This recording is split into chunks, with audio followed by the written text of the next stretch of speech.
Yes, we are unmuted. Oh my gosh, it's that unmuted muted distinction that's really, really important. The most important thing for stream, possibly. First the hot mic, then you get the sliding door effect. Yeah. And now you've got the, I don't even know what this is. Why is this like, I swear to God, this was correct when I set it up. Anyway, chat, anyway. Wait a minute.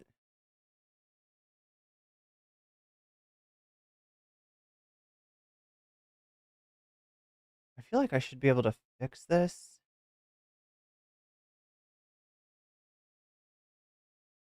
Yeah, there we go. That's the look we're going for. Okay, no technical difficulties, chick. Is here. And everything is going completely according to my evil plan. And my good one as well. I have both. I have like a evil contingency plan and a good plan as well. Right? I think that's how you have to operate, right? Everything's just a contingency plan. We got the Vorses in chat. Here she is. What's up, Donald Duck? What's up, Christian Strand? What's up, Narwhal? What's up, New Anna? What is up, Technoepoch? What's up, CJ? I'm trying to just say hi to everybody that's in here. What's up, Into the Abyss? Good to see you as well. Moe Noip, always good to see you. I feel like I'm gonna miss somebody and then people are gonna feel like left out. They were like, I was there. Why didn't you shout me out in the beginning?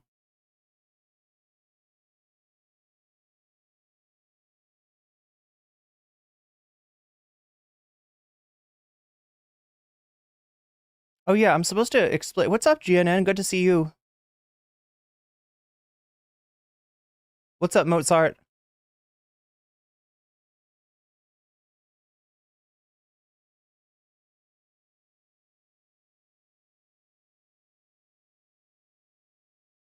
All right, so chat, this is going to be our second day.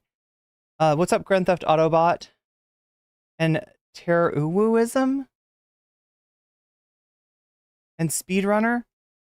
May Lucifer bring you to the light. Hey. That's a breath of fresh air. What's up, Sassy? So yeah, this is the first day of first day. What am I saying? A second day of a very contentious topic. It's a topic that you know, there's going to be people who do not agree with my take at all, and you know, come in here to let their voices be heard. Mods, you do not need to let them let their voices be heard. But I also want to make a really important point for you, okay? And this is something that I learned back in the day. What's up, Schmegly? I'm not gonna forget you. And what's up, Princess Monocle and everyone over on Twitch? All right, so like, look, this is some accrued wisdom from days of yore, days when I had to deal with a whole bunch of shit from anonymous assholes on Twitch, right? And that is a little something that, is it called the Gray Rock method? I can't ever remember this. It's either the Gray Rock method. Yeah, it's spelled with an E. Gray rocking is one of many techniques that people use to protect themselves from abuse. It involves becoming as uninteresting as possible to the abusive person. Now, we may not think of internet harassment as abuse, but it actually is, right? This may require that a person hide their feelings, avoid revealing personal information, or minimize contact. And it also means that when you're doing those bans to keep the stream safe because somebody's bringing you know, their personal garbage into stream that we don't really need to deal with, right? You don't need to say anything to them, okay? You don't need to say anything at all because that makes you interesting to them, and interesting is not what we want to be. So I just wanted to say that, just a little note for the mods, and it should be making things easier for you, right? Because, you know, now you only have one responsibility to ban. You don't have to push back on shit. You don't have to engage with shit. You don't have to worry about shit. Just banhammer that shit. We're not interested in bigotry here, and hopefully bigotry will not be interested in us. That's what I seek to do. Okay, that's what I seek to get. Because like, right, I just want, okay, so let me just like a little bit more. Okay, In the full scale stream, we generally get, I don't know, thousands of impressions, hundreds of views altogether. All right. And that's a lot, but it's not that many. When it comes to short chat, we're talking about hundreds of thousands of impressions. So there's hundreds of thousands of people potentially like coming into the stream and most of the time leaving the stream really quickly, right? Understand they're on shorts. They're watching their little short. They come here and they're like, what is this? I don't care. They're right on. They're right out, right? But, because there's like 100,000 people in and out, there's going to be like statistics. This is where statistics start to catch up with you, right? And when you get 100,000 people in and out, most of those people, even if they are bigoted and they disagree and they're not somebody that we are interested in conversing with or engaging with, right? Most of those people, they're just going to go about their day, right? They come in here, they say whatever, they get banned, and they leave. And they don't think about it again. They don't think about me. They don't think about the mods. They don't think about anything, all right?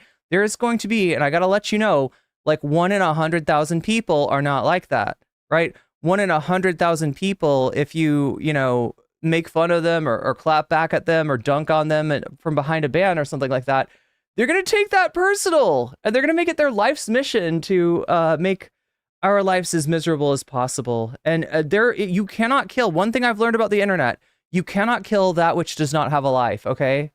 Believe me, I've tried. It doesn't work. You cannot kill that which does not have a life. And there are, people out there that don't have much of a life outside of harassing people in the comments. So we just want to make ourselves as uninteresting to them as possible.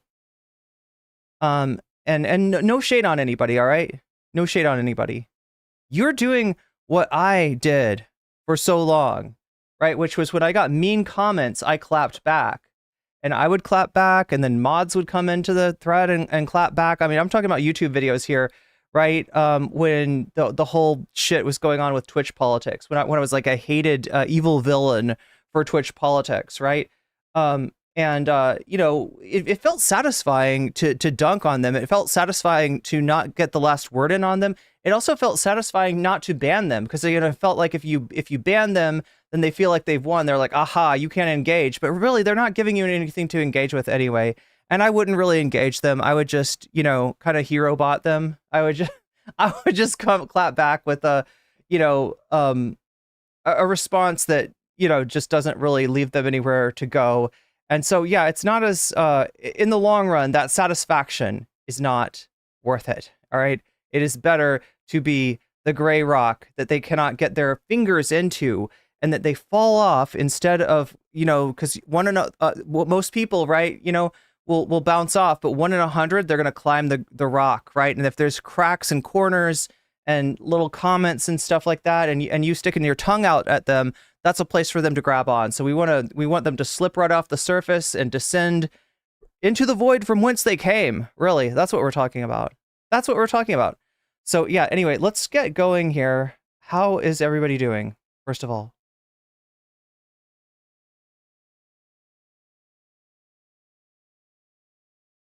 100,000 people in and out. That's what she said. I mean, that is what I said. And look, I'm not, yeah, again, like I am really like, thank you mods for doing what you do. I'm not complaining to you or anything like that. I just am saying this because I know that when you get like, and I've experienced this at high volumes, right? When there was like a lot of people in and out of my stream on Twitch because I was the controversial figure du jour. And there wasn't 100,000 people. So I just know that, when we do have 100,000 people in and out, and they are, hateful, they're it's essentially their comments are hate, then that's just something that we don't want to invite in. We don't want to attract. We don't want that, because even if they're banned, chat, they can do shit. They can do bad shit. And I'm not even going to get into where or how they do that bad shit. But if you know what Keffels went through, and Keffels did actually go through a lot of bullshit. You know what I'm saying, right? And I will just leave it at that. Yeah, that's the channeling the Tesla truck. Wait, the Cybertruck? Oh yeah, you're right. It is pretty gray rock, isn't it? Other than the little rusty spots, or like, you know what they do? Tesla owners, they like to test their Teslas, and they don't usually pass the test. They think that they got a tough truck. They think that they got a mean truck. They think that they got an innovation. This is like a new thing for them, right? This is a new they're in on the ground floor of the I mean, Elon really does sell the Tesla truck, the Cybertruck, as the trucking has been around for this many years, and it's really never changed. Nobody's adapted truck. Nobody's brought forward trucking into the future, but Elon Musk and his Cybertruck will. And it's like, it's not Cybertruck truck. Windshield fail.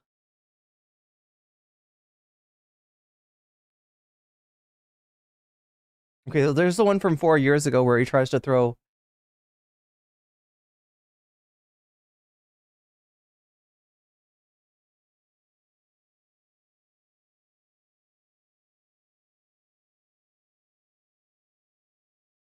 Oh my God, chat, I can't find the one that I want.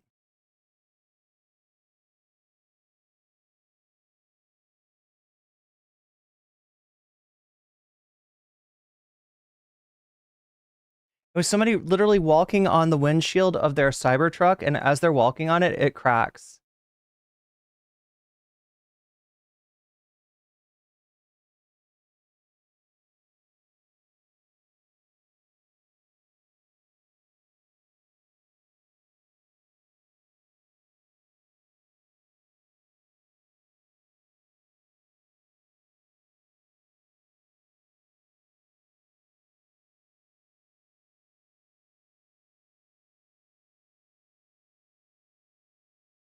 Oh my God, chat, I realize I am reacting to squirrels here.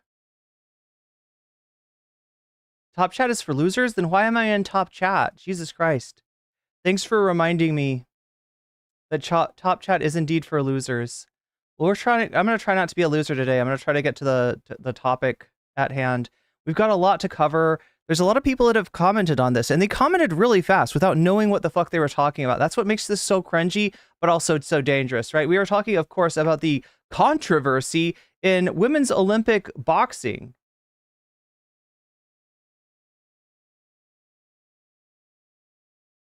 And depending on at what point they make the comment or who you ask, the controversy is a slightly different thing. Those Cybertrucks are the ugliest damn thing I've ever seen. Yeah, especially when they get rusty.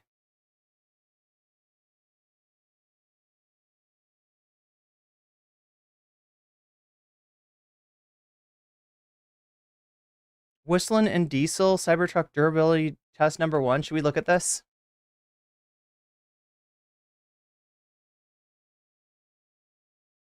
But we're starting to see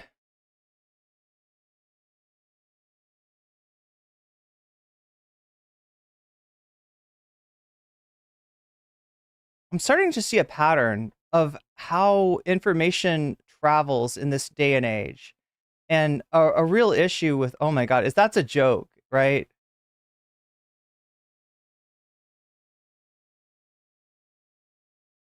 Okay, I don't know if we have time for this video.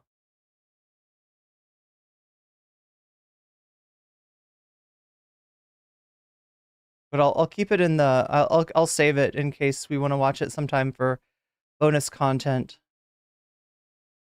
Anybody know if the Cybertruck is legal in Canada? I feel like it shouldn't be legal anywhere.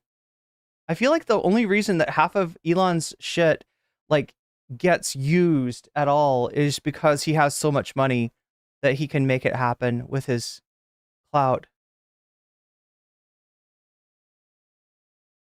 Elon was the #1 info misspreader about Imane Khalif being trans. Yeah, and I feel like there's more stuff that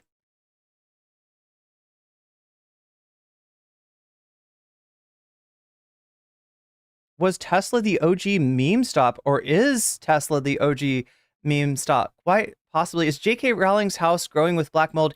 Yes, and the black mold talks to her. The black mold always tells J.K. Rowling, yeah, go ahead and tweet that out. That's a really good tweet you've got there. And then later you can be like, I knew she wasn't trans. I still think it's this is male invasion into women's sports. And it's just like, wow.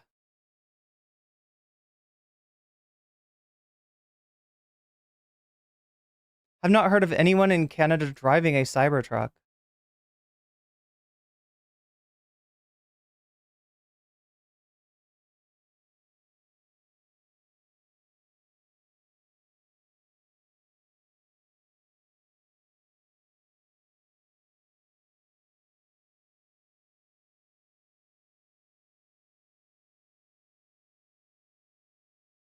So I realize a lot of people are talking about what's going on in the UK right now.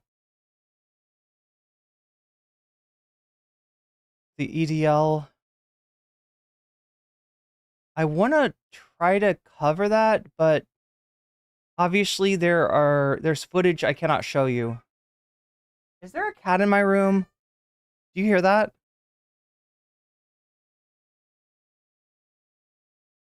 There's literally a cat.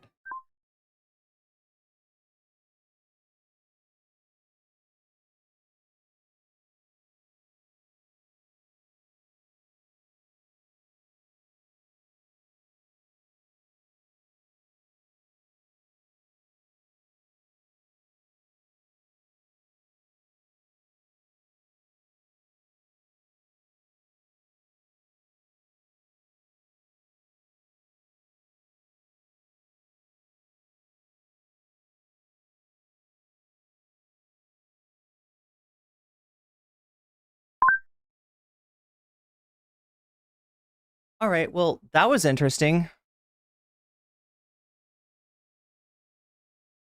Yeah, the cat, she always sneaks into my room and I don't realize she's in here. And I close the door because my roommates don't like to hear me yelling at chuds in shorts chat.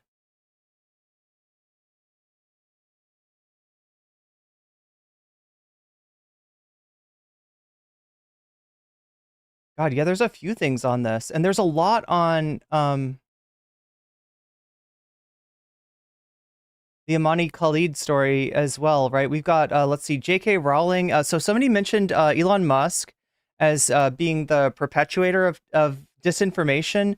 I will also say that I've been surprised at how few of these tweets about Khalif contain a community note, which is the one good thing that some people say that Elon Musk has done, is instituting community notes.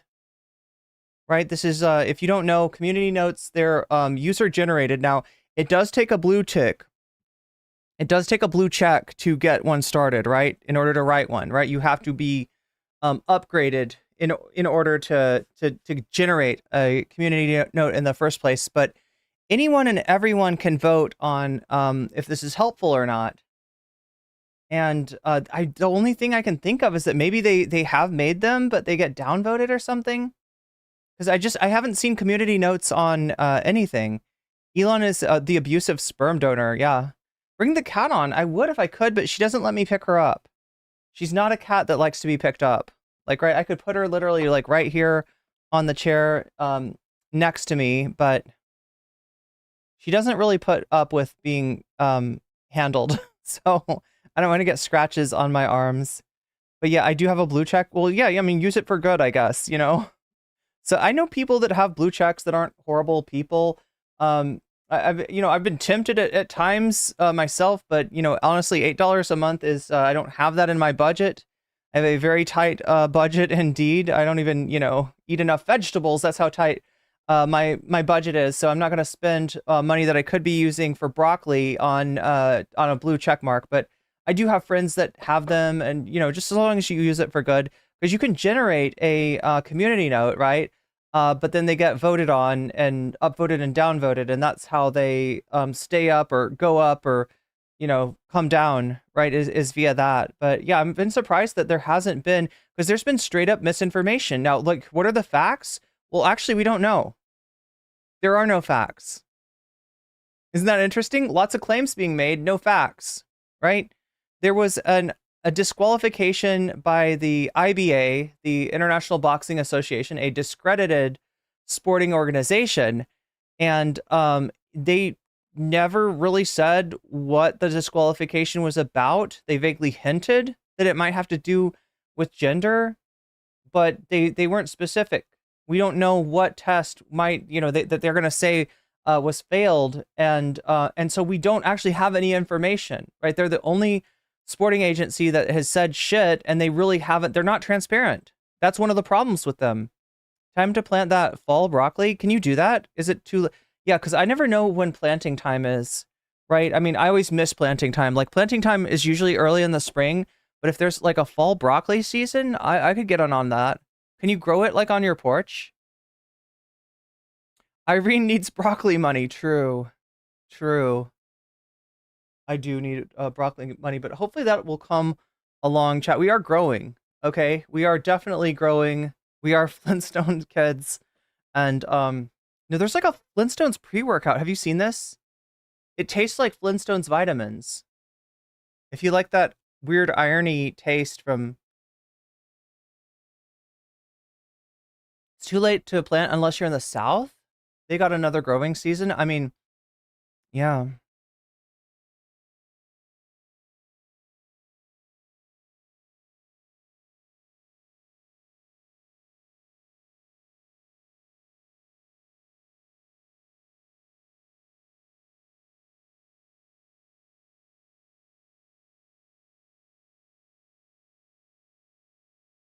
God, and the right is covering this shit too.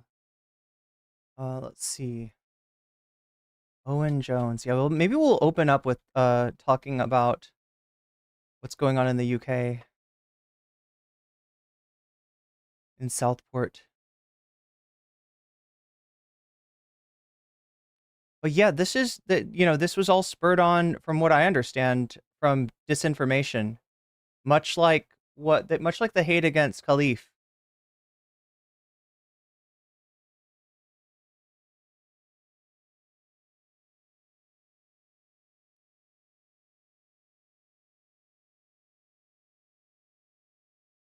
You got your partner to go vegan with you? That's really cool. I don't talk about it much, but I myself eat a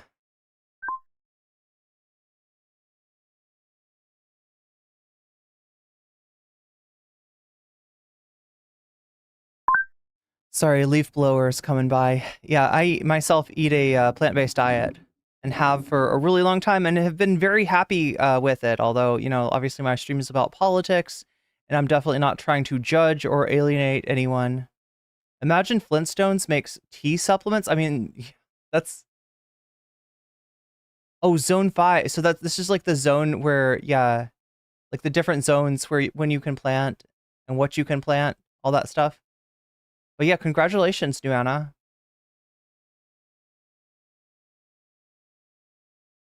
If you are in SoCal, you can grow an amazing collection of winter crops. I will because it was so keep that in mind. But now there are freaking communist invading radicals. Communist invading radicals already. See what I mean, chat? We're growing. We're growing. And that's what needs to happen, right? And look, when I looked at Xander Hall's numbers, right? Remember we covered Xander Hall, and we're going to be talking a little bit more about that, mostly actually about this conflict that's developed between President Sunday and Westside Tyler. Sorry, no, let's say that right. Between President Sunday, Westside Tyler, and Demon Mama, right? Tyler and Demon Mama never really got along. President Sunday and Demon Mama seem to be pretty close, seem to be pretty good friends. And that has changed since the Xander Hall thing, right? If you watch we watched the Demon Mama thing together. And what you might have noticed, I don't know if I harped on this or not, but that President Sunday was in Demon Mama's Discord trying to get on the in a call with her. And because President Sunday, I guess, does not get along with Gayfest, she was Demon Mama's top moderator. He wasn't allowed to. But he had some real concerns about Demon Mama, like, sort of broadcasting this out, considering that, Xander Hall made several violent threats to different people, and that maybe turning this into content is not, could have some drawbacks and some really dangerous drawbacks, right? This was what Sunday was saying. I don't know what Tyler, I think, just hates Demon Mama and has done a full day of content on why he thinks that Demon Mama is bad. And I wanted to, take a look at what they had to say, see what I think. I honestly have not watched enough of their content to really be able to evaluate their claims. So it'd be nice to take a look at what both of them have said. And I was pretty lenient on Demon Mama considering what it seems like she'd been through with Xander Hall, right? I would not wish that on my worst enemy, to have a friend just going on unhinged rants, unhinged violent rants, and not really knowing what to do. Right? She did get put in a tough situation, I think. But I guess there's some question with Sunday and Tyler as far as whether she handled that situation in the right way. So we'll look at that maybe early this week.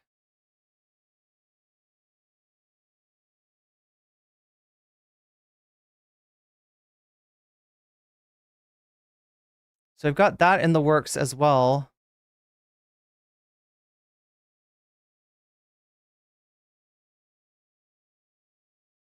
Oh yeah, I should probably say this, okay? The Twitch stream is now at 4,000 followers. All right, I don't want to make too much of a big deal about that because I've actually been on Twitch longer than I have on YouTube, and I probably should have. It seems like it shouldn't be this hard to grow on Twitch. I don't know exactly what I'm doing wrong there, but regardless, we finally hit 4,000 now that we're like way past that on YouTube, and I wanted to thank my oh my gosh, I'm not sure. Lamvian Tran was actually somebody I am, I think, mutuals with on Twitter, was the 4,000th follower. So congratulations on that. And welcome to the community. Right? I don't really press on my I don't really say a lot about being a stream. Well, yeah, I mean, I kind of do. I kind of talk about being a streamer on Twitter, but the Italian girl couldn't take a punch and bowed out like a chump. Now people are crying foul, even though the lady in question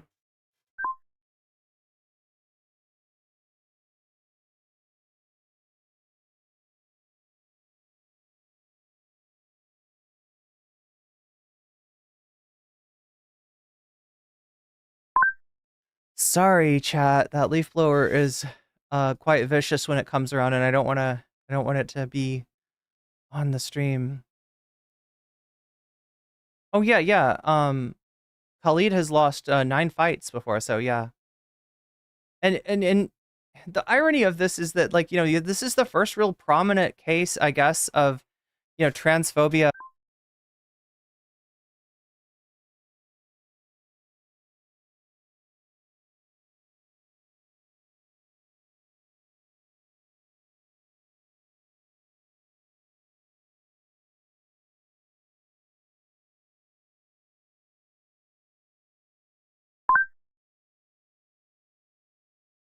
Transphobia afflicting cis women as well, but I'm sure, like, it's not the last, right? This is welcome to the future.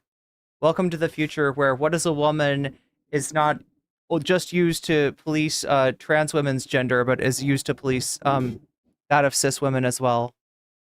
Ear protection on, I know, right? It's rough. Anyway, so let's see, what do we have in the bonus content? Let's take a look at that.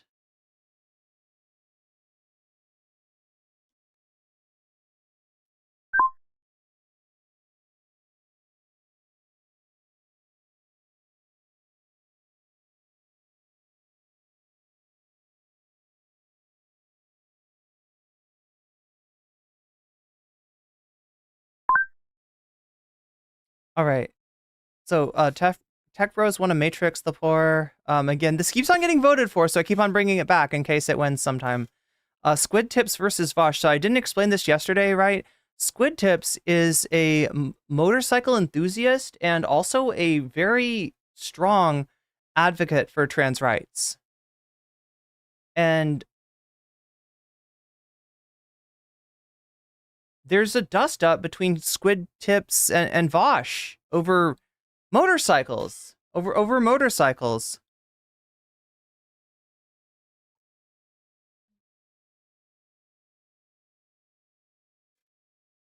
And so that's what that dust up is about. Like they're arguing about motorcycles, I guess. I guess Vosh is not too keen on them, and Squid Tips, I think Squid Tips like races motorcycles, so we've also got another beef, and that's Gen X's beef. Now I don't want to obviously generation politics is very reductive, okay?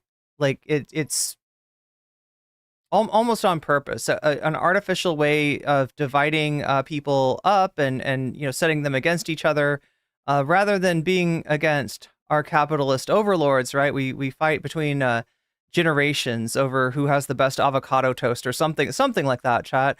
But for whatever reason, some Gen Xers have become tweaked at Gen Z for, I don't know, canceling people. Gen Z, you're canceling too many people, and the boomer junior generation has become irate with you. No, not, it's obviously not every Gen Xer out there is on board, but this is weird thing where some of them are making content where they paint like an X on their face to be like, oh, I'm Generation X, and I'm not standing for the cancellation of our cultural figures like Eminem. How dare you? How dare you, Gen Z? How dare you practice your cancel culture? We'll see who cancels who. And I mean, you can imagine how that's going to go. I don't think that it's kind of a one-sided beef, right? I don't think that many Gen Zers are like too up in arms about the fact that they're getting smoke from Gen X. I don't think they've even noticed it. But this is how this works, right? Is that rage bait is inserted into your feed depending on how the algorithm groks you according to like what year you were born, what stuff you're into, et cetera, et cetera. And some of that rage bait is like rage bait to make people of the slacker generation angry with the people of the other slacker generation. And so that's what we got going on right now. We could take a look into that. We also got Walter Masterson, master troll of the universe, masterfully trolls the RNC. We've watched a number of Walter Masterson videos before.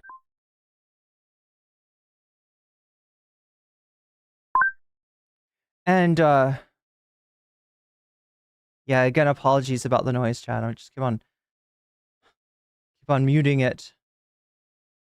But they're hit or miss, right? So I mean, like, look, it's difficult work that he does, comedy in real time at real events, and sometimes it goes off really good, sometimes it doesn't. This is, I think, one of his better moments. So we've got that as well. So dumb. Gen Z is Gen X's kids. It's just like the boomers hating the millennials. Oh no. Not that again. Not more avocado drama. Not more like, what was the millennials are killing their favorite restaurants, right? You can't have Applebee's anymore because millennials don't want to go and have a freaking lunchtime margarita. Yeah, the rear naked convention, exactly. The funniest thing I have heard, literally nobody canceling Eminem, like maybe earlier in his career when he used the F slur, but Elton John literally defended him. I heard there was some nonsense on his latest record. Was I about to say record? Yes, his record. Because people totally listen to records. His latest CD, chat. I'm current. I'm current, right? I know what people are listening to CDs now, not LPs, right? So yeah. No, chat. I just downloaded on my P2P. I'm a millennial and my mom is Gen X because she had me at 22.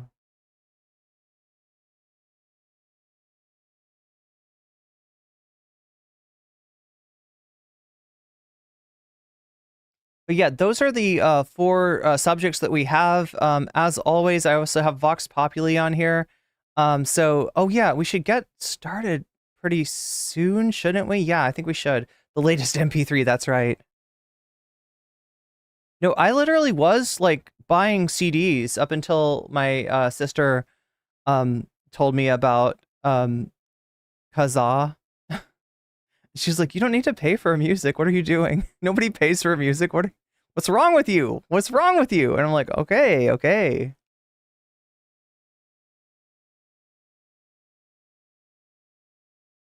I was told age 26 is Gen X. Yeah.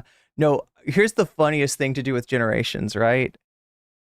Like imagine if they were static, right? And you graduate, right? So you start off in Gen Alpha and then you graduate to Gen Z and then you graduate to then you become a millennial and then you become a Gen Xer and then you finally become a boomer. Everybody's just, transforming into boomers.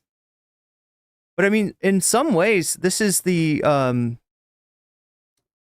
cancellation of the future, I think is how Mark Fisher would say that, right? It does feel like they try to kind of keep us in these compartments in order to like things like the idea that you become more conservative as you age. It was true in the 1900s, maybe. That was just like a dynamic, that was a phenomenon that went on. But I don't think it's necessarily true. I don't think that you can like project that onto the current time. And if a generation has not aged up, then you don't know how that generation is going to change, and it could be any number of ways. I was genuinely alpha in Y2K. See, this just makes it more confusing, right? My whole thing about graduating genders. Wouldn't that be weird? Yeah, you know, you'd have like a graduation. It'd be like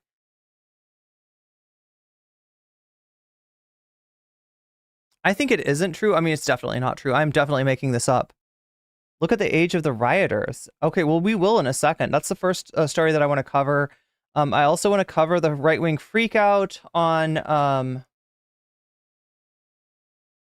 Yeah, see, Bernie's doing fine, true.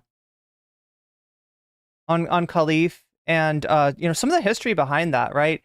Because when it comes to sporting competitions and their testing of individuals, you actually have to look back to see the whole history of that, right? Which, to my knowledge, kind of starts with the controversy around certain East German athletes in the 1900s, at which point, some of these testing regimens began.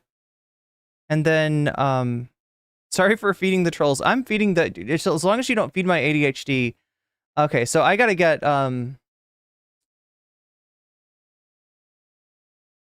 yeah, we've got a lot to talk about, and it's too damn hot. I don't know if it's too damn hot where you are at, but it's too damn hot to explain the dono goal, but let me try anyway. So these are the 4 subjects that we can choose. You're voting on them right now. It looks like right now you are choosing Gen X's beef with Gen Z at 36%, Squid Tips versus Vosh at 25%. It's kind of contentious. It's kind of a fight today. 59 votes have taken place. Tech Bros want to matrix the poor, 24%. Walter Masterson trolls the RNC at 15%. All right, so that's where we're at now. We've also got the dono goal, which means that when you donate, you get the ability to add points to the subject of your choice, should you choose to do so, right?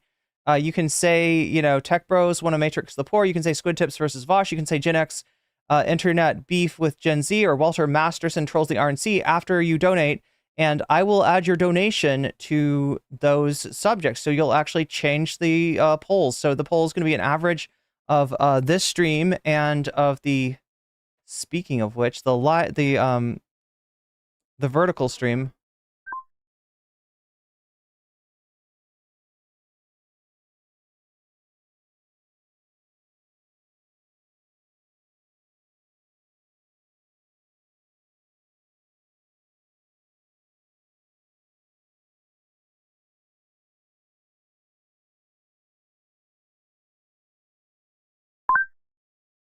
And back. Freaking leaf blower, I swear to God. No, they're supposed to be done today, so hopefully we won't have any more noise getting on the microphone. But yeah, it's an average of the 2 polls that goes on. Sanchi super chatted $5. Gen X vs Gen Z. Okay, so there we go. There's the first dono of the day. It gets us to 5% on Gen X v Gen Z. Maybe we can talk about the mind fuck that is gender. I almost want to say gender politics, generation politics. I'm sorry, gender politics. We'll be talking about as well.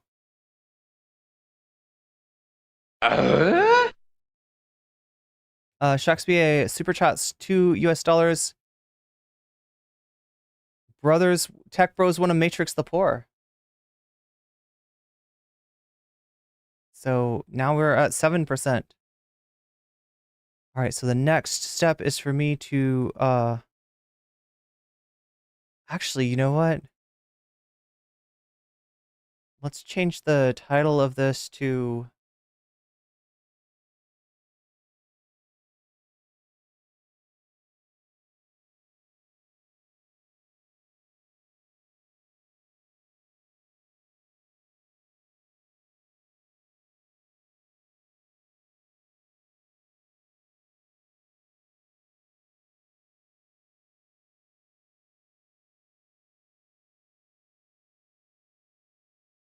see what kind of crowd we draw with that.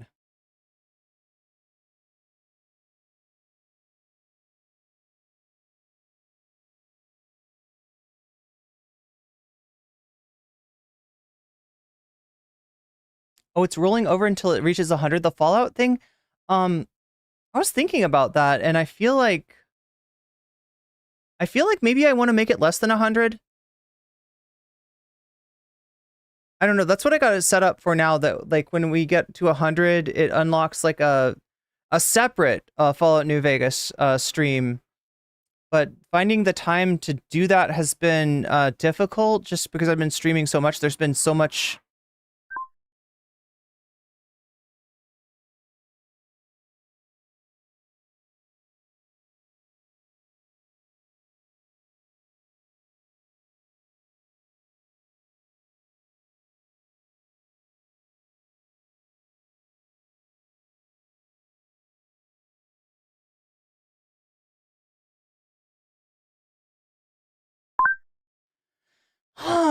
I'm gonna try to cut out the if I have time, I will cut out these pauses on the VOD. That would be a smart thing to do. But anyway, chat, I'm like all over the place right now because of shit. I need to get the poll open in both chats, bonus, content, question mark.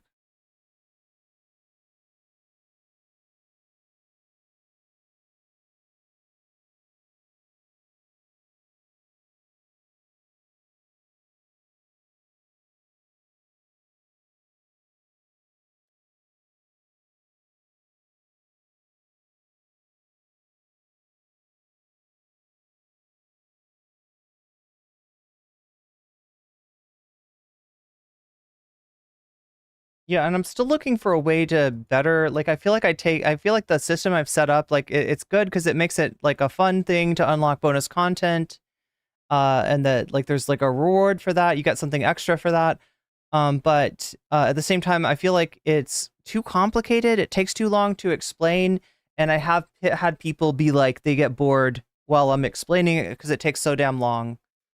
But really simply stated, okay, we got these bonus topics.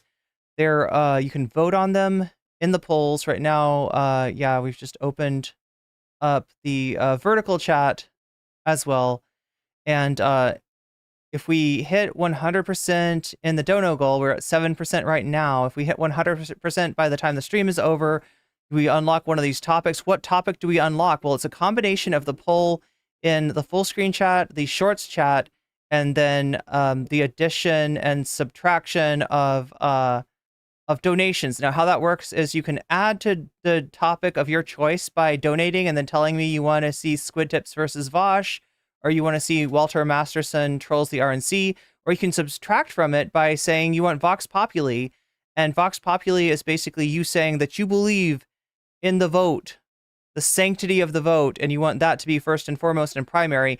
And basically, any donation into Vox Populi will make the donos count for less overall. So there's a little bit of a push and pull here.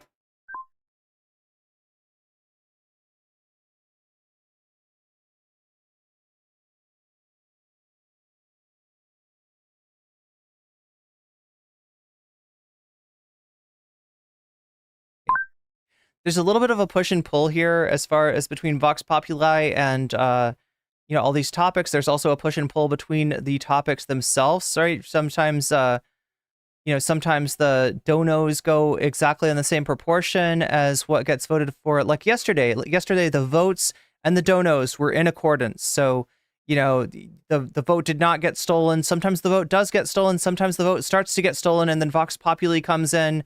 Somebody donates to that, and they bring it back to, it's like it's a horse race. A horse race, if you will. Oh no, chat. Oh no. God, I just had this great idea, and I don't know why nobody did this during the Vosh controversy, but you know how people will do those JoJo's Bizarre Adventure edits on things where it's like something like real serious and scary is happening, and they'll put the music on that's like down down down down down, like the do do do do do. Anyway, oh my god, chat, I would show you this, but it's copyrighted music, right? But somebody should have done it with Vosh. Like when he's opening the folders, when he's talking about the fashion, he's like, "Oh, I really like this fashion. This fashion is great. Oh, this is awesome." Right? It should have been like down down down down down down, like all that stuff. And then when he opens the folder, it should be like do do do do, and have like a to be continued thing, come across. I don't know. I think that would have been sick. Then it zooms in on the folders, and you just see this like pixel art.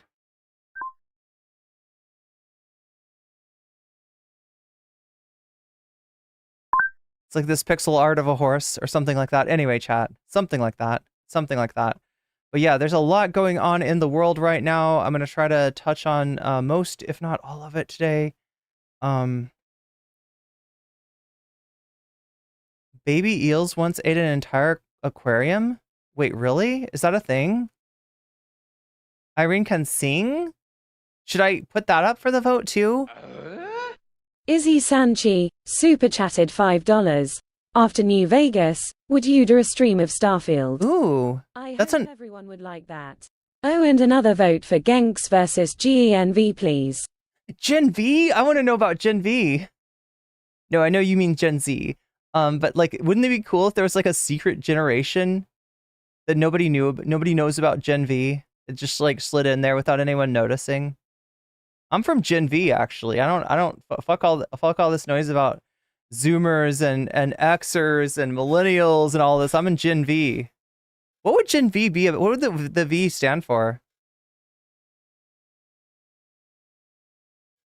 So we're up to 12%. This is an auspicious start already. Thank you everybody for donating. Sanchez has donated to Gen X and their internet beef with Gen Z. So, yeah, so just so you know, anything that's a dono, whether it be a super chat, super sticker, you're getting yourself a membership on YouTube, if you're giving memberships on YouTube, if you're paying the weasel forward to somebody else, that counts. Signups at my Patreon count. The link is down in the description if you're interested in that. Donations on Throne count as well. That is where we are crowdsourcing upgrades for the stream and better equipment and other things that I need to be able to stream. It's on, that's also one way. Okay, so people always ask, is there any way I can donate to you, Irene, without it going through YouTube or Twitch? There is. Throne is one of those ways. I think they take less. Patreon, I think, takes less. And there's 2 links down in the description that are Cash App and PayPal if you want to just kind of donate directly. So that counts as a donation as well. Obviously, Twitch, I'm not forgetting about you, or am I? At the top of, oh my God, I already did. There was already an ad. At the top of every hour, as you experienced 20 minutes ago, there is an ad. It is unskippable, with one major exception. You can skip it for free using a Twitch Prime, or you can skip it for $6 using $6. You could also possibly skip it if somebody is very generous and gives you a gift sub. That can happen. That does happen, but it's more likely to happen to you if you're active in chat. There we go. I think I covered everything. I'm trying to get fast on this, right, chat? Because I know this is not the content. This is not the interesting content part of the stream, but trust me, that is coming up.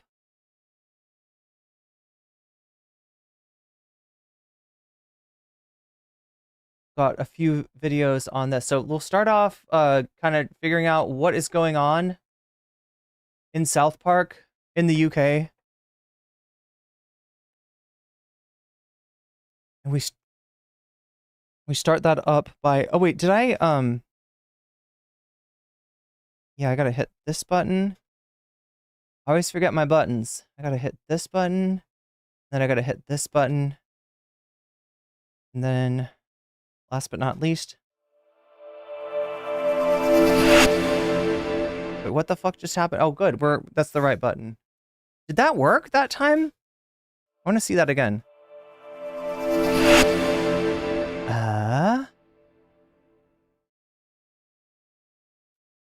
Something's missing. And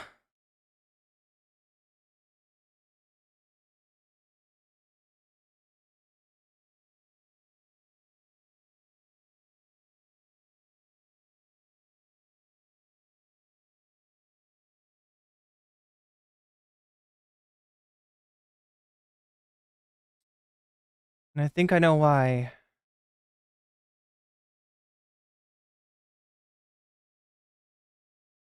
Okay, that makes sense. I moved some stuff around on my, from one hard disk to another. I didn't realize that I was keeping this.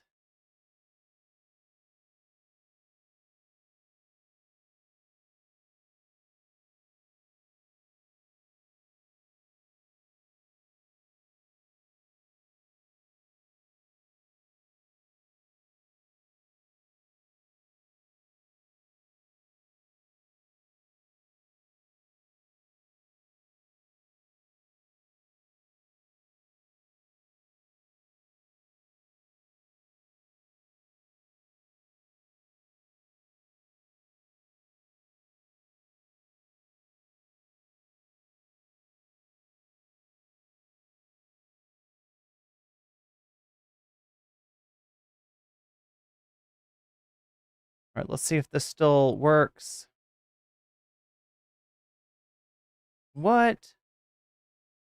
There we go. Let's try this one more time.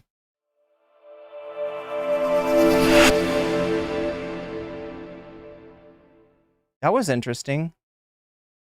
Anyway, chat, I'll figure this out off stream. So here we go. We got Owen Jones here to explain what the fuck is going on in the UK for those of us who may not know.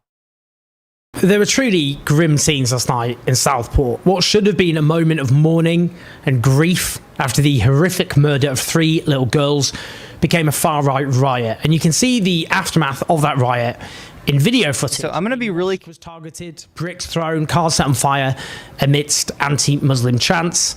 Online disinformation and misinformation earlier spread false claims that the suspect was an...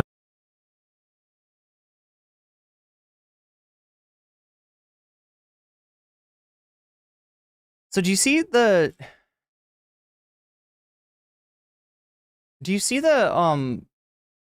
parallel here? Right? Part of this hate is fueled on misinformation, spread early and unable to be debunked in real time, right? Like, and I gotta say, part of this is on Elon Musk's doorstep in both situations.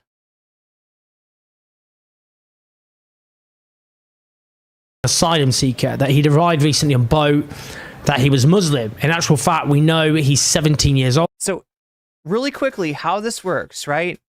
Racist people want to believe things that justify their racism. And whereas like certain lies, certain misinformation that you make up might not catch fire as quickly, things like this that feed the racist imagination do. So whether that is a trans woman is beating up a cis woman in the Olympics, or whether that is an immigrant, did these unspeakable acts, an asylum seeker did these unspeakable acts, right? That gets picked up, that gets transmitted, and it goes so fast, it burns so fast that there's just not time for the truth to tie its shoes before it's gone around the world several times. Old, British born, and in the words of the BBC, has no known links to Islam. Because he's under 18, he can't be identified, but this has been presented as a conspiracy. Now, of course, if he had been a Muslim, it would have been no more acceptable to riot. Blaming the group for the actions of an individual is, of course, straightforward racism. Now, I want to know what drives these rioters. Who are they? What's it all about? I also want to know about the politicians and media outlets in the mainstream who have fanned the flames and led us to this point. So with that in mind, I'm delighted to be joined by the brilliant expert Joe Millhall. He's Director of Research at Home Not Hate, which focuses on the far right. So Joe, first of all, thank you so much for joining us. No, thanks for having me. Can you just tell me, who were the people rioting on the streets of Southport after an horrific and hideous crime, 3 little girls killed and grief mourning? That's what this should have been about. Instead, we saw bricks flying and anti-Muslim chants outside a mosque. What the hell happened? So, I mean, what was really tragic is within moments of that horrifying attack happening on Monday, we started to see misinformation being... It's like right after the Trump assassination attempt. Yeah, you saw where there were like, there was even like, you know, claims that the shooter was trans. That's one of the first things that happens anytime that there's a shooting. Right? It seems like there's an obligatory misinformation story that goes out with like a random trans person attributing the shooting to them. Being spread by the far right. We started to see far right individuals spreading disinformation, especially essentially claiming that this was a Muslim, that it was maybe someone that had come over on a boat. Even fake names or false names were being circulated. And so we started to see a huge amount of energy within the far right, whipping up tensions, causing all sorts of problems. And very soon, by about 6 o'clock on Monday evening, we already started seeing calls for demonstrations, separate demonstrations to the very peaceful vigil that happened yesterday for a few hours later. And of course... All right, I need chat to settle down, okay? There are a lot of things going on in the world right now. I will do my best to cover all of them. I do read your chat when it is possible, but it is not the end of the world. And like, you know, if you want to offer something that's going on, that's fine. I will, you know, kind of put it on my agenda. All right. But I literally, I'm not an octopus. All right. I don't have 8 arms. Unfortunately, I can't, you know, do multiple streams at once. So it is okay. I promise it is okay. We will get through this together. I mean, as okay as it can be, considering that the world feels like it's on fire right now. And I do understand your frustration at that, right? But also understand that I'm doing segments and I need to get through those segments. And so, you know, it's not, it's okay. Everything is okay. We knew very early on that they were going to be targeting the mosque. Now, the people on the evening, in terms of who they are... Also, here's something I really want to emphasize, right? We have a Discord, and that Discord has a number of different sections. News and stream suggestions would be like the main one. I do try to check that as much as I can. Probably the best place to put something that you want me to get to is in there. And some of you even have DMs with me, all right? Use those, right? If we've DM'd before, right? If we've DM'd before, you can feel free to send me that information on DM, and that's probably a much better place to put it than in the chat, because the chat does move really fast, and sometimes things do get lost. But usually, I'm able to at least see that they're there, and if they are something that I need to cover or something you know pertinent to what I am covering, I will try to get to them and put them in. But just like, you know, there's a lot going on. There's a lot for me to comprehend, and I just need people to understand that, and yeah, use the tools that you have, especially if you've got DMs with me. That's a very good tool that I would highly suggest that you use, because then it doesn't cause confusion in the chat where somebody's worried that, you know, something's not getting noticed when it actually has a very direct route to my attention. Anyway, I mean, we're still going through the footage. Of course, we are going clip by clip, but it was a range.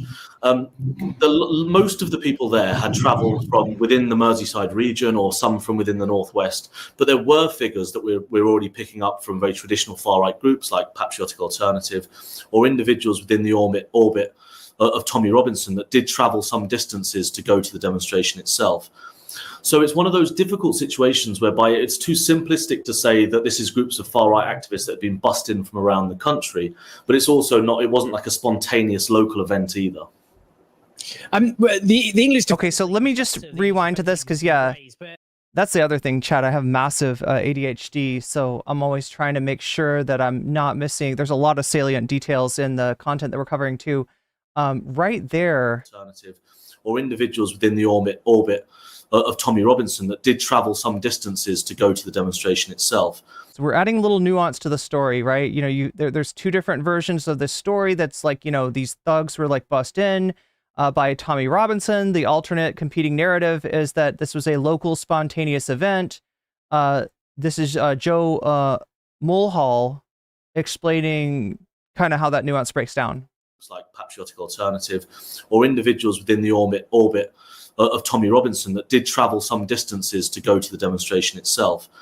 So it's one of those difficult situations whereby it's too simplistic to say that this is groups of far-right activists that have been bussed in from around the country, but it's also not, it wasn't like a spontaneous local event either. The English Defence League, the spectre of the English Defence League has been raised, but to be clear, the EDL, which Tommy Robinson left in 2013, has basically just disappeared and fragmented as a cohesive force since then, hasn't it? Absolutely. There's been some really quite odd chatter about the English Defence League. There's been calls to ban the English Defence League. There's been saying that this was caused by the English Defence League. But as you say, it doesn't exist as an organisation anymore. It started in 2009. Tommy Robinson left in 2013. It dribbled on for several years, but as an organisation, it doesn't exist. That's not, of course, to say that many of the individuals that went through the English Defence League that were radicalised in that style of anti-Muslim politics aren't still around and aren't still engaging in activism. And actually, what's really clear from what we see on the footage from last night, there was chanting, or pro-Tommy Robinson chanting, and much of the rhetoric that was being chanted by the crowd is indistinguishable from the exact same sloganeering that we heard from Tommy Robinson at the demonstration in London on Saturday. What we've seen is ostensibly, while it is no longer a formal organisation with memberships and regional structures, there is now thousands of individuals that are essentially part of these networks, primarily online. And what we saw yesterday was what can happen when those online networks spill out onto the road. So, I mean, I'm quite interested in terms of, because for a while you had the kind of this far-right milieu which latched onto the Leave cause after the referendum. So this was during when things got very polarised in Britain over the referendum campaign. Do you see, like, we've almost illustrated something just in chat, though. We've almost illustrated the difference between, like, a network of people, which, you know, we are. You know, I've, got DMs with some of the mods in chat. Some of the mods are plugged into different information networks. They send me information. We all try to kind of, like, verify the information along the way. We don't want to push forward something, especially not something on stream that isn't true. Compare these information networks to the far right information networks that they're talking about, right? We are like at every point, like when Shakespeare gets some information, she's checking it. She sends it to me. I take a look at it. You know, we're at every point we're checking it, and we're, you know, making sure, because we want to, we want to be putting out the truth. And these far right networks, they don't have those constraints. They just go with anything that is flammable. And what is flammable? Something that engenders a strong emotion, usually hatred, towards a vulnerable group, usually a marginalized group. That's their only requirement. If they have a story that says trans bad, they fucking run with it, all right? It doesn't matter. It doesn't matter if it's a picture of a random trans person unrelated to a shooting. They know that in the vacuum of information that exists in the wake of a shooting, that there are going to be, they're going to have an easier time. They just want clicks. They just want clicks. They just want reach. You know, they just want all this, you know, social media stuff. stuff.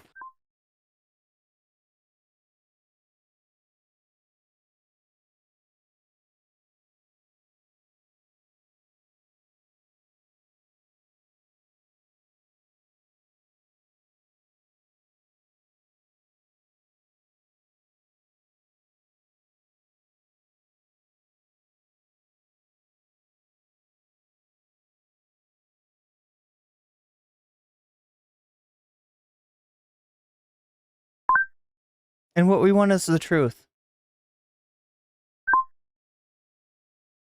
I've had my experience with those people. They, gather around Parliament and so on. I know we're talking about people on Merseyside here, but I'm just talking about this kind of, these sorts of kind of groups, individuals, and then a lot of them were radicalized over COVID as well, or then shifted onto kind of anti-vax sort of stuff. Is that kind of? Jeannie Bottles says the EDL are like the Proud Boys of the USA. Is that the sorts of milieus we're talking about here? The sorts of people who latched onto those different causes? Yeah, absolutely. And I actually think that, the event that happened last night, we have to put it in the context of, say, the massive Tommy Robinson demonstration, for example, in London on Saturday that had 20,000, maybe even 30,000 people on it. And if you look at what was being talked about on the stage, yes, of course, it was the traditional Tommy Robinson stuff. It was about Muslims. It was about asylum seekers. It was about immigrant populations. But it was also about vaccines. It was about COVID. It was about, the World Health Organization. During the pandemic, we started to see a lot of these disparate, groups and movements online coagulate together. They're based around this very populist idea that there is some sort of corrupt elite which is taking on these pure people and being oppressed. We've started to mean that the networks that people like Tommy Robinson are tapping into are much more diverse. And yet last night, when you look at it, there was a range of individuals that we can pick up already from there. There was the very traditional Tommy Robinson supporter types there. There was people that came from the traditional football hooligan world that had mobilized quite strongly, and some of them traveled in. And then we also saw individuals from the explicitly fascist patriotic alternative there as well. So it was a kind of range across the far right. And you're absolutely right to mention conspiracy. So Shakespeare is telling me there was a warrant for Tommy Robinson's arrest drawn up, but he had already fled the UK for Cyprus, right? Yeah. Conspiracy theories is central to this idea. Part of the narrative that was really important was that, of course, there was this fake news about this guy being a Muslim or somehow being an asylum seeker, but it was also that we're being lied to, and this populist idea that we're being lied to, and that's, as a result, you can't trust when the police say this person is not an Islamist, this person is not, the attacker is not a Muslim. They just discard that information. So conspiracy theories is at the heart of this as well. So you get this misinformation pumped out, and it's believed, and then when it's contradicted, that's a cover-up. I mean, that's basically what they're doing, isn't it? I'm interested obviously social media, and particularly under Elon Musk, Twitter, as we should just call it. Calling it X is ridiculous. But I mean, that's obviously, it's got worse and worse and worse. It's become a real cesspit of misinformation, disinformation, far-right conspiracism. It's a mess. But I think it's quite easy just to, a lot of people just say social media and this is real world effects. I mean, let's just take Islamophobia. I mean, Islamophobia is Baroness Saidavasi, the most prominent Muslim conservative politician. She said years ago, back in 2011, it passed the dinner table test.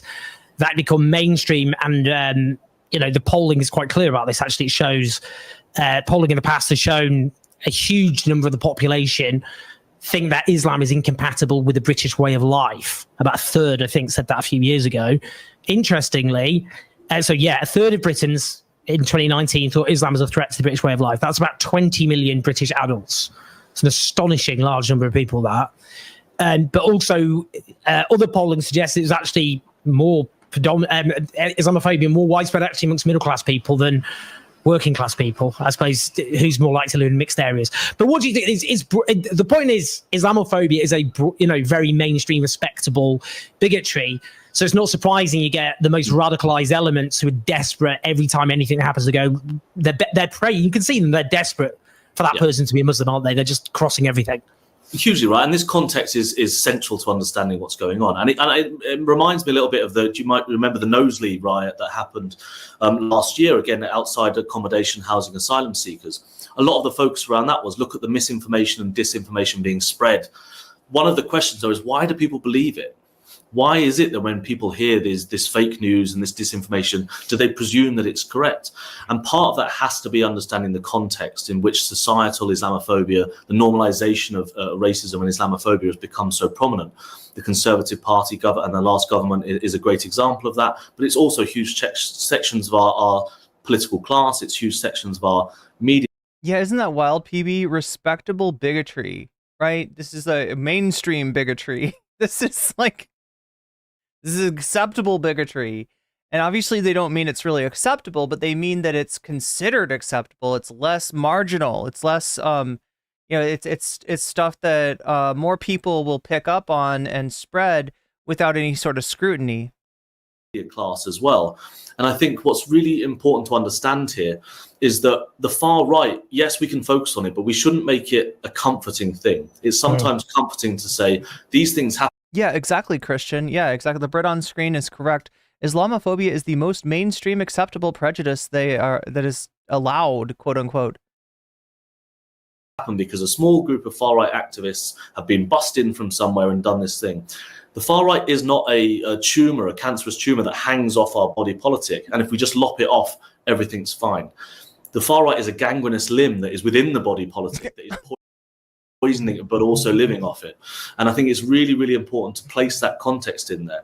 The reason that so many people turned up at Tommy Robinson's demonstration, the reason that 4 million people voted for Nigel Farage and Reform at the last general election, the reason that so many people listened to this fake news in Southport and decided to turn around and to target a mosque for no apparent reason, was because so much that is the underlying Islamophobia that sits at the heart of this. And that's because you can read that Islamophobia in a mainstream newspaper, and we heard it from our Home Secretary in Parliament, and we hear it in things like GB News, The Spectator, The Telegraph, The Sun. It is that wider context that makes people believe the lies that are being spread online. So, I mean, as an example, a 2019 study, I'd be interested to see that updated, suggested 59% of newspaper stories relating to Muslims had negative themes. Mail on Sunday was the top of the pack. There was 78%. I mean, examples, Boris Johnson, when he compared the Muslim women wearing the veil to letterboxes and bank robbers, Islamophobic incidents surged by 375%. So these, and what you mentioned, The Spectator, Rod Liddell, for example, one of their star columnists wrote, there's not enough Islamophobia in the Conservative Party. So that shows it's respectable. It's fanned by politicians and media outlets. Oh, well, absolutely. And of course, we heard Lord Pearson in the House of Lords saying the most extreme kind of forms of Islamophobia just last week. And it goes back to that point, which is we spend a lot of time trying to look at and trying to trace the origin of things like the misinformation about saying why this person is a Muslim. And that is important to understand how that process happens. But the real question is why people believe it. And actually, one of the reason that we saw such misinformation about this person supposedly being a Muslim happen so quickly after the attack is because so many people on social media presumed that was the case. They are predisposed when they see this horrifying attack, this murderous attack on children. Well, this must be a Muslim. This must be an asylum seeker. This must be a migrant. And so that's one of the triggers that means that this misinformation spreads so quickly, is because people just retweet it without checking. They don't wait for the information because and that's the power of hate. There's a presumption that there is the Muslim populace, it will be a Muslim. And as a result, that justifies in their minds, when there's this horrifying attack, to go and attack a mosque, because there is collective responsibility of the Muslim community in their eyes. Yeah, it bypasses their skepticism, the natural skepticism that you should have, the natural need to, confirm something before spreading it, gets just bypassed. We saw that, in fact, recently as well, when the BBC radio commentator John Hunt's wife and 2 daughters killed in horrific circumstances, and quickly people jumped to that hoping that it was a Muslim suspect, which it wasn't at all. Just another thing I just wanted to talk to you just finally about is, I guess this is broader phenomenon. It's very much not specific in Britain. It's actually a lot worse in other countries, which is, I suppose there was supposed to be since World War II a cordon sanitaire between the centre-right and what lies beyond it. And in Europe, that really, I suppose, began to fall apart. I'd say in Austria at the end of the 20th century, when the Christian Democrats formed a coalition with the far-right Freedom Party. I remember as a teenager, I went to protest outside the Austrian embassy. It was a big deal at the time. But since then, the far-right have entered power in multiple countries. They'd look I mean, we got some better results in France, but I wouldn't, as a betting man, you wouldn't bet against the far right taking over there in the not too distant future. They're ahead of in Austria, in Germany, thriving like they've never thrived since the fall of Hitler. Italy, I mean, we could go on. Trump in America, the Republican Party basically taken over by the far right. Mm-hmm. And here you get the likes of Sorella Braverman, who talking about how the Islamists are in charge in Britain. This is in response to, squaring, demonizing Gaza protests, calling them violent, but there's not many being arrested. That's her conspiracy theory. Liz Truss, a former Conservative Prime Minister, saying there's a deep state out to get. I mean, that sounds familiar to those of us in the U.S. You've heard similar rhetoric around BLM. I meant to actually go over this once, right? There's an interesting article that goes over the actual occurrence of violence at and surrounding the uprisings, the George Floyd uprisings. And when you hear about this from the right wing, you get the sense that there was just this carnage, this mass killing. And when you look at it, right, you've got over 9,000 events that are, part of this movement, right? And 95% of them being completely peaceful. Some of them, being violent, but as often as not, that violence being perpetuated and started by the police, who are being protested, who are, very sensitive to implications that they are doing, systemic violence disproportionately to Black people, that their police brutality, their failure at their mission to protect and serve is disproportionately aimed at Black communities, and it just flies in the face when you actually look at the real statistics of the violence that did occur and who the victims of that violence were. It flies in the face of the right wing narrative that that they burned down American cities and And a lot of times you'll hear this as cope or pushback when things like January 6th is brought up. Oh yeah, well, what about those?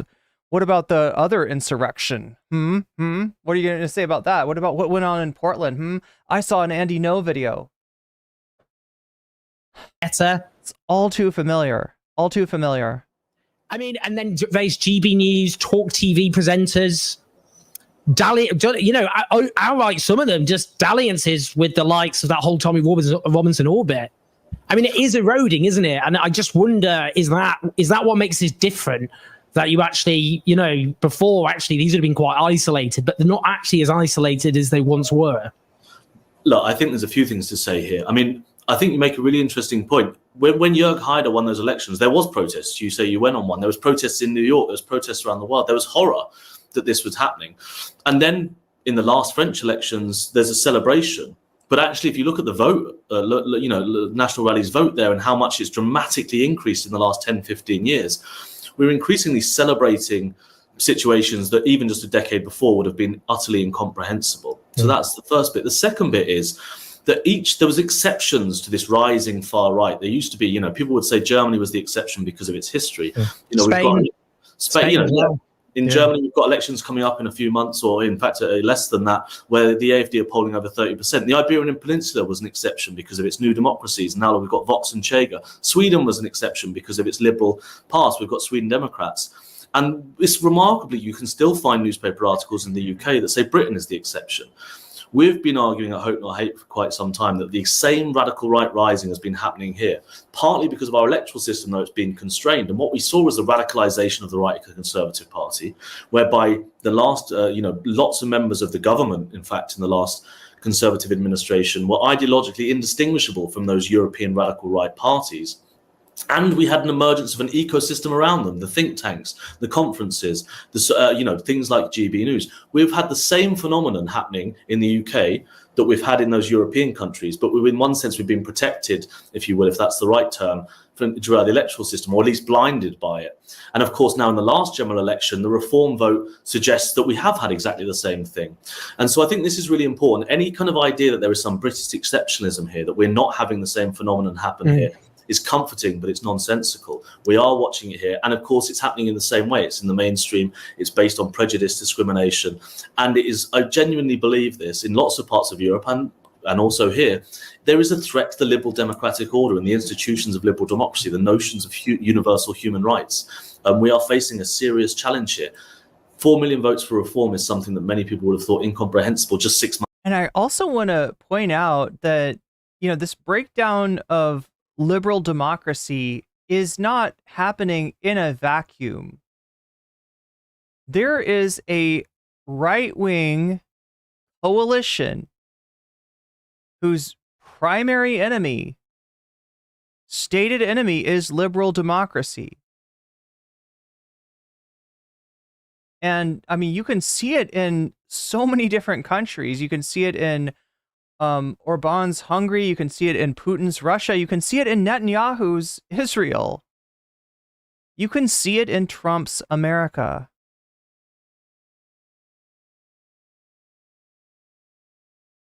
This internationalization of Steve Bannon's id is truly disturbing. Months ago, let alone 10 years ago. And just lastly on that, sorry, I forgot to say, Nigel Farage yesterday posted a video on social media where he did this quite, I'd say, slimy, plausible deniability, where he would air allegations being circulated. Now, of course, I don't. Wait, somebody brought up neoliberalism. That's another thing, right? The fact that we refer to the fact that liberalism, can, on one hand, points to like a system of government that, liberal democracy, pluralistic democracy, if you will, right? And on the other hand, points to, global capitalism. It's kind of a mindfuck that those two things are conflated. But I mean, I guess it's the legacy of the Cold War, at least in the US, right? This is very much comes out of the legacy of the Cold War. They're true. But he was there. He's an MP now. He's got that respectable kind of imprint after his name. So he actually helped legitimize these rumors while saying, I'm only asking questions. Do you see what I mean? Yeah, I mean, it was pretty appalling. It's hard to say that you can be shocked by Farage anymore. I mean, during the last election, Mark Collett, the leader of the fascist group Patriotic Alternative, said much of what Farage is saying is more extreme than we felt we could get away with in the BNP in 2010.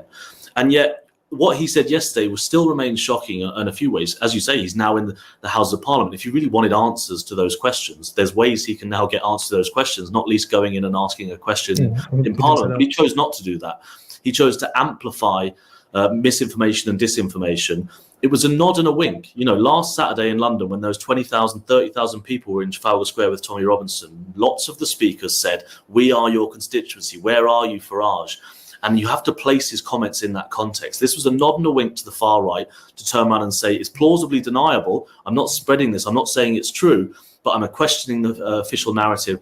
And I'm saying, is this person on an MI6 watch list, which, of course, is very thinly coded language for, is this person Muslim? And I think it's extraordinarily dangerous that an individual like that is now in Parliament. All right, so let's take a look really quick over here. This is Novara Media's reporting on the truth. We'll also talk about a row over women's boxing at the Olympics, which I have to say has become somewhat divorced from reality, I think. No, this is all divorced from reality. That's the common thread through all of what we're going to be covering today. It is a right-wing inspired divergence from reality.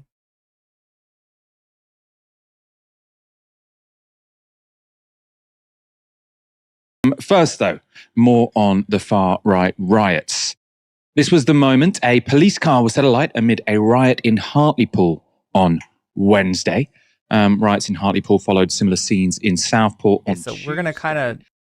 eggs and other missiles. And now an 11-year-old boy has been arrested on suspicion of arson in relation to the torched vehicle. 7 men have also been charged with violent disorder. 3 were held in custody and appeared in court today. ITV News reported this. Anthony Allen, 42, of Ormsby Road, Hartlepool, appeared at Teesside Magistrates Court, charged with violent disorder and assaulting an emergency worker. James Elliott, 41, of Raby Road, Hartlepool, was with him in the dock, charged with violent disorder. Peter Clark, 47, of No Fixed Address, appearing separately, was charged with violent disorder and exposure after allegedly showing his buttocks and genitalia to police. No pleas were entered to any of the charges.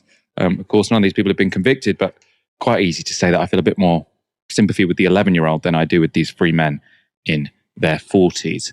Of those men, 2 were denied bail, reportedly prompting a member of the public gallery to shout, "Out of order!" in response to the judge's decision. Their next court appearances are expected to be in September. And more arrests are expected in the coming days, with a senior Cleveland police constable saying this is very much a live investigation, and we are continuing to work to identify those involved in the disorder yesterday evening and bring them to justice. Disorder of this kind will not be tolerated, and those found to be involved will be robustly dealt with.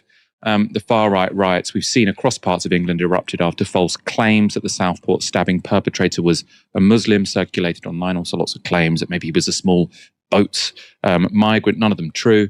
The riots have impacted Hartlepool's Muslim community, with faith leaders at the Nasir Mosque being told by police to block their gate. General Secretary of the mosque, Mohammed Ali Ahmad, told The Guardian this. Obviously, the Muslim community will be concerned for their own safety, for the safety of their families and of their mosque. You do look over your shoulder at times like these, which isn't reassuring and is troubling. I said to my mother, who's 65, don't go outside for a few days. Sanchi, super chatted $5. It's 2024, liberalism's fault for not taking PPL's frustration in ACCT and allowing fascists to add poison to PPL anger. This is why fascism spread so fast. Well, yeah, and look at who it puts in the crosshairs, right? The fact that this can be the fact that the thing that's eviscerating the world can be considered, can be called, can be traced to liberalism, right? In which case, you know, there's a conflation there between liberal democracy, which in the Western world, unfortunately, means coupled with capitalism. Thank you very much, McCarthyism. Thank you very much, you know, U.S. Cold War policy. Then the pluralistic society is blamed for the immiseration of everyone, because of late stage capitalism, right?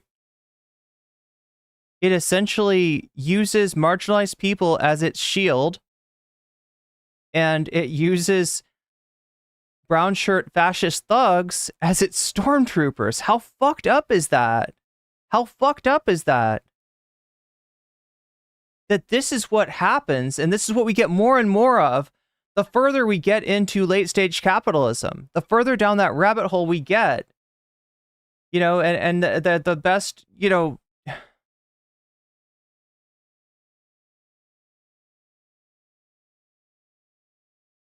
the only answer anybody seems to be able to push forward, anybody that the political, the supposedly pluralistic political, you know, liberal democracy is able to stomach, at least in the United States, is some sort of reform that is too little too late, and that has proven itself to be not sufficient to fighting back against the accrual of power by capitalists and by capital, right?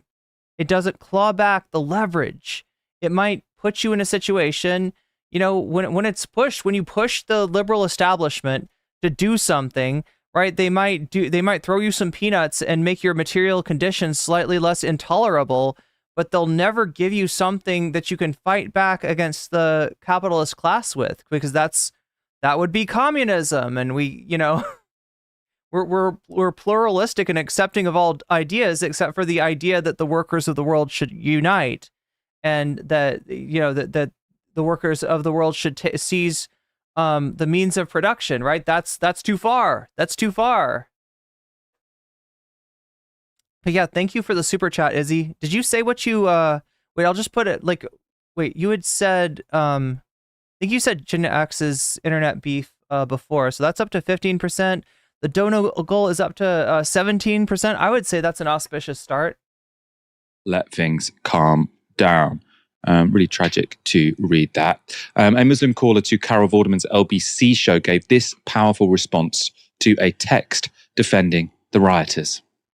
I'm proud of every single patriot. I don't know where this word's come from. And if you ensure safety on the streets, Carol, because that's what I want, safety on the streets, this is where James says, stop mass immigration of young Muslim men immediately. What do you say about that, Shamu? I just think that's outright racism, and just Islamophobia. And I feel like if he said that about any other faith, or a faith group out there, it would be completely unacceptable. But I'm raising two young sons who are Muslim in this country, and when I think that, I just think, okay, is this really a good place to be brought up as a Muslim anymore? Are they really valued in society anymore? What difference does it make if they've come from a different country, if they're born here, if people only see brown skin and perhaps coming out of a mosque? They're not going to think any different of my children, and that makes me really sad. Other Muslims, or sometimes when I speak to people, they look at me and they think, gosh, you probably can't speak English, or, oh, do you drive? And all these misconceptions about what it means to be brown and Muslim visibly. And I feel, but also having said that, would I engage in that conversation? Probably not, because a lot of my friends who do look like me have experienced rough, violent Islamophobic hate crimes. The headscarves being pulled off, people being barged past on purpose, in the supermarket or on the tube. And I fear for my life as it happens. And the Southport violence makes it seem like, people say, oh, that's an exaggeration. But is it? No, really, really difficult to listen to that, really. A young Muslim woman, Muslim mother, sort of saying she fears for her life. I have to say, she's actually saying that she's also got lots of friends who've experienced sort of situations like that. I think it's fairly clear that the people on these far-right demonstrations haven't been representative of the majority of the country, but obviously you don't need many people to sort of motivate and inspire fear in a much larger proportion of the population, which seems to be what's going on at the moment. It is, in many cases, legitimized by the far-right media, which we're actually going to talk about a bit more towards the end of tonight's show.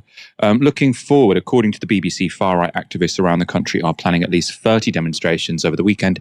Chief Constable Andy Marsh met with Keir Starmer today to discuss the threat posed by those demonstrations. He told the BBC this. What I committed to the Prime Minister to do today was to write to all those commanders to be very explicit about new guidance and rapid learning from these events about how we separate what might be legitimate protest from what is, frankly, downright violent crime. And so that we can intervene more quickly, we can arrest offenders, we can act to deter, and we can work with the criminal justice system to bring those people to very swift justice if people break the law. Aaron, when we were discussing, it wasn't you on the show, but when I was discussing on Wednesday's show, I think, sort of the aftermath of the Southport riot, one of the things, sort of my instant reactions was, these people look so appalling and so terrible, sort of trying to exploit a tragic death of children to kind of get pissed and throw rocks at the police, that no one is going to want to join this movement. And I still sort of stay with my assumption that I don't think they're persuading many people across the country. But it wasn't an isolated incident, and it does seem as if... just for my American friends in chat, getting pissed has a different meaning in the UK. Generally, that means getting intoxicated with adult beverages. I don't think YouTube wants me to say the colloquial word for that, but just so we know that getting pissed, in the US, it means getting angry. In the UK, it means imbibing in spirits, so to speak, right? And I'm not talking about void coffee either. I'm talking about something a lot stronger. Sort of this movement is, keen to show its face a little bit more over the next few days. Beep Seep says the riots are rent-a-mob from the EDL, and then racist opportunists get involved in for a fight similar to football hooliganism. I'm sorry, I'm not pronouncing that correctly, but the hooligans of the Yeah, no, it's we went over that. It's kind of a combination of that, and there is some like local reaction going on, but yeah, it's definitely being it's the flames are being fanned by the likes of the EDL and those figures, and especially the we'll get into the disinformation spreaders in just a second. And again, chat, I know this isn't the main topic that we're talking about today. We're going to get to the question of the weird conservatives talking about gender and Olympic boxing when that's the common thread between these two stories, between the boxing story and between the what's going on with these far right riots, is that there's a vacuum of information, and what fills that vacuum is lies. And not just any lies that are soaked in the kerosene of hate. And that's what allows this shit to light up and spread as quickly as it can, right? It's essentially tapping into people's emotions in order to bypass their better judgment. Whereas like with better judgment, you might question the information that you're getting. When there's hate involved, when your hatred has been tapped into, you tend to just like go on pure emotion, and that's what's happening here in both cases. I think that's true. I think ultimately, oh gosh, the UK version of Fanny. Yeah, I don't know if I'm allowed to say that. The 4 million plus people that voted Reform, for instance, in the last general election, instinctively these people want law and order. They're critical of the police because they don't maintain law and order harshly enough, according to them. They certainly don't back violent disorder, even if they might agree on certain issues relating to migration and the kinds of people living in the UK, even including people like myself. My father is Iranian. So that's one part of it. But also, I would say, Michael, if this was a movement which was based upon protest repertoires and tactics of, say, civil rights, if you saw people like Tommy Robinson et al., blocking streets and waiting for the police to assault them and being recipients of police violence, for instance, were that to happen, they'd have a much stronger moral case to the rest of the country. And they'd say, look, we have a real dysfunction here in terms of how policing works, which is a historic tactic. So I guess the one silver lining that Novara is trying to bring up here is that these protest tactics are alienating to this far right movement. These protest tactics are not tactics designed to spread to the broader population, but rather tend to isolate these groups. Now, that doesn't mean that violent right-wing thugs can't cause a lot of damage, a lot of pain, a lot of death and destruction, but it does mean that this is not representative of the broader population. This is not this is not a movement that's likely to coalesce more people around it through these particular means. But yeah, I mean, maybe that's not the goal. I feel like the goal is to intimidate. Dissident movements from the 1960s, for instance, trying to expose the brutality of the state and the partiality with which it uses violence.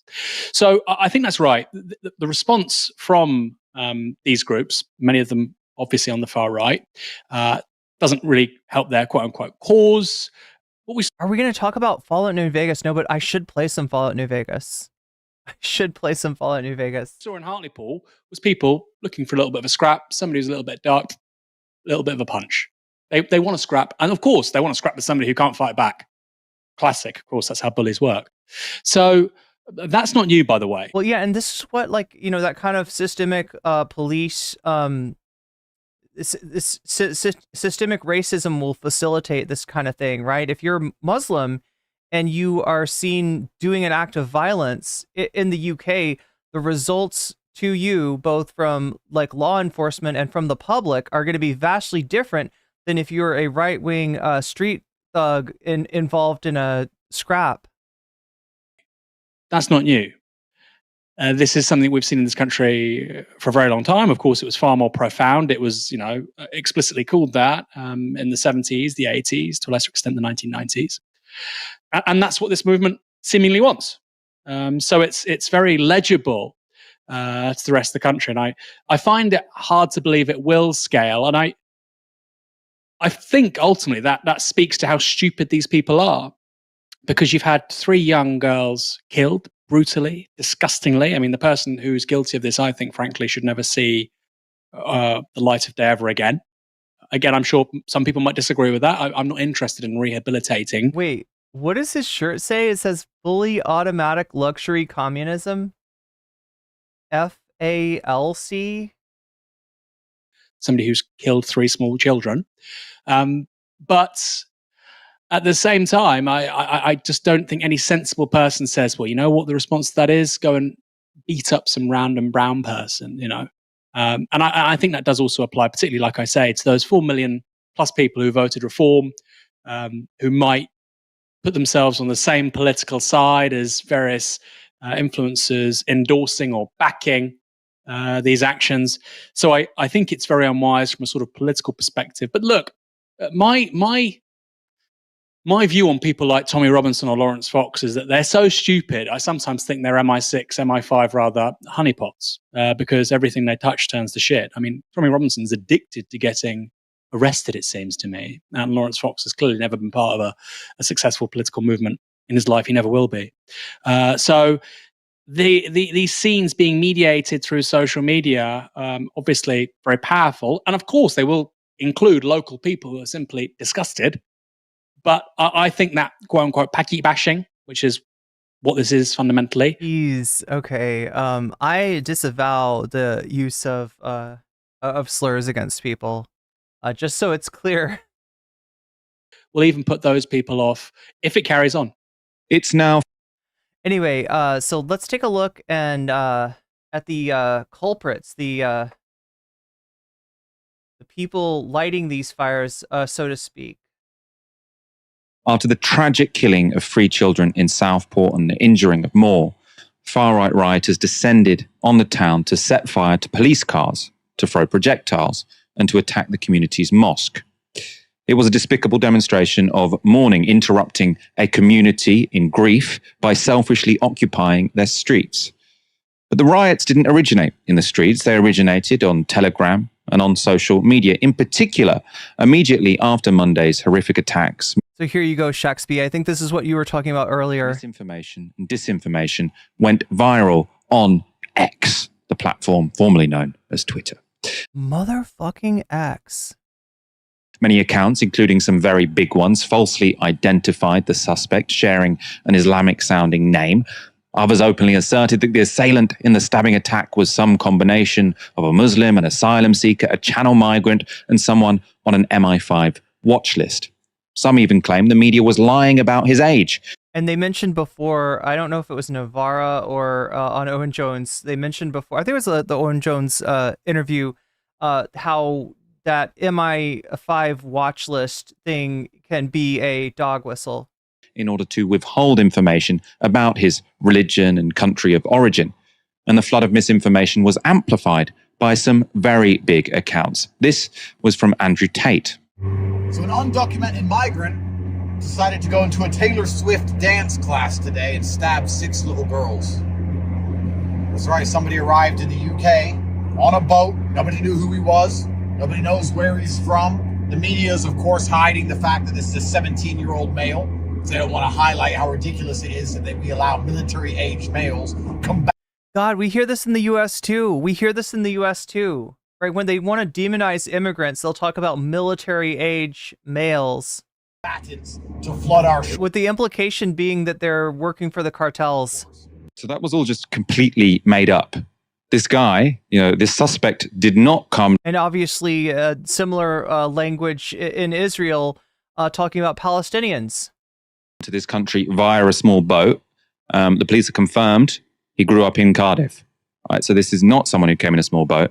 And sort of repeating, this is one of the most sort of horrible, outrageous statements you hear from far-right figures, which is sort of calling people who are coming here, on small boats desperate situations, calling them fighting age males, as if some sort of civil war is about to break out. Now, you might think, why does it matter what Andrew Tate says? He's a completely ill-informed idiot, which he is. 12 million people saw that video. It's a lot of people. Now, you might imagine in a previous... Says Kropotkin had nice ideas that could only happen if people cared about each other. I mean, if you're talking about the conquest of bread, yeah, you're talking about the revelation that a lot of the scarcity, a lot of the seeming lack of material resources that people experience in this world is not actual scarcity, but is artificial scarcity caused by the concentration of wealth in the capitalist class. Yes, day and age, that video. Whereas often, communism, socialism, anarchism are portrayed as like, just kind of almost like apocalyptic states of deprivation. In reality, the idea is to share the world's resources. And there's not really a shortage of those resources, right? There's a concentration of those resources. If we take that concentration and distribute it, problem solved, right? But the way that they portray communism is like, no, you're going to be fucking wearing like drab olive green Soviet style clothes. You're going to be waiting in food lines. The shelves are going to be bare. You won't have toilet paper to wipe your bum. Right, you have a very different idea of what that is, and that's because often when a country does, when workers in a country do seize the means of production, or there's even a movement towards that, that country is hit with sanctions, and those sanctions become the self-fulfilling prophecy. Thus acting as a bulwark for what is really a failed system, and not just a failed system, but a system that has failed time and time again, a system that invites crisis after crisis that the workers experience at a much more acute level than those with money who are able to insulate themselves from the effects of that crisis, right? It's a sad state that the world is in, where we can't move on to a new mode of production, and instead we are experiencing what Mark Fisher would have called the slow cancellation of the future. It would have got taken down from Twitter or X. Maybe even Andrew Tate would have been suspended for sharing such blatant, dangerous misinformation. But no, the video is still up. Obviously, Elon Musk doesn't seem to mind. New MP for Reform. Yeah, when it comes to right-wing disinformation, I don't know. What do you want to call these assholes? Elon Musk is like, gotta catch them all. I got my Alex Jones. I got my Sneeko. I'm going to bring them all back. Anybody who's ever been dropped from this platform, I'm going to bring them back in the interest of free speech. Okay, Nigel Farage also posted to social media. He said, and as a result, the X of today feels a lot more like the 4chan of 2016. I have to say there are one or two questions. Was this guy being monitored by the security services? Some reports say he was, others less sure. The police say it's a non-terror incident, just as they said the stabbing of an Army Lieutenant Colonel in uniform on the streets of Kent the other day was a non-terror. I'm not arguing that we are in a failed system. Hey, you don't have to. You just have to look around. Incident. I just wonder whether the truth is being withheld from us. I don't know the answer to that, but I think it is a fair and legitimate question. What I do know is something is going horribly wrong in our once beautiful country. It's just so irresponsible for a sitting MP to say, I'm just asking questions. I don't know. Maybe the truth is being hidden from you. Was he on a terror watch list? I don't know. Some people say he is. Some people say he isn't. I mean, it's exactly the language that Donald Trump uses, sort of essentially, right? And, this... Yeah, the Trumpian playbook has been copied and pasted all over the world.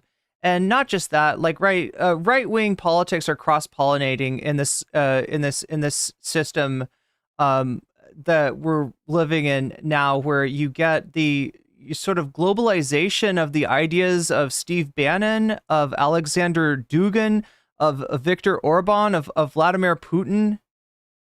And we're seeing a new world order emerge that is truly fucking threatening when it comes to the authoritarian right.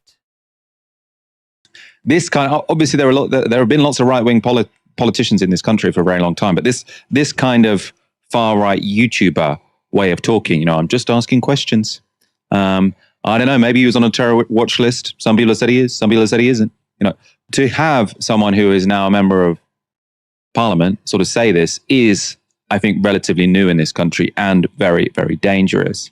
GB News' Darren Grimes also fanned the flames with posts like this. Today, children were murdered. Today in Parliament, MPs called for more refugees to be allowed in and bring their families. I cannot tell you how much I detest them. And there's obviously no evidence whatsoever that this person was a refugee. And obviously, even if he was a refugee, the idea that then you'd sort of say, oh, because there's been this person committing this outrageous crime. Yeah, it's open season on whatever group that we can, attribute a crime to, right? Whereas when it's like a Dr. Disrespect, like nobody's calling for like, yo, I gotta say, like, white straight dudes, what's going on with them? Do we need to look into this? Are they being allowed too much freedom in society? The fact that they can do nobody's coming after like all white straight dudes because of Dr. Disrespect, right? Whereas with other groups, you'll see the exact opposite happen. Crime. We shouldn't have rights for refugees would be outrageous in and of itself, but this is clearly just someone spreading hatred, frankly, without any evidence that what has happened has any relationship to the kind of hate he's trying to spread. Also joining in the sort of misinformation sort of battle was boxer Anthony Fowler, who posted this. Please tell me why our government let some sick, demented fella from Syria into our country. How has this happened? Like, he's just stabbed 8 children at a Taylor Swift dance class. The suspect is not from Syria. So this is... Yeah, I was going to say, the identity of the suspect seems to be morphing depending on what right-wing disinformation trafficker. Yeah, there we go. Trafficker. Let's call them traffickers. With Andrew Tate, that's very fitting to call him a trafficker. But in this case, I'm talking about him trafficking in disinformation. Suggestions are that he's of a Rwandan background, but brought up in Cardiff. Other posts emanated from more openly far-right accounts like Tommy Robinson's, who founded the English Defence League, the group believed to be behind last night's riots. And academic Mark Owen Jones has revealed just how far that... Yeah, Schmegley, you're right. The center will not hold. Far-right messaging travelled. So according to Jones, there were over 20 million impressions on Twitter of posts speculating that the attacker was a Muslim, a migrant, a foreigner, or all three. And this matches up to the hundreds of thousands, really millions of likes that, posts talking about Imani, as being a trans woman got, or as posts, essentially forcefully transitioning her. And misgendering a cis woman, right? You've got again the Mark Twain quote about the lie can travel the earth, several times, can circumnavigate the earth several times while the truth is still putting its shoes on. And that was double the number of posts denouncing that speculation. Helena, I suppose seeing sort of far-right fringe characters like Andrew Tate sort of piling in here, that is worrying. Also, something to be expected. Seeing an MP sort of say, just asking questions, that does feel new, doesn't it? Well, absolutely. It does feel very new. And of course, there is definitely a big difference between the kind of grifter types who are using... Oh, hey, this is Helena from No Justice MTG. I really like this channel. I've only seen a few of her videos, but... good stuff. This to further their own personal brand. Who will use weasel words. Both of them use weasel words. They'll just do plausible deniability. Darren Grimes saying, well, is these two things that are completely unrelated, but you should be scared, so please subscribe. And Andrew Tate spent the other half of his little rant in his car talking about him and how they're trying to attack him for being toxic masculinity or whatever, when it was nothing to do with the issue. Right? These people are just grifters. Weasel words. The people like Nigel Farage, people like Tommy Robinson, they have agendas specifically that they are trying to push. And they will use these weasel words like, I'm sure that everything's okay, but we must ask the questions, right? Just asking questions. And this is because they have specific narratives they're trying to push. I believe personally, this is my speculation, that Nigel Farage only really cares about these things to try and further his own anti-migration campaign for his political party and, of course, his own personal belief in lower migration. And so any amount of societal backlash that comes from pushing that narrative helps his own personal political campaign. But there's also obviously the innate Islamophobia that you've seen from, in my opinion, essentially from Tom Robinson over these years that's being pushed, and the reason why he's trying to foment these kind of things in the background. It certainly helps the groups that he belongs to that are there to push an Islamophobic narrative, in my opinion. The question is, of course, though, the line that they will also go with and saying, what's happening to our country, what's happening to our communities? But why would they immediately jump on or even disseminate things that are clearly false? So why would you care about whether or not this person was a Muslim or not when there is no official information at all out there yet? Like I said, in the vacuum of information, lies proliferate.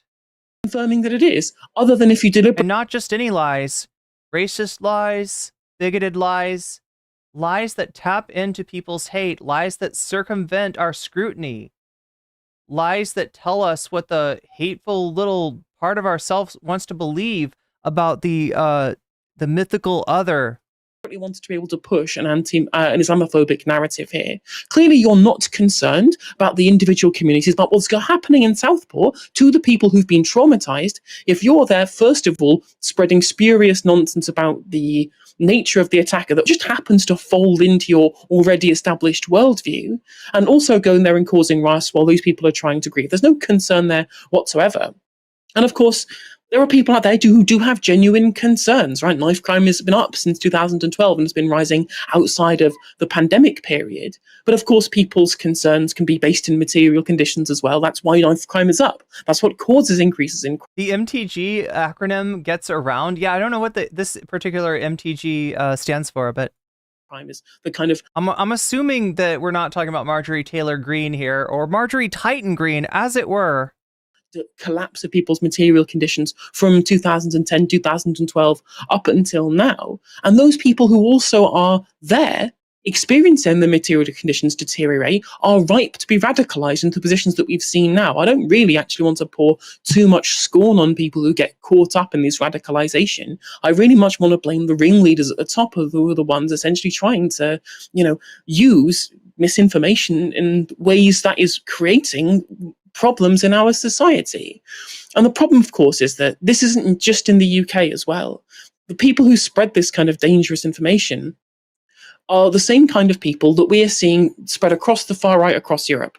Like the kind of ideas that they're trying to spread as solutions to these problems, that they are helping to create scare stories about things like demigration as a political policy, or this idea, the kind of conspiracy theories you get in the background about cultural Marxists trying to undermine the West, because these are very much the fear that a lot of these people have is the falling apart of the West that you see. This is a top-down problem, right? This is not this isn't coming from the bottom up. It's coming from the top down.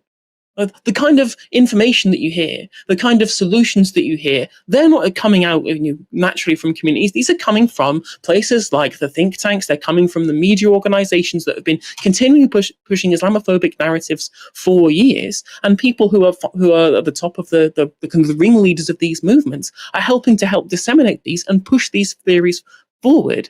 And all this is doing is causing even more discontinuity in our communities and even more hardship for everybody. And it's really dangerous. I've seen people comment, and it does seem quite persuasive to me, that probably it seems like the far right, the speed at which this happened, it doesn't seem like it was sort of people who looked at Nigel Farage's video and thought, oh, I'm really angry now, I'm going to turn up to Southport of their own accord. It seems like something which was organized in the background on pre-existing networks, on Telegram or whatever.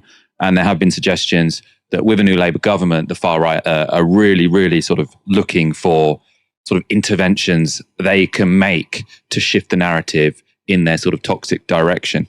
I do wonder, though, what the strategy is, because I don't think Tommy Robinson and his sort of band of thugs will have created many new allies by going and starting a riot in a community which has just suffered this great tragedy. So it is a bit confusing to me to see what the end game is. I can see, in the short term, why these people have turned up, because they love a fight. They want to sow division. But if they are trying to sort of expand the number of people who are sort of part of their, proto-fascist movement, I don't really see what this sort of horrific action is achieving, even on their sort of horrible terms. Let's look at one particular rioter. There's a bit of a silver lining in the story here. He received some poetic justice. So this was one of the hooligans taking part in the riots last night. I'm sorry, I will never get over how British people say hooligan. The hooligan. I mean, I guess in American parlance, we'd say hooligan. But there's just something about, I don't know, Chad, I'm just like, I want to hear it again. I need to hear it again. I need to hear hooligan. Hooligan. Proto-fascist movement. I don't really see what this sort of horrific action is achieving, even on their sort of horrible terms. Let's look at one particular rioter. There's a bit of a silver lining in the story here. He received some poetic justice. So this was one of the hooligans taking part in the riots last night. Okay, so again, we'll watch as much of this as we can. If it looks like it's getting violent, I'm going to skip this bit of video. But what is the justice that he gets? Is he going to get a gentleman in that? I don't really want to call him a gentleman, a thug, in a grey jumper, jumping up and down. Now imagine this is a response to sort of, you've got 3 young girls who are dead. You've got other children in a critical condition, 2 adults in a critical condition. And he seems excited. You've got a community which is completely grieving. And, you say, I'm here to protest some kind of injustice. You're jumping around like this, like kind of partying in the street. What the hell are you doing? Right? It's completely disgusting. I mean, 99.9% of the British public looking at that will think this is a disgrace. Let's look at what happened to him just slightly later. Oh no. What happened? That evening. Okay. Oh, God. I don't know, chat. Okay, so we got British police with riot shields. People looks like they're throwing bricks.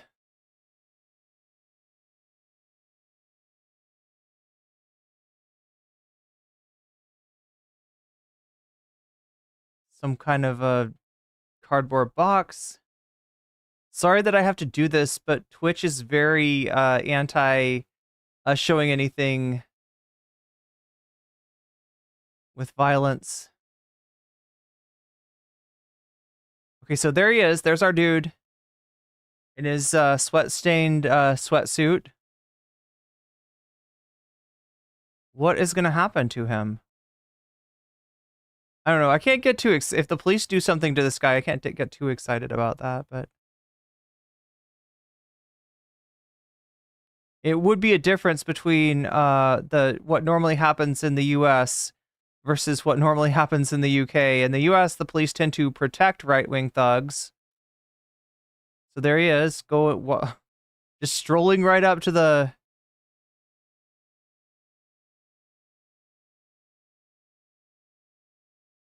Oh shit, is this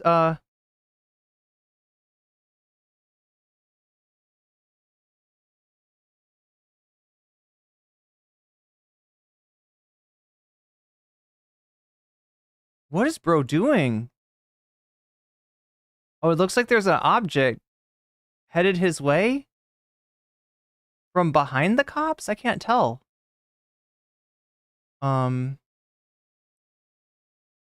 Ooh, is that's like a rock, right?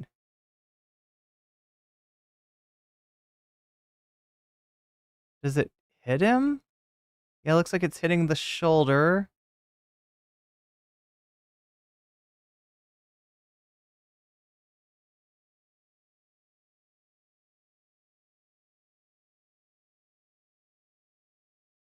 Is somebody picking up a rubbish container? Throwing it at the... Okay, I don't know. Twitch is gonna hate this. Twitch is gonna hate this. So what happened to him? Oh, we got hit in the nuts! Bro got hit in the nuts! I'm sorry that I could not show you the moment of impact or anything like that, but like I said, we got to be really careful about what we're showing, considering that we're, streaming on a platform that is famously not Oh yeah, they're gonna help. Oh, okay, let's help you out, bro.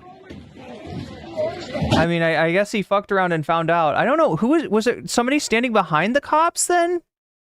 Is that what happened? The thugs in the masks are usually the ones who are there to provoke the rest. That brought his spirits down a little bit when I first saw that on Twitter. It's kind of like a Richard Spencer clip, isn't it? Yeah, brick to the dick. Exactly, Red Bro. Exactly. R.I.P. the next generation of his family, I guess. I don't know. Obviously, the thing that sort of you notice straight away, I was looking at it on my phone, is him getting hit in the crotch with a brick. I hadn't realized until so somebody was standing behind the cops and lobbing till sort of someone mentioned it on Twitter, and then it's... See, this would be the opposite of the situation in the U.S., right? In the U.S., the riot cops would be forming a line around the Proud Boys or Patriot Prayer or whatever group of right-wing thugs, were involved, and they'd be facing off against the counter-protesters, right? Seems like... much obvious, actually, looking on a bigger screen, that he'd actually got hit in the head twice, I think, before then getting hit in the balls with a brick. Looked incredibly painful. If you're going to be a far-right rioter, the place you shouldn't stand is between the rioters throwing bricks at the cops and the cops. Helena, this... Wait, so it was friendly fire then? It was friendly fire. It was other right-wing thugs throwing bricks at the cops. This horrible gentleman doesn't seem to know where one should place oneself when taking part in a racist riot.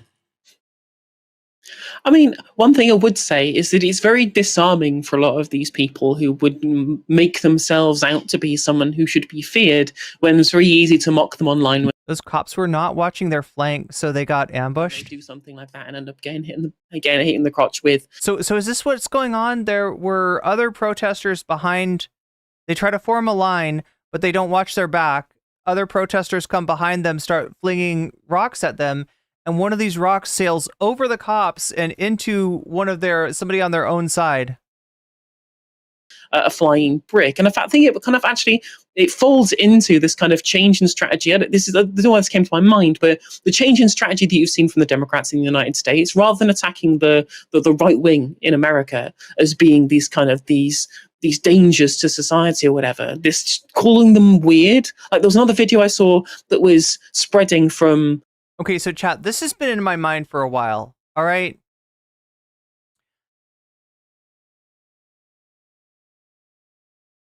Pointing out the weirdness of Donald Trump, pointing out the weirdness of JD Vance, pointing out the weirdness of the Trump supporters is probably a thing that needs to happen. It's probably an effective technique. It probably also has a limit.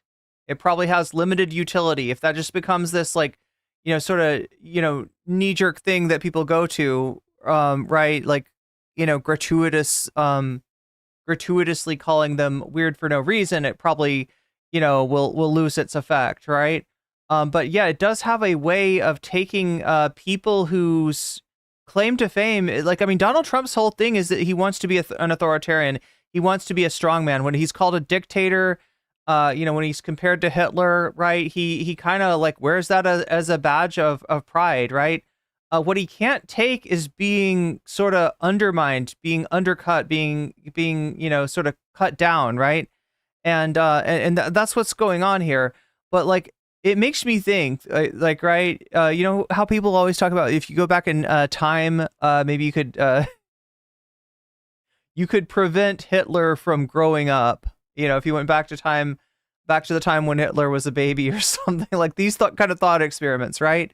What if instead of that, you just go back to a speech and you just point out, hey, that guy's weird. That's a weird mustache. Hey, dude, you're fucking weird. You fucking weirdo. Getting up there like, if only that was like a, slam dunk technique against fascists of any description. I don't think it's quite that versatile. I don't think it works against everyone, but it is interesting to think about. We keep calling people weird, centrists calling.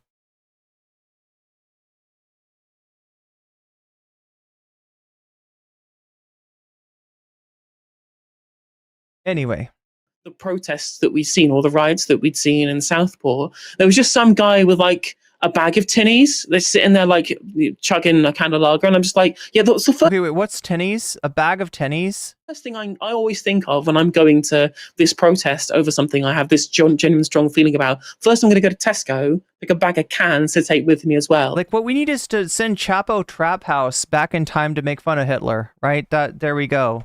We'll get like Nick Mullen and Adam Friedland in on that too. Just go back in time, teach them German. Of course, they need to learn German, but go back in time, make fun of Hitler, maybe see what happens. I don't know.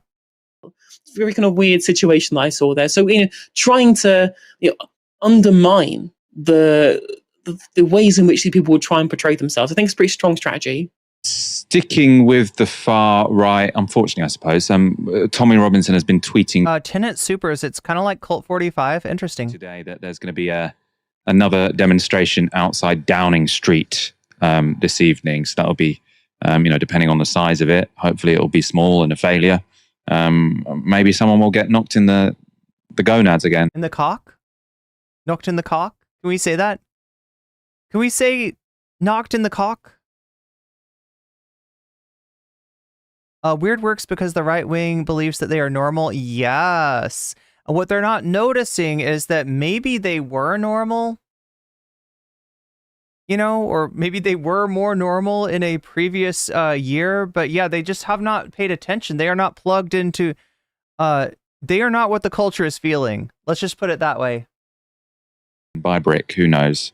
As I say, I don't actually see the way this has panned out as a rock to the cock, a brick to the dick.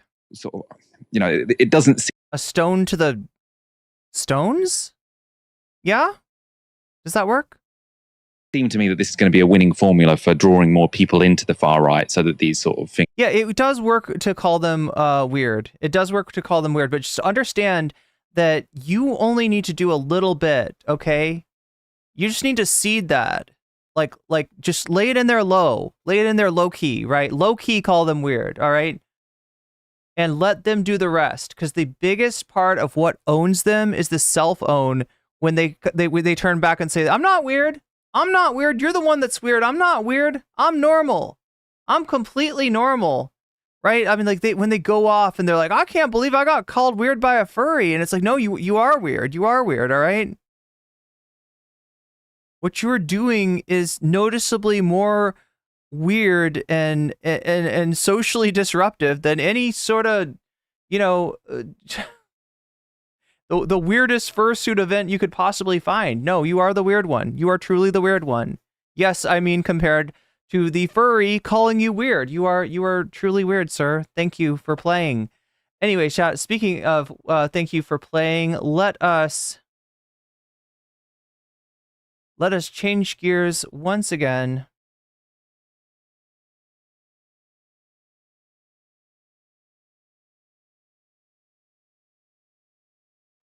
There and there, we have changed gears. Okay, and then what am I trying to find? I'm trying to find this screen right here. Hi, chat. I'm back. So yeah,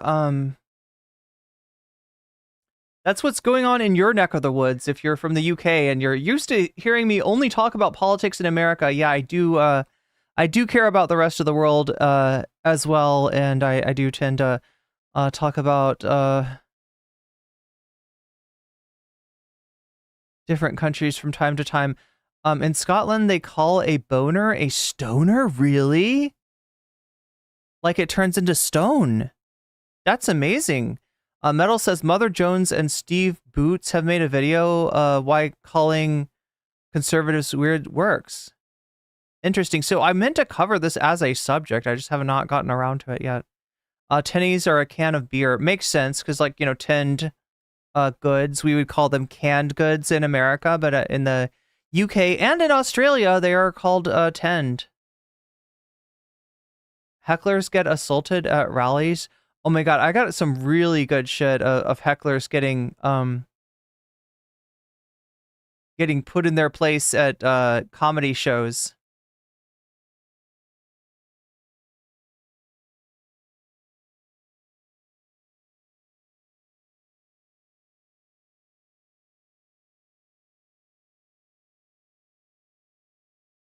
I don't know why, chat, but I've got like 80s. I got hits from the 80s stuck in my head right now.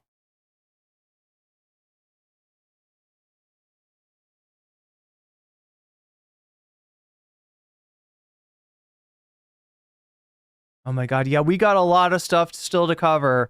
We got a lot of stuff still to cover today. We got Tim Pool, we got Logan Paul, we got J.K. Rowling, we got J.D. Vance apparently too. We got some more nonsense from the Hill. We got some Fox freakouts about boxing.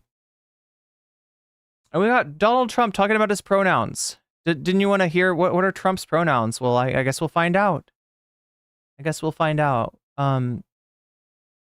Anyway, what I want to find out right now is what's winning in the poll.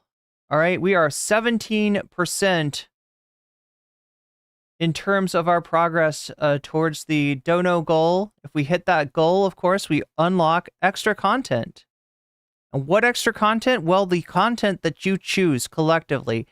When I say collectively, I mean that we've got a poll going on the full scale stream, the full size stream. What is it called? The full... I had a better name for it.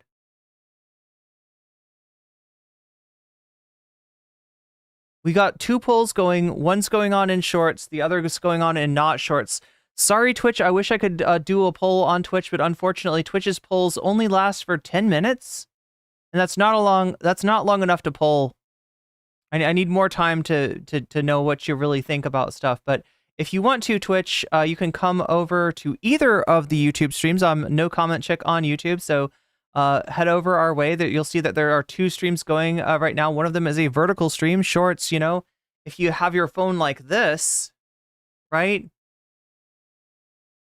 It's that kind of stream. Wait, I should have my phone. Why do I not have my phone on me? Anyway, chat, I think it's charging actually right now. But anyway, if you got your phone like this, and we got one stream, if you got your phone like that, right? And I got a poll going on both of the streams, and it looks like both of those streams, for once, you agree. 34% of you in the full scale stream are voting for Gen X's internet beef with Gen Z. 29% of you are voting for Tech Bros Want to Matrix the Poor. 22% want to see Squid Tips versus Vosh on motorcycles. It's a beef about motorcycles. Over on shorts. Oh my gosh. Jules, thank you for the 500 bits on Twitch. Hits from the 80s, and 500 bits goes to Vox Populi. That gets us up to 23% of the way towards the dono goal, and that gets us up to 5% of Vox Populi. Vox Populi. What hits from the 80s? That one where he's gonna stop the world. He's like, I'll stop the world, I'll melt with you. I'll stop the world. You've seen the future and it's getting better. It's that one. That's the song that is stuck. And if I sing too much of it, I'll get in trouble, chat, because they will. Only if I sing the melody correctly, I've noticed. If you sing the melody correctly, you get in trouble. The worse you sing, the less likely you are to get in trouble. But we got all kinds of emojis going on in chat right now. What's up, MIDI doctors? So yeah, like I said, the chats are agreeing for once. Gen X versus Gen Z is winning. In shorts, Tech Bros Want to Matrix the Poor in second place. I think that's like the same, right? Yeah. Look at that. Okay, almost the same. The only difference is in shorts, Squid Tips versus Vosh is last place because Shorts does not know who Vosh is or who Squid Tips is, right? And in the full-scale stream, it is Walter Masterson trolling the RNC that is in last place, probably because you've already seen other content creators cover that, if I were to guess. But yeah, so that's what's winning right now. Now, if I look, oh yeah, look at that. The donos agree. Everyone agrees for once. Look at that. That's interesting. The dono goal is 23%. We are almost 1/4 of the way to unlocking more content, bonus content, if you will. Right? And the majority of the donos are going towards Gen X's internet beef with Gen Z, as is the poll. So yeah, this time there's an agreement there. Remember, when you donate, you have the ability to put your money where your mouth is. That is to say that you have the ability to add extra points to the topic of your choice, right? So when you donate, only if you want to, you can tell me which of these topics appeals to you the most, and I will add your donation as a percentage to the total average between streams. So you will make it more likely that the subject that you want to see gets shown. Right, you can also say Vox Populi if you want to just throw it back to the voters, right? If you want to decrease the overall impact of money in politics, of the donations, if you want to stop the steal, as it were, you can say Vox Populi, and I will put your money there, and you will actually like sort of take away from the overall effect of the donos. You can also say Fallout New Vegas, in which case I think we got another super chat saying add a bit more to the dono goal and Gen X plus versus Gen Z. So that's now at 17%. Yeah, we got a popular topic today. And we are fully 1/4 of the way there. So again, any kind of donation, whether it be super chat, super sticker, whether you are getting a membership for yourself or passing on the weasel to other people, giving gift memberships, that you can put that towards the topic of your choice. This goes also for Patreon signups. You can find the link to the Patreon down in the description. Patreon signups, as well as contributions to my throne.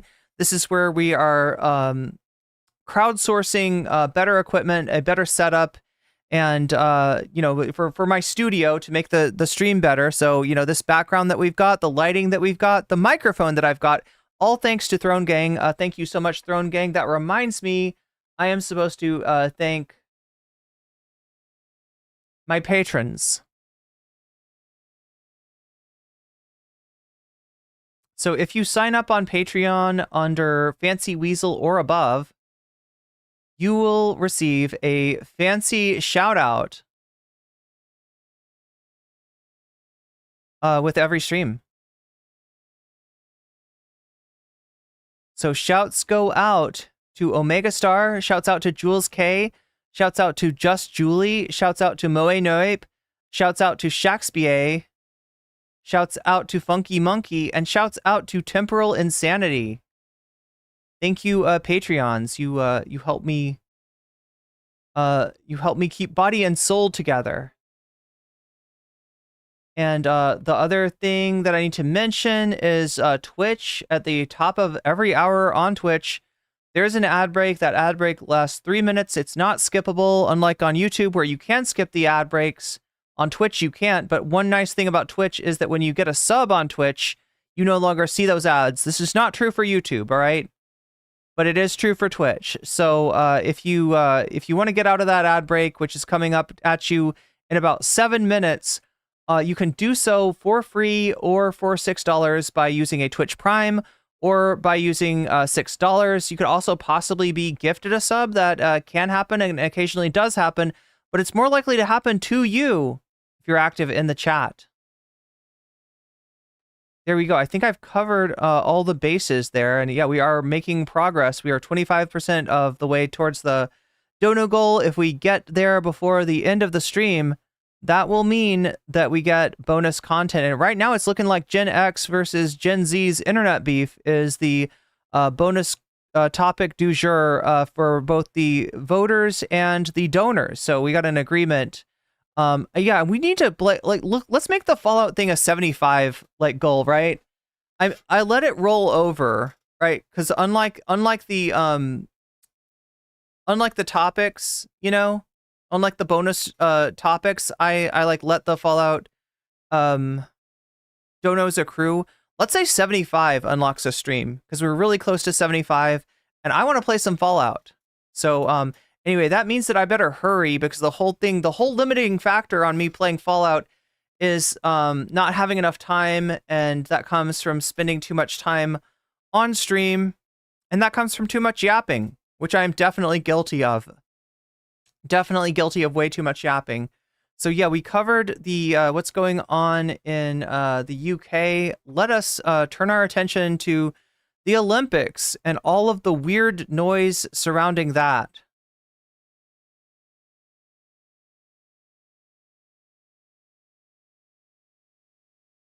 We have J.K. Rowling. Well, let's start off with this. Okay, so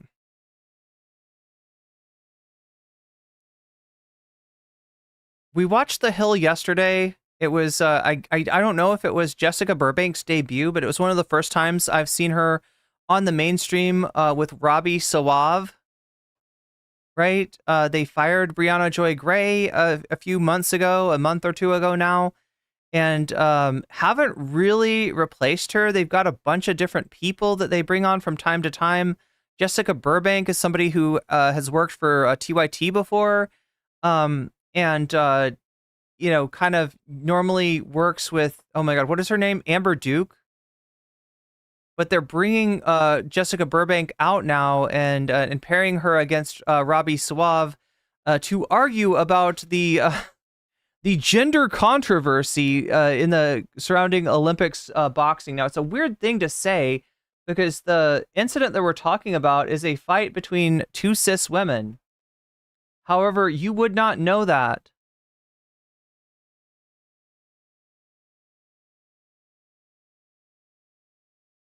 You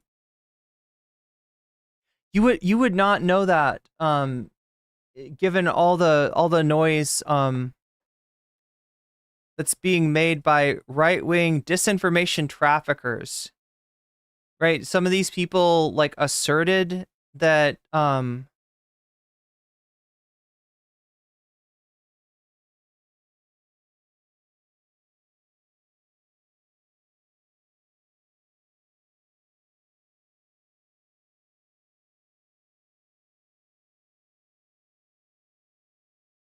that Imani Khalif was trans. Some people have seemingly attempted to forcefully transition Imani Khalif, calling her he, him pronouns and asserting that she's, a man, despite all the information to the contrary, right? You're talking about a cis woman here.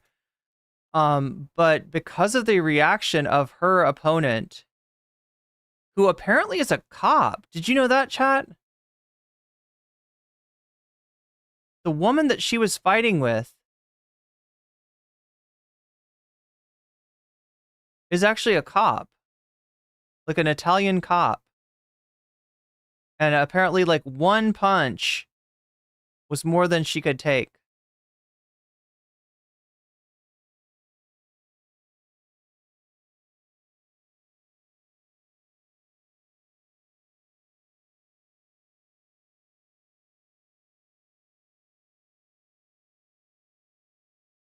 Yeah, the Twitter is definitely changed a lot in terms of what it's putting forward.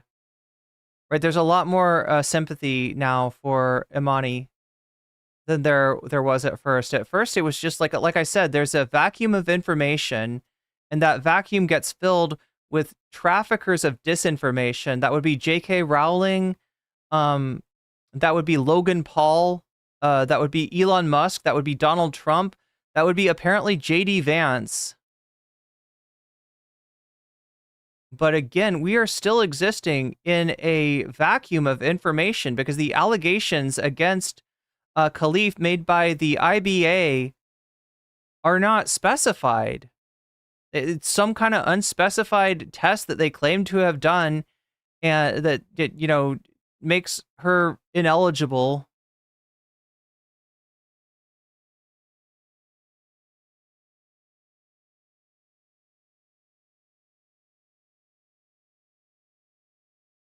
And for that reason,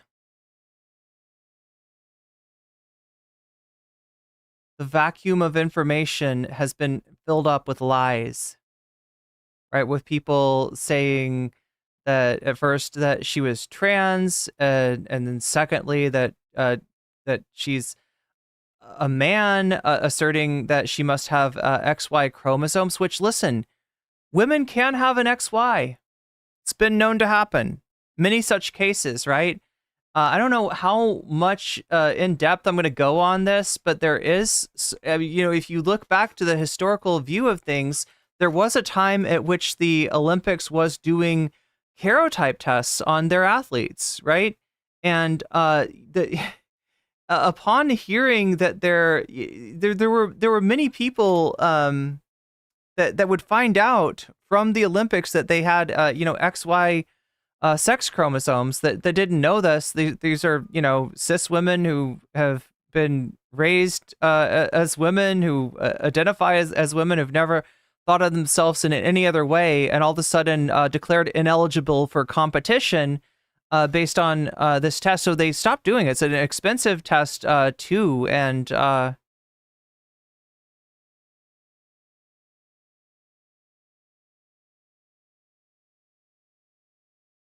anyway, let's see what The Hill has to say about this.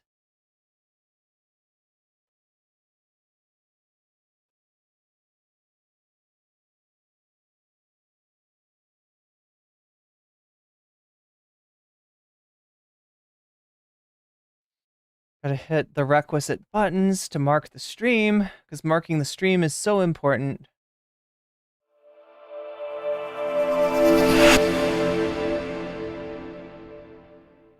I give NCC credit on hormonal and genetic biology. Well, yeah, I've got a little bit of a background in biochem. I don't usually talk about it. Yeah, so Paul Hammond's bringing up Castor Semenya and the whole, noise around her. Yeah, my understanding is that Castor Semenya was forced to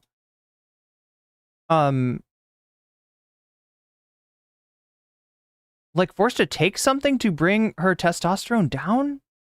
And it's not the first time that sort of thing has happened. There's actually an incident that I was reading about in 2014, according to the British Medical Journal. 4 athletes were forced to undergo clitorectomies or partial clitorectomies, which you can, probably put that together, what that is, what kind of, surgery that is, in order to be eligible to compete in women's sports, right? And this doesn't have anything to do with their, the size of a clitoris does not bestow a athletic advantage. But yeah, these, 4 individuals were forced to, get surgery to reduce the size in order to be eligible to participate. So, it's kind of like taking us back to the bad old days. Anyway, let's take a look and see what The Hill has to say, what kind of rage bait they've got for us today. This is Nomiki Konst, who some of you may know, former friend of the Majority Report, current, I guess, enemy of the Majority Report. And I guess current co-host or contributor to The Hill. I guess I wasn't aware that Nomiki worked on The Hill, but yeah, this is, I guess, where she winds up. Kind of fitting considering her political transformation.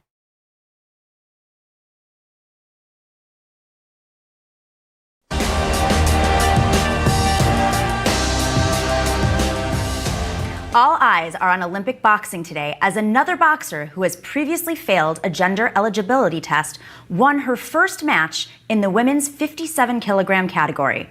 Taiwan's Lin Yuting, a two-time world champion, faced off against Uzbekistan's Sitora Turdibekova, who was in tears after their loss.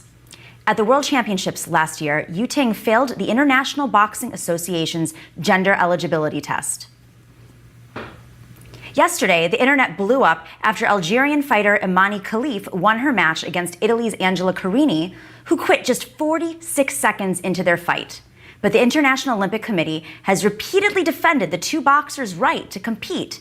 And after the controversy erupted yesterday, the IOC released a statement, quote, saying, "We have seen in reports misleading information about two female athletes competing at the Olympic Games Paris 2024. The two athletes have been competing in international boxing competitions for many years in the women's category. These two..." Yo, Eric 121, you've just been weaseled, and that's a good thing. Yeah, thank you for becoming a weasel. Athletes were the victims of a sudden and arbitrary decision by the IBA. Towards the end of the IBA World Championships in 2023, they were suddenly disqualified without any due process. Okay, so now we went over this before. There are two boxing organizations that we're going to talk about. One of them has undergone a name change, so I'll try to mention that where this is relevant, right?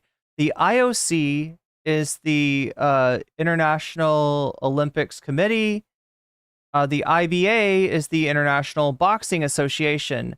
The IOC used to contract the IBA to officiate their boxing events. This stopped when it became apparent that the IBA had become corrupt in so many different ways: financial misdealings, conflicts of interest, lack of transparency, particularly an event involving actually Khalif and a Taiwanese boxer as well, where they were stripped of their right to compete based on some spurious and still unsubstantiated claims. But that has not stopped some of the Twitterverse from reacting. Author J.K. Rowling wrote, so here is Amber Duke on X, quote, "Could any picture sum up our new men's rights movement better?" So just so you understand it, we're watching The Hill. They have a formula. It's worked in the past. They used to get views on their channel. They don't really. This has got 35K views, and this is a huge topic, right? Video came out 2 days ago, only 35K views, right? So they had Brianna Joy Gray and Robbie Suave as their main 2-point people on The Rising. And with that formula of sort of bringing in, I guess, a right-wing audience and a left-wing audience at various degrees, and butting these, hosts, these anchors against each other as they did, they were able to kind of garner an audience that was partly right-wing and partly left-wing. At least that was the idea. I think mostly they garnered a right-wing audience, and Robbie had a lot more fans than Brianna. The Hill is kind of a right-wing publication, although they do try to hide it with things like this, with things like that. Oh, we hire Nomiki Konst as well. But just I want you to look at whether Nomiki Konst came to this gunfight armed with a spoon, okay? Not even coming to a gunfight armed with a knife. I'm talking about armed with a very dull spoon, I think. Maybe a rusty spoon even. But no, it's probably not even rusty. It's probably just a spoon. It's probably one of those spoons for baby food, that are covered in like latex. That's what Nomiki came with. The smirk of a male who knows he's protected by a... So there we go with J.K. Rowling's, with her initial tweet, right? Just going right to calling Khalif a male, misgendering her. And I gotta call what this is, right? This is an attempt to forcefully, socially transition Khalif, who is a cis woman, into being a man somehow. This is transphobia that has like overgrown its intended target, and now is targeting cis women and trying to disqualify cis women from women's only spaces. Like, you think are you a woman? Well, only if J.K. Rowling gives you that pass, right? It's like her doing the Joe Biden thing. She thinks she's Joe Biden. You aren't a woman. Misogynist sporting establishment enjoying the distress of a woman he's just punched in the head and whose life's ambition he's just shattered. Trump's VP pick, J.D. Vance, wrote, quote, okay, so there's the J.D. Vance quote. I wasn't even aware, but yeah, Trump and J.D. Vance have weighed in on this. Their election is going badly. I haven't covered this, chat, but the latest polls that I've looked at all have Camilla, wow, I did it again. All have Kamala Harris taking the lead from Trump and Vance, right? So things have changed. I'll update you on that more next week. This is where Kamala Harris's ideas about gender lead to a grown man pummeling a woman in a boxing match. To which journalist Aaron Rupar wrote, quote, "We're talking about a woman boxer from a country where it's illegal to be trans, boxing an Italian in France." Mohammed Badida brings up, we know very well that this is not about the Olympics, but we are always accustomed to, the Western world in particular is very unjust and racist towards us. Yeah, I do think that you're right that there's some racism mixed up in this. I think you're right about that. And we're blaming U.S. VP Kamala Harris. Sounds legit. So, point taken that we're blaming Kamala. What?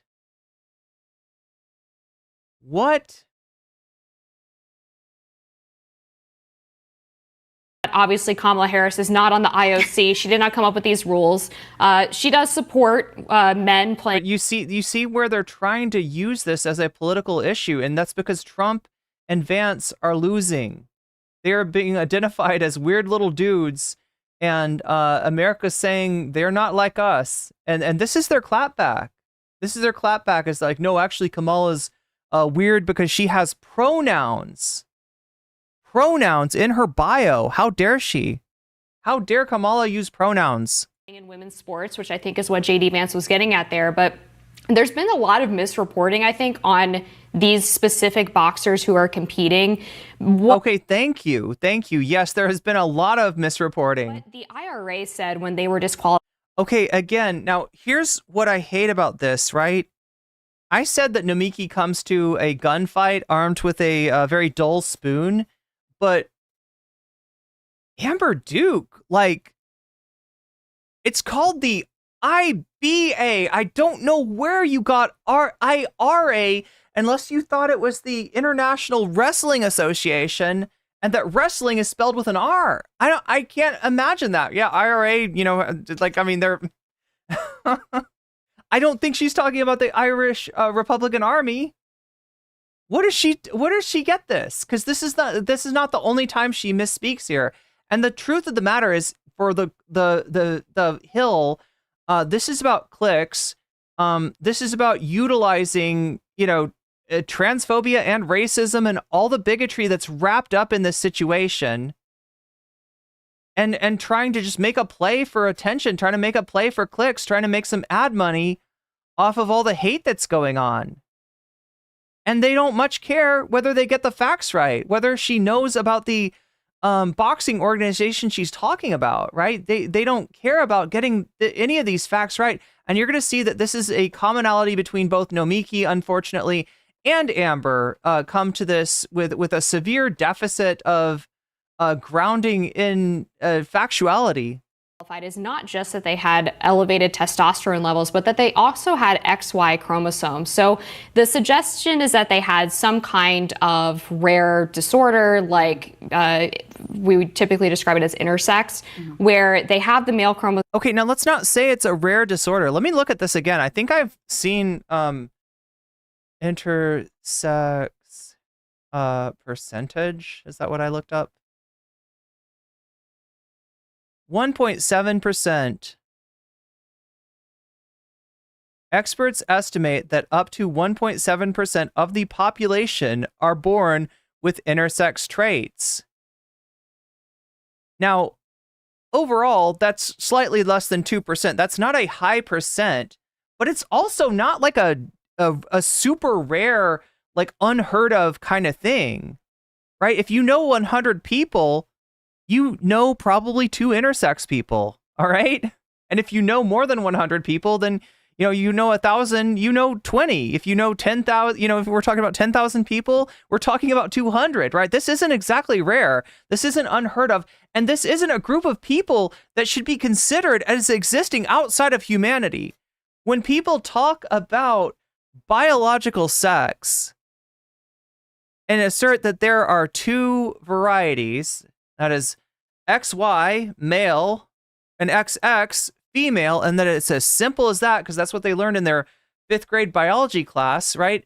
They are speaking out of ignorance. They are speaking out of ignorance. There is more variety in the human species than that, right? If you really want to talk about biological sex, know first of all that this is not a characteristic, this is not a category that you yourself can perceive in looking at a person, even in examining a person, right? You're not necessarily going to know what their biological sex is. And we are not talking about like 2 configurations. We are talking about multiple possible configurations.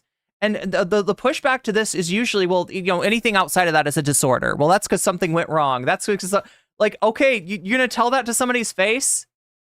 Like, you are a mistake. You are outside of humanity. When we talk about humanity and we talk about the 2 sexes, we are purposefully omitting you. We are not speaking about you. You do not count. You're really going to tell that to 2% of the world's population? So yeah, right away, we see, what little grounding, in fact, we actually see coming from Amber Duke here. They have the male levels of testosterone, but they haven't fully developed their primary and secondary sex characteristics. And so to me, this is a clear-cut case of unfairness. I mean, even just watching this matchup between the boxers yesterday, the one from Algeria who was accused of failing a prior gender. And again, like, let me tell you about the other mistake that's going on here, right? We don't know, right? There's speculation about, Khalif, maybe having, category, being under the umbrella of DSD. We don't have information about that.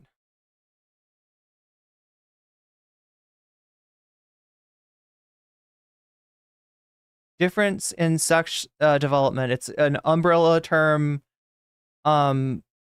that talks about like a lot of things, right? Because people don't really understand.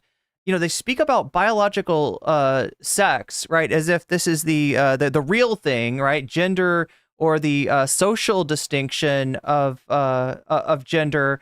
Your social, your role in society, depending on your gender. That they'll try to assert that this is a synthetic, woke, sort of thing it's tagged on after the fact. And that the real shit is biological sex. Now, depending on what conservative you're talking to, this can mean anything from the sex chromosome that you carry in your DNA to your genitalia. Kind of none of their business, but they're going to be all up in your pants for this, right? Because they really want to know. They really want to know what's going on with you, right? This is why we call conservatives weird. They're a little bit obsessed about stuff that's like none of their business. Anyway, it could be about your hormone dominance. There are, 2 of what we call sex hormones, 2 main ones, and they predominate different. Either estrogen or testosterone will predominate in different people's systems, or sometimes even they will bring up like the idea of large versus small gametes, because they really want this biological gender to be a real thing where they can finally say, like, well, we believe the science is on our side, and it's not on your side. And yes, your 5th grade biology textbook maybe seems to be on your side, But anybody who actually studies this stuff, who studies what we're talking about is genetics, what we're talking about is endocrinology, and what we're talking about is, embryology, right? These are medical fields that most people are not very aware of, that most people are not very knowledgeable about. And yet we have all kinds of yappers on Twitter right now calling, Khalif all kinds of things based on no information. Because let me remind you, the IBA, the discredited boxing organization, the corrupt organization that the IOC refuses to work with at this point, has not released any information about Khalif, has not said what they based her disqualification on. So we don't know.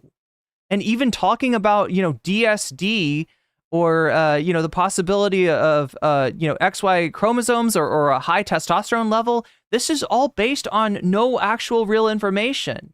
But like I said, when misinformation can attach itself to hate, it is able to proliferate. It is able to perpetuate itself. It is able to spread all over the world before the truth has time to get its shoes on. Test. This woman who bowed out of the fight after 46 seconds said, "I've never felt a punch as hard as that."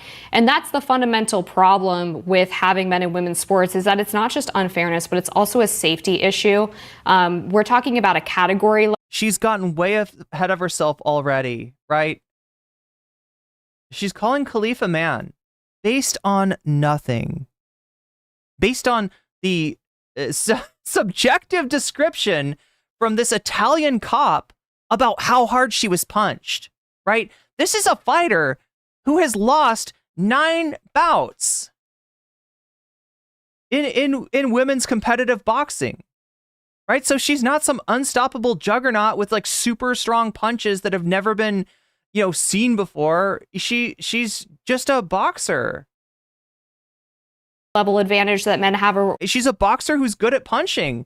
And for that, now she's having transphobia weaponized against her. She's having J.K. Rowling call her a man, use he, him pronouns for her, forcefully socially transition her. I mean, what is up? This is not normal. None of this is normal. Over women, whereas and none of this is okay. Typically within the categories of sex, we see comparative advantages like so-and-so is a little bit taller, so-and-so has better resources to access training. But there's a reason why Katie Ledecky, despite having the 20 fastest times ever in the 1500-meter freestyle, is still a full minute slower than the men's record in that same event. Katie Ledecky is also being transvestigated. That's how wild it's gotten. You got Candace Owens asserting that the First Lady of France is somehow secretly transgender. There's no proof around that. You've got right wingers talking all kinds of shit about Michelle Obama. Basically,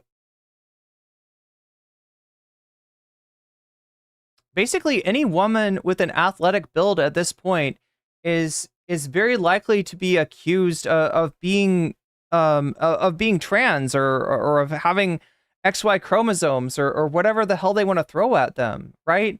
This is an expansion of the gender critical agenda to not only disqualify trans athletes from competition, but also to disqualify cis athletes that do not meet their specifications. This is a witch hunt. I mean, listen, I think this is a complicated story. Let's just start off with that. There's too many different reports. There was no evidence provided, so much so that the Olympics Committee... Yeah, many doctors write it is getting downright silly. And sometimes that's the best thing that you can do is call out the silliness. Has come out and said that as well. Having chromosome conversations, intersex conversations, obviously they're very unique situations here. That is why they have these committees and they take them case by case. I think what is unfair about this situation is how the internet is, and J.D. Vance in particular, is using it as an opportunity for his election, his electoral campaign, at the risk of these boxers. All of the boxers are now at risk. All of them are dealing with hatred online, especially the ones that are in question here about their identity. The amount of bullying online on top of it is putting all trans people at risk. Every single time a situation. So, I mean, this is what I'm going to say. I don't think that Nomiki's really prepared for this conversation, right? There's a lot of really easy pushbacks on the bullshit that Amber Duke is putting forward, right?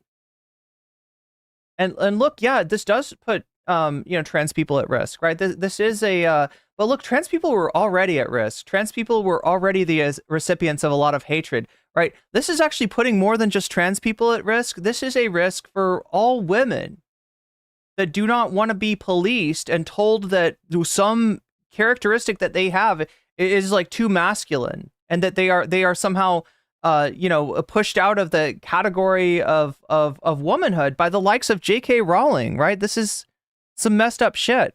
Situation like this pops up and a right winger wants to use it to their electoral advantage in this specific situation, it puts trans kids' lives at risks. It's not just that this is a conversation about fairness in sports. It's that it's now become a conversation about bullying a group of people who are already at increased violence, sexual violence risk, and using it as an opportunity to isolate a group of people and reduce their quality of life. No preparation whatsoever, right? And look, she's right about what she's saying, but when you come into a debate, you've got to have your facts straight. And if your opponent tries to push disinformation, you've got to call it out as disinformation. Nomiki's not prepared to do that. Here's what I think, chat. In boxing, some fights at some times have been said to be rigged. There's a reason for this, right? Because people bet on the outcomes of boxing bouts, of boxing fights, right? And there's a lot of money to be made by ensuring the outcome of a boxing match. In other words, if you know that one of the boxers is going to take a dive, or if you know that one of the boxers is not prepared, right, then you can bet on the other boxer. It does feel like this is a rigged game here. It feels like they brought on Nomiki saying, we want you to talk about this, this fight, this Angela Carini versus Imani Khalif fight. We want you to talk about this issue, this controversy. And maybe Nomiki responds, well, I mean, that's great, but I have a lot of areas of expertise. This is not an area that I know that much about. I'm not prepared to do that. And they tell her, that's fine, Nomiki. We have faith in you. We have confidence in you, because you know what? They want this outcome. And look, like I said, freaking Amber Duke does not know what she's talking about. She keeps on talking about the IRA. She means to say the IBA, right? She doesn't even know the boxing organization she's talking about. She is spewing misinformation, and she should be really easy to beat in a debate. However, when you got somebody coming up against her that's obviously done no preparation, very little reading even about this subject, then yeah, you're going to have this outcome. And it's my, educated guess that this is the outcome the Hill wants.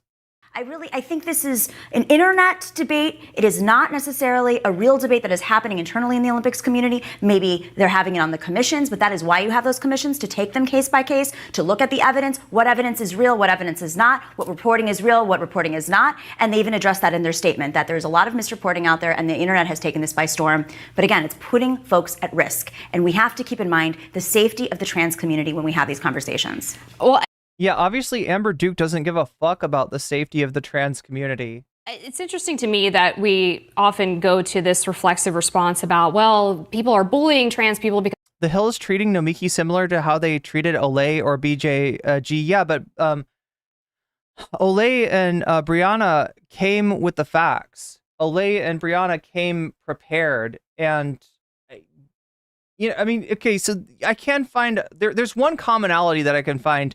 Brianna Joy Gray never really wanted to talk about trans issues for whatever reason.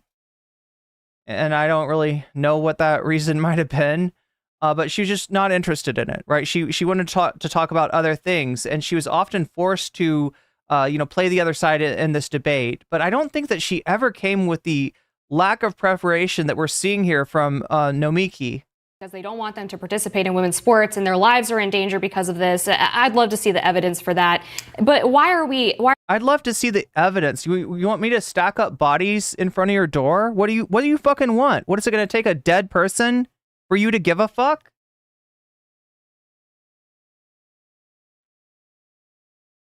Why are we elevating the feelings of the trans community over the women whose ability to compete in a fair competition has been stripped from them, whose, in many cases, opportunities have been taken away? We've seen women who have trained their entire lives in the sport of swimming as a perfect example. Here we go. In the case of Leah Thomas, because they were one rung off of the podium. She wasn't. And she doesn't even know who she's talking about. She's talking about Riley Gaines being one rung supposedly off of the podium, but Riley Gaines wasn't. Riley Gaines came in 5th place. If you remove Leah from that equation, Riley Gaines comes in 4th place. How big is the podium? 3 spots. Riley Gaines is a sore loser, okay? Leah was beat by 3 other women. And if I remember correctly, the particular incident they're talking about, this wasn't even like the finals for that competition, right? This was the preliminary. This was a heat, right? In swimming, what they do is heats, right? So they've got let's say they've got 8 lanes on the swimming pool, right? So they have 8 swimmers swim in heat 1, right? And then, people, they take the times from that, and then they have 8 swimmers swim in heat 2, and then they take, I don't know, the 8 highest, it's more than that, right? They'd have 3 or 4 or 5, I don't know how many heats, right? But out of those heats that they do, they take the fastest times, and then they bring those swimmers in for the finals, for the actual competition. If I remember correctly, yeah, Riley Gaines was not even close. But look at this. Look at how little Amber Duke cares about her. This is such sloppy reporting. She doesn't have the swimmers' names straight. She doesn't know the how they placed, and she's asserting that somebody was denied a medal, or was denied a placement in the top 3 based on the presence of a trans swimmer, and it's just not true. She is lying, and guess what? The transphobic audience down here probably doesn't give a fuck. Poor Amber Duke, please find her a co-host with a brain. Okay, well, there we go. That's just a flavor of it. Anyway. As a man competed in a women's sport, all of their training went to waste when they should have been in the state championship or the national championship, and they lost that opportunity because they were competing against someone who they never really had a chance. Do you want me to tell you about training going to waste, all right? You want me to tell you about that? Imagine being a female athlete. You're really good at this one sport. All your life, you have excelled, and you have trained your whole life with the goal of one day competing at a global level. And you get there. You get to that global level. You are good enough. You are one of the best in the world. And then you go in and you take some test that says, actually, you don't qualify because you've got the wrong sex chromosome. You want to talk about training being wasted? You want to talk about somebody's life being ruined? Cry me a fucking river, Amber. To defeat. Well, I mean, about the loser, the sore loser, Riley Gaines. The question is whether or not the pathetic grifter who's now, now her career, she doesn't have to worry about swimming because her career is transphobia. She's getting paid by Transphobia Inc. She's made. She's gonna be fine. Don't fucking cry any tears for Riley Gaines, okay? You see a trans person as a woman or a man. I mean, and I think fundamentally what you're describing here is you do not see a trans person. And here's the real mindfuck, okay? Nomiki, I love you, and thank you for standing up for trans people, all right? I gotta say that first and foremost. But secondly, we're not talking about trans people. We don't know what we're talking about in terms of Khalif, right? Whether this is a situation of, this is just an unknown. Like I said, this disreputable organization that the IOC no longer fucks with, no longer trusts, did not disclose what test they gave to Khalif or what it showed. No, don't make this about, this never was about trans people. Unfortunately, though, I mean, this whole campaign is somewhat fueled on transphobia. I would say it's also fueled on racism, and somebody in Shorts chat pointed out earlier. This whole campaign is fueled on hate. There's no information. There's no knowledge. We don't have the facts. What we do have is a lot of hate. Where they chose their identity, gone through gender in that situation, gone through major changes in their lives to put them on this stage in the women's category. I think this conversation is getting so exhausting because... I mean, look, she's got the right instincts and she's on the right side here, but she really doesn't know what she's talking about. Neither of them do. The Hill, you are a pathetic clown news organization. You should hang up your journalism, category, because you're not doing journalism. You're doing entertainment for bigots. That's what you're doing, Hill. That's how you're making your money. And not very much of it. Look at this fail. 35K views. You can't even do hatred right. It's fundamentally just about whether or not a trans person can be seen as a woman if they identify as a woman. And that, I think, is what is being reduced in this conversation. And by saying that a woman, cannot compete with a trans person is also denying a woman her ability to be able to compete and also by contrasting the category of woman with the category of trans person is kind of reinforcing that. But again, I don't know that Nomiki asked to be included in this way. I think they brought her in not in spite of her ignorance about this issue. Like I said, she's got good intentions, but she just is not knowledgeable. This is not this is not in her wheelhouse. All right. They brought her in because of her ignorance, because there are very few people, on the left that would disagree with Amber Duke, that Amber Duke could best in a debate, but they found somebody. They found a fucking ringer. They found somebody to take a dive in this case. And here we go with this fixed fight. her choices in life. I mean, I find this it's a reductionist conversation. And we're not thinking about the complexities of what's going on in these unique situations. And we're not thinking about the livelihoods of the people who are being profiled in these situations. You're right. I do not believe that someone who takes hormones or gets sex reassignment surgery becomes a woman. That's bar none. And even if you do believe that this person is a woman because they say that they are. The truth of the matter, Amber, is nobody cares what you believe in your bigoted little heart, all right? I don't give a fuck.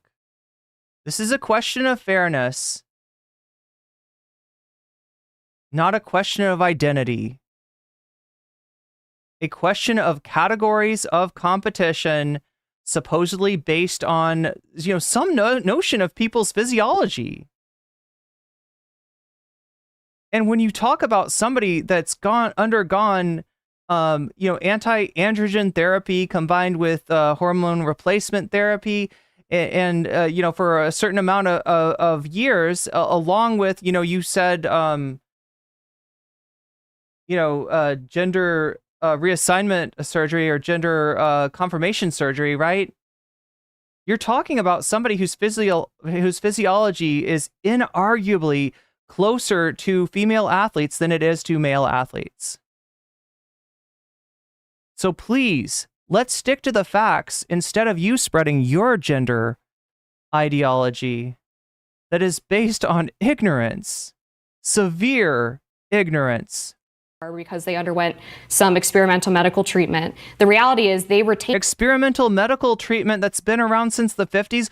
What is cis yapping about? This is not a new thing. Just because you became aware recently that trans people exist, probably learned it from Matt Walsh, does not mean that that social and medical transition are like some kind of new thing. Actually, acceptance of, of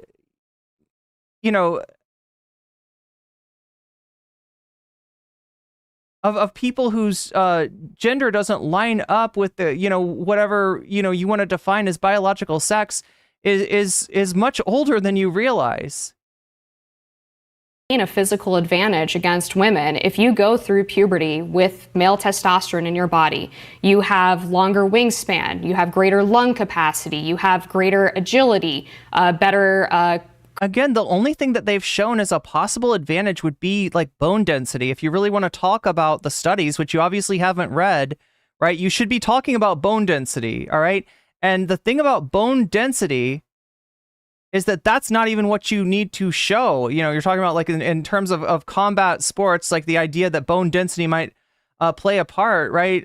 There is bone density and then there's propensity to fracture. When they talk about the effects of bone density, they don't do studies on the mineralization of your freaking bones. Again, this is all stuff that would be just way over Amber Duke's head. She doesn't know what I'm talking about, but I've read the research that apparently she did not have time to bother herself with, right?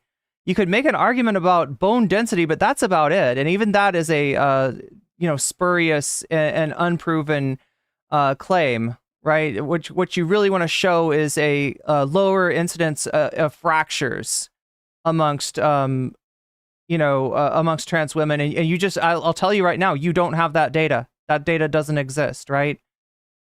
Yeah, even though I was, kind of disappointed that Jessica Burbank, had not maybe prepared for her debate with Robbie Suave as much as I would have liked. I think that she did more preparation. She's more knowledgeable about the subject than Amber Duke, and that's probably why they did not, bring Jessica back for this conversation, because even Jessica Burbank, with her, kind of questionable knowledge about the subject, would have ran laps around Amber Duke here.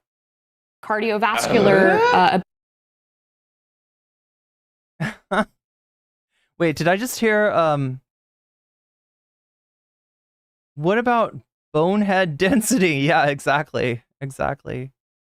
But like, yeah, there's very, very little that she's literally arguing feels, right? This is a feels over reals argument. She doesn't know, but she's making assumptions.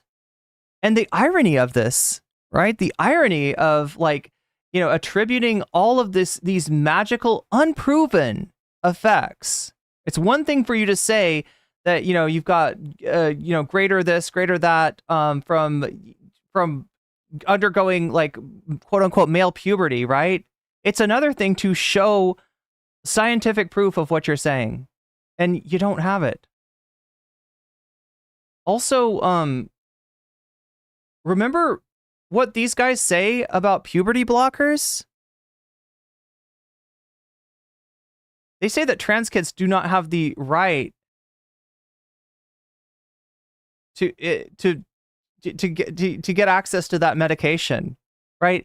So their claim to why trans people should not be eligible to compete in the sport of their gender, the division of sport of their gender, right, is that they undergo, or trans women undergo like quote unquote male puberty, right? And when trans women try to not undergo the puberty, they block them at that pass too. I don't know. It kind of seems unfair. And what is her answer? What is her answer for athletes? And look, why are we even getting drawn into this is a separate debate. Trans women in sports is actually a separate debate from what we're talking about here, which is, again, I want to remind everybody with Khalif is an unknown, question as far as her, sex chromosome or blood testosterone or whatever you want to, but they're jumping to these conclusions, and then they're tying it into a debate that it has nothing to do with, right? Ability, you have better stamina, you have greater bone density. I mean, all of these things matter in the sport. Testosterone goes down. Can you not deny that? That does. Okay, first of all, the testosterone does not go down below a level that's higher. It does, but look, Nomiki's not going to know enough to push back on her. That's why this is kind of a clown debate. than the average woman, for one, and two, those things like bone density, the ability to have greater muscle mass, those don't go down just because you have a lower. What again? Like the sport is not bone. You know, the competition is not bone density, right? You can't just say bone density. You have to show how that translates. Yeah, send over some X-rays. You got to show how that translates into an advantage. Level of testosterone in your body, those are irreversible parts of going through puberty as a man. But in this situation, the boxing controversy that we're talking about, there is no evidence of that. There is no evidence that they have stated that any of these boxers were biologically men. And unfortunately, we won't know because the IRA says that they actually IBA. God damn it! You don't even know what you're talking about. And determined that both of these boxers had XY chromosomes, but the IOC doesn't do that. The IOC did not. Like, I gotta be honest, Amber, this is gonna come back to bite you at some point, right? Because what you're unleashing is not just a weaponization of transphobia against trans people. What you're unleashing is a weaponization of transphobia against cis women too, and a type of gender policing that is going to come back and bite you and any woman who is not perfectly feminine in every conceivable way.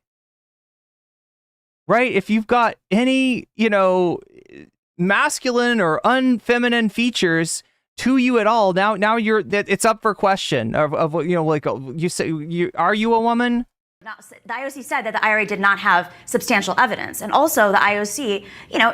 But the IOC fundamentally has a process in which they don't actually look at those things. So I don't even know that they would be able to look at the evidence based on their non-discrimination statement because they changed the way that they identify people's gender for the purposes of competition back in 2021. And they explicitly say on their... Yeah, after having forced Caster Semenya to undergo medical treatment in order to participate in the women's division, right? After having committed a great travesty in terms of disqualifying somebody and then forcing them to receive medical treatment for something that's not an issue.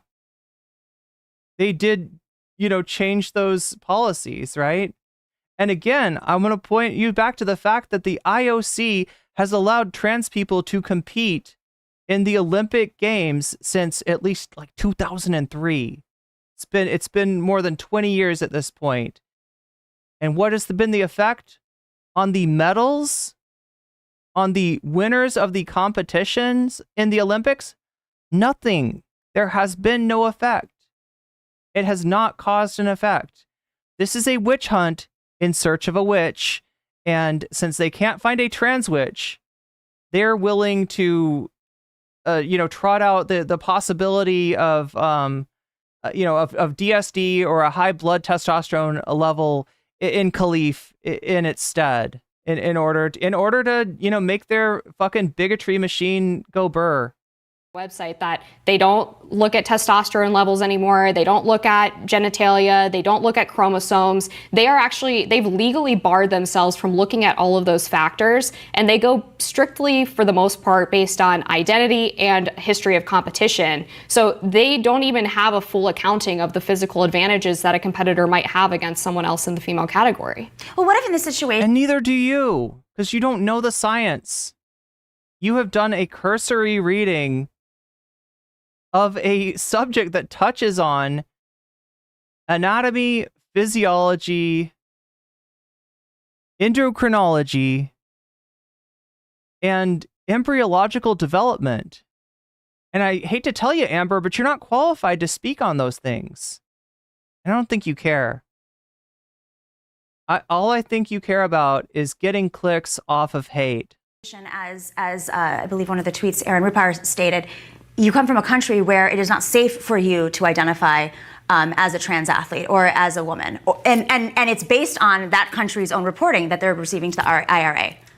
What does that have to do with the XY chromosomes, though? Well, why is XY chromosomes, right? We don't know about any XY chromosomes. And also, yeah, some women have an XY. Deal with it.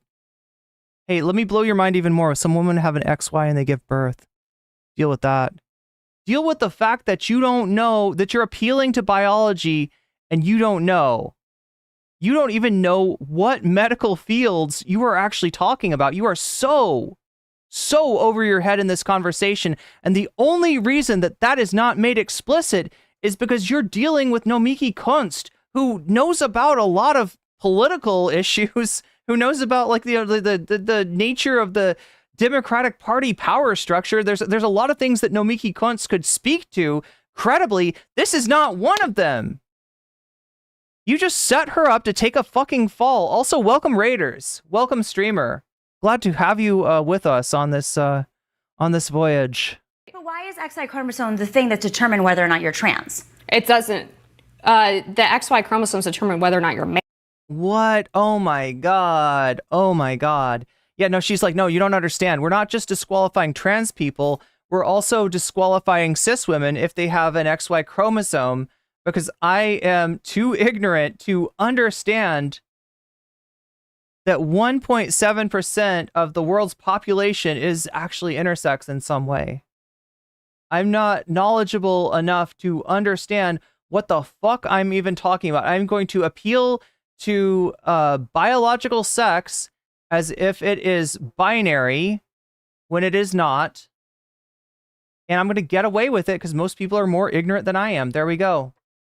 There we go. Congratulations, Amber Duke. Male, not whether or not you're trans. That's what I'm saying. Right. Like, why is that the determining factor? Because the problem is because if you're middle sex, it doesn't necessarily mean. But there's. Did she say middle sex? Is that even a terminology? I haven't heard that. Middle sex, as far as I know, is a place in England. There's a full spectrum here, is what I'm trying to say. Right, but this is a common sort of thing that I hear from pro-trans activists, which is that, like, because intersex exists, that means that there's not a gender binary, that male and female don't exist. But the reality with intersex is that the complication comes not from the fact that this person's not a man, but just that they don't develop the primary sex characteristics properly.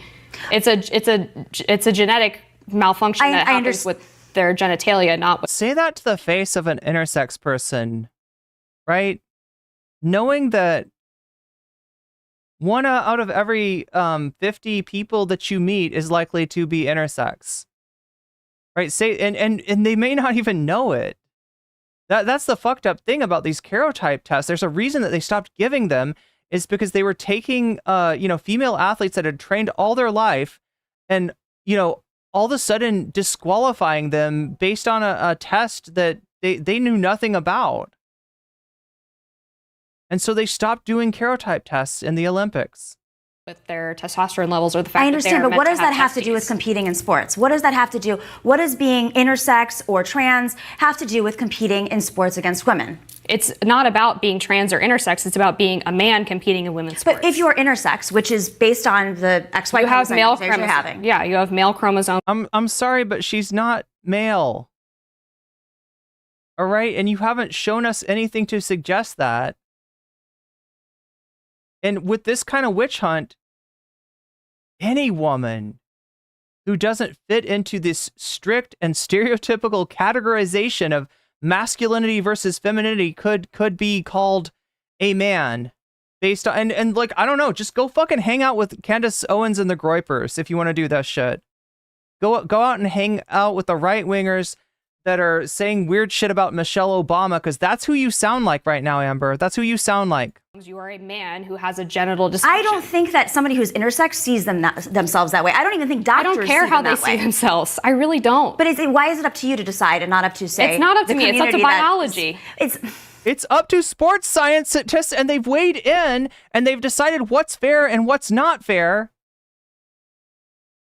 And your appeal to some unknowable trait of biological sex that you can't even identify. You don't even know if you're talking about sex characteristics, or if you're talking about sex chromosomes, if you're talking about genitalia, or if you are talking about like hormone levels. You don't even know, and it keeps changing.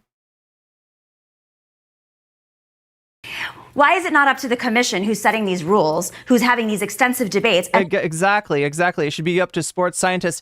Two people that don't know the basics of sports medicine, let alone fields like embryology, endocrinology, should not be having this discussion. This should have never been politicized, right?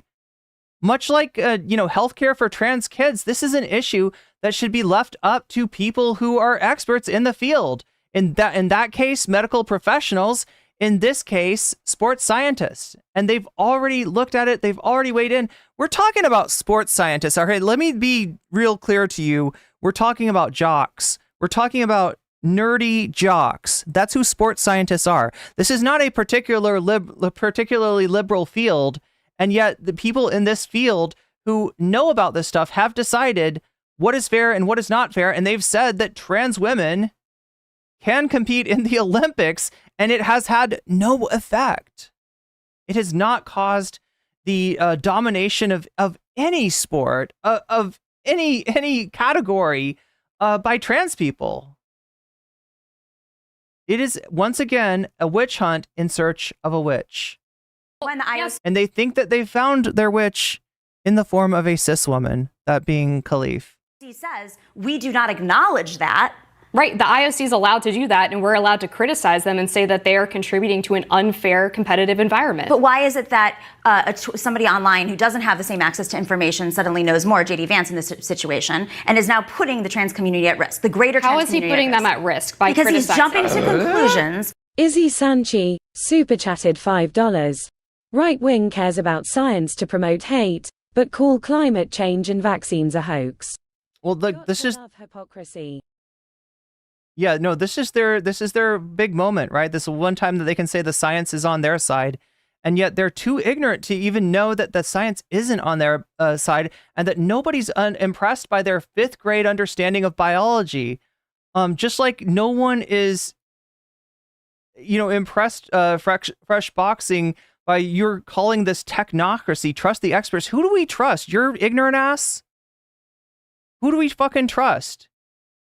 When the question is about sports science, should we trust people who it's weird because you can say this on some levels, right? That that technocrats often do have some sort of agenda, and I would say it's actually often a right-wing agenda, right? But you're not here to talk about that. You're here to you're here for a whole different reason. You're here to undermine science with what? Ignorance? With feels? With a superficial understanding of complicated fields like endocrinology? Is that what you're here for? Or are you just here to get dunked on? Based on information that we don't have, based on his speculation and ginning up his base so he can win an election, raise money. Do you think that the women who are competing in sports against men are at risk due to issues of safety? I don't think women are competing against men in sports. Because trans women are women? Yes. Okay. We obviously have a fundamental... Okay, so this is the problem with this debate. At no point in this debate was it brought up that it's not just because the argument that you got from Jink yesterday, if you watched my stream yesterday, and the argument that I would assume that you'd get from Amber Duke here is that there is an argument without acknowledgement that that there are still standards when it comes to trans people's participation in sports. Usually those standards are 2 to 3 years of anti-androgen, meaning testosterone blocking, for those of you, who don't know what these terms mean, right? And hormone replacement therapy, meaning estrogen, right? So 2 to 3 years of that, and combined with, testosterone levels being within certain ranges. Those are generally the standard for trans participation in sports. Jink Uger gave us the feeling that he could come in and say, I want to compete in women's powerlifting because I identify as a woman. That Jink Uger, with his testosterone levels, could just walk in off the street and self-identify himself into a women's category of sport and absolutely destroy. First of all, I don't think that he would destroy as much as he thinks he is.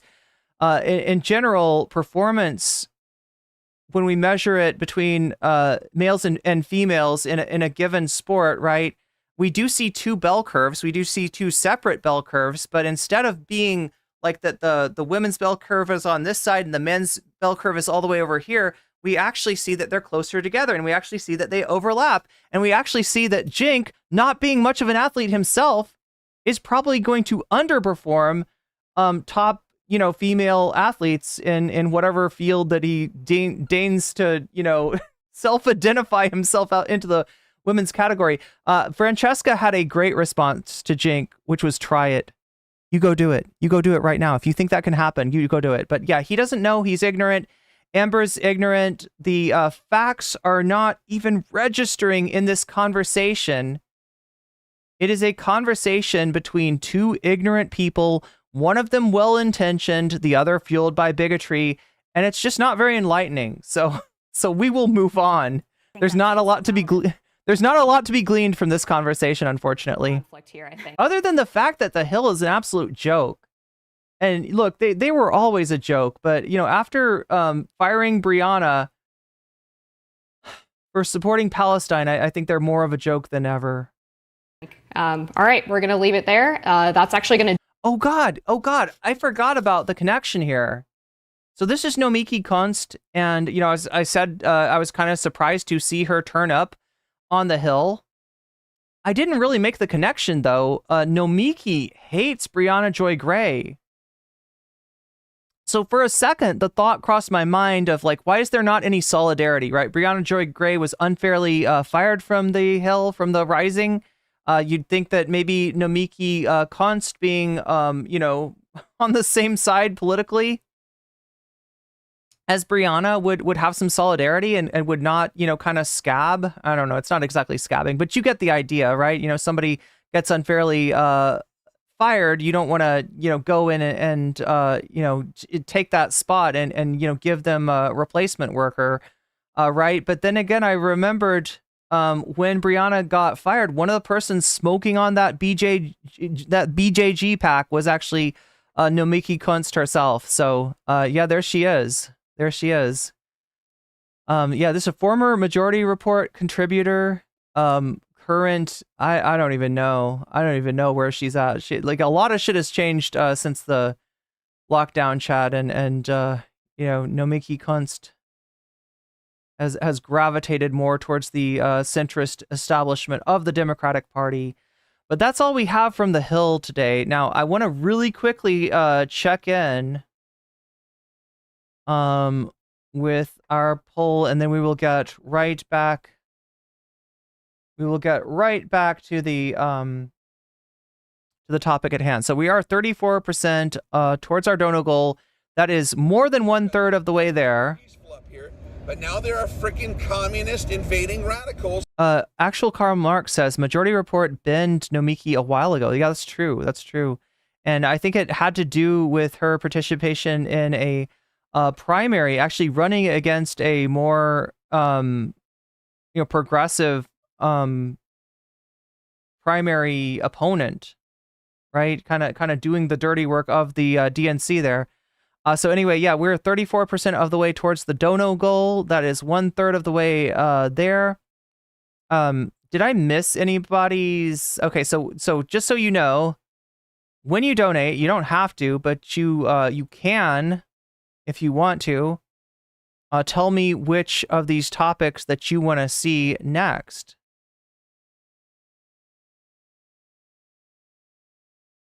But yeah, Izzy, it seems like you were voting for Gen X versus Gen Z. So unless you have a difference, I'll put your $5 super chat there. So that goes up to 22%. So how does this work again? We got the dono goal here. If it gets to 100% by the time I'm done streaming, then I will not be done streaming. I will be covering another topic, a bonus topic of your choosing. You're choosing it right now in the polls in both the full-scale stream and in the short stream. And right now, full-scale stream is choosing Gen X versus Gen Z, with Tech Bros Won a Matrix the Poor in second, Squid Tips versus Vosh in third, and Walter Masterson trolls the RNC in fourth position, right? We got the same winner in Shorts Chat, Gen X versus Gen Z at 34%.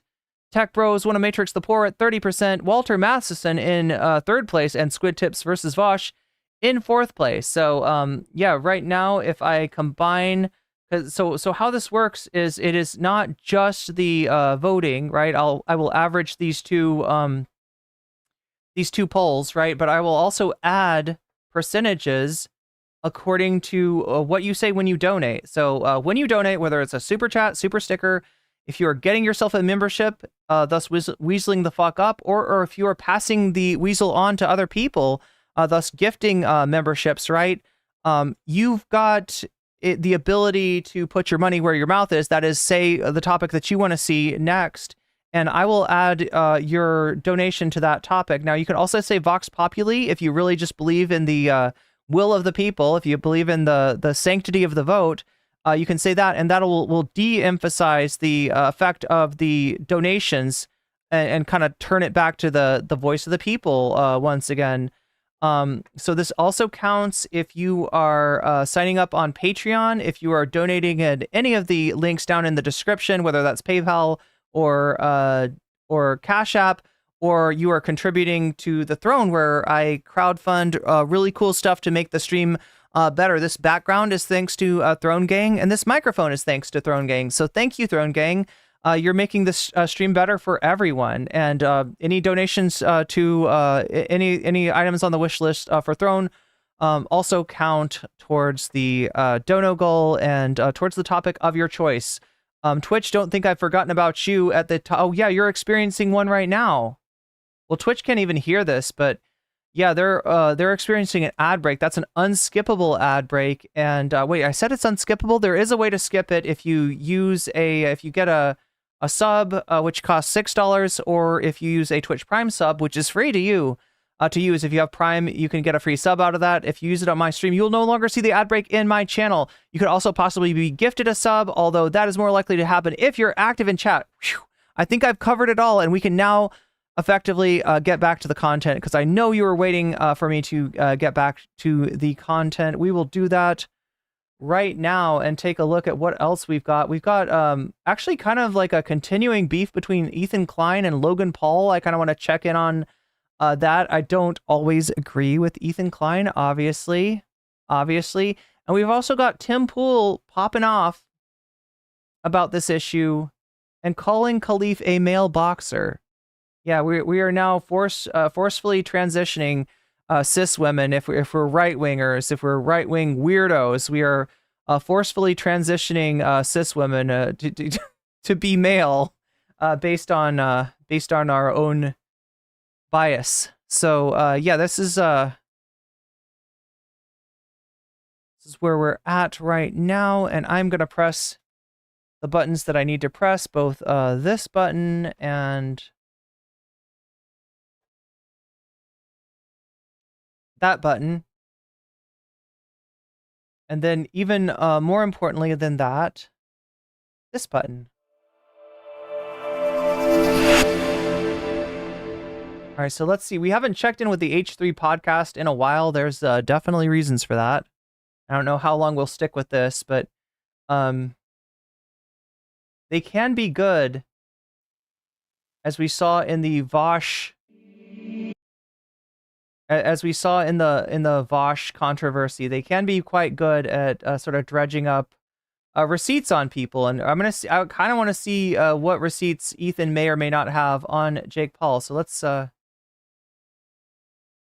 see that. Oh, so chat, do you see that? You see the plushie that Ethan's got next to him? That's a plushie of Bo Blacks. One in chat if you know who Bo Blacks is, right? Bo Blacks is another streamer, a commentary streamer. And apparently, I think this is Fourth Wall. So Fourth Wall is like a merch company for YouTubers, for streamers, for content creators, where you can design your own plush and they'll make it. And if you get 50 orders, they'll send it out. Right? That's the whole thing, right? So Bo Blacks designed a plush. he got some orders, but he didn't get 50. And so this plush was never going to get made. And then Ethan came along, looked at his site, found out that he had this thing on offer, and ordered the balance of the plushes needed to get that order fulfilled. So, kind of nice thing for him to do to a smaller streamer. Yeah, Boblax is the guy. If you've ever been around when I played this clip, I have to turn down my volume to play it because Boblax is just that loud. He's like overpowering. But talk about the allegations. That is Bobby right there, and that is a plushie of Bovie.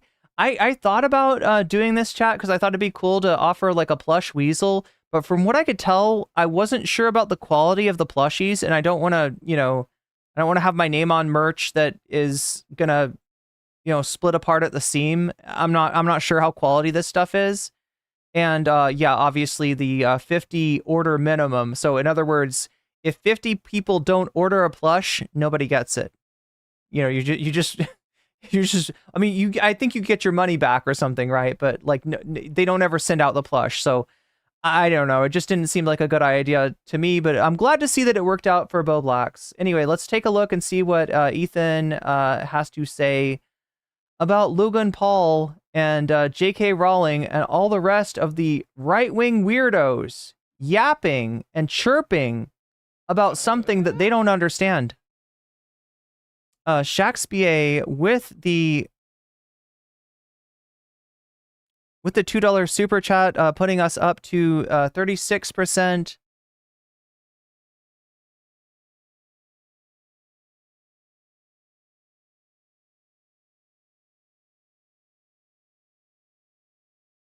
Wait.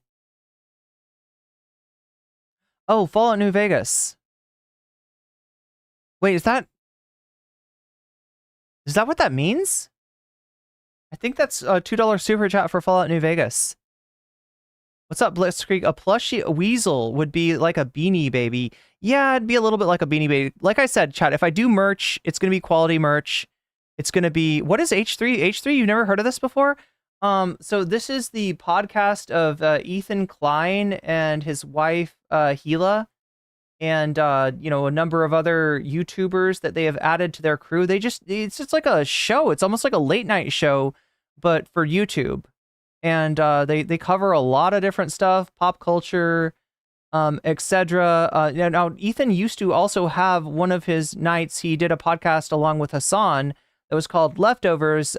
This kind of split apart over, their difference of opinion over, capitalism versus communism. And more to the point, over the what's going on in Gaza, right? They had some pretty heated arguments about that. Some things that Ethan said just made Hassan's community hate him, and really drove a lot of his fans away, right?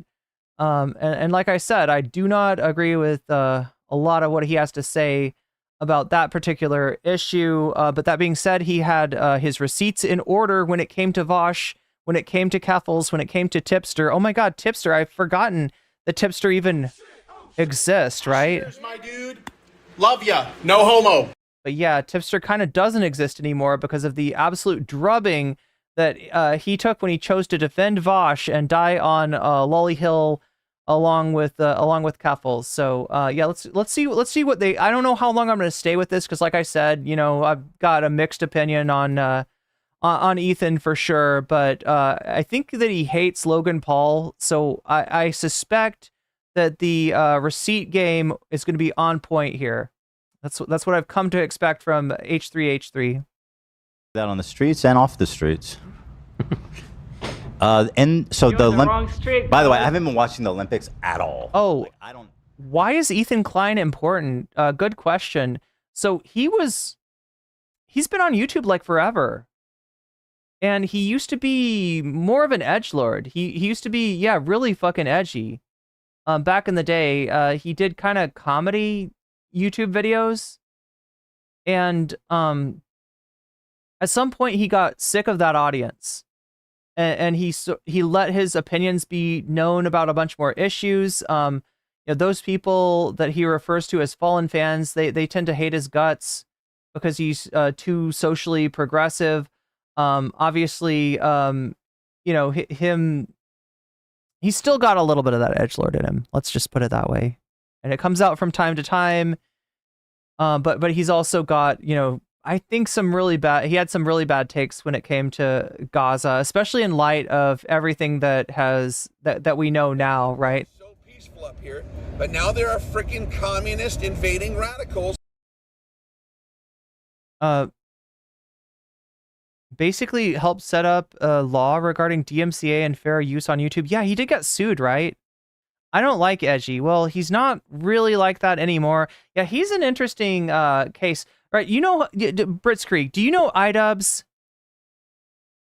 It's kind of like the iDubbbz thing, right? iDubbbz was really fucking edgy. Like, I feel like edgy's an understatement. Like, literally, iDubbbz called, how I call my community Weasel Gang? Weasel! iDubbbz called his community a combination of the N-word and the F-slur. Right, that was the name for his community. So yeah, iDubbbz was really fucking an edgelord back in the day, and did some important videos. Kind of put an end to Leafy is here with a content cop on Leafy. Put a real limit on Keemstar's career with his content cop on Keemstar. And some people really like that, but at some point he decided that he didn't want to be the kind of edgy guy that laughs, that says the N-word and laughs, right? So he did some self-reflection, did a lot of apologies, and that pissed off his audience. So if you know what, kind of iDubbbz's arc, it's really similar to Ethan's. But in both cases, edgelords that were fans of theirs back in the day sort of blame their partners for their falling off, right?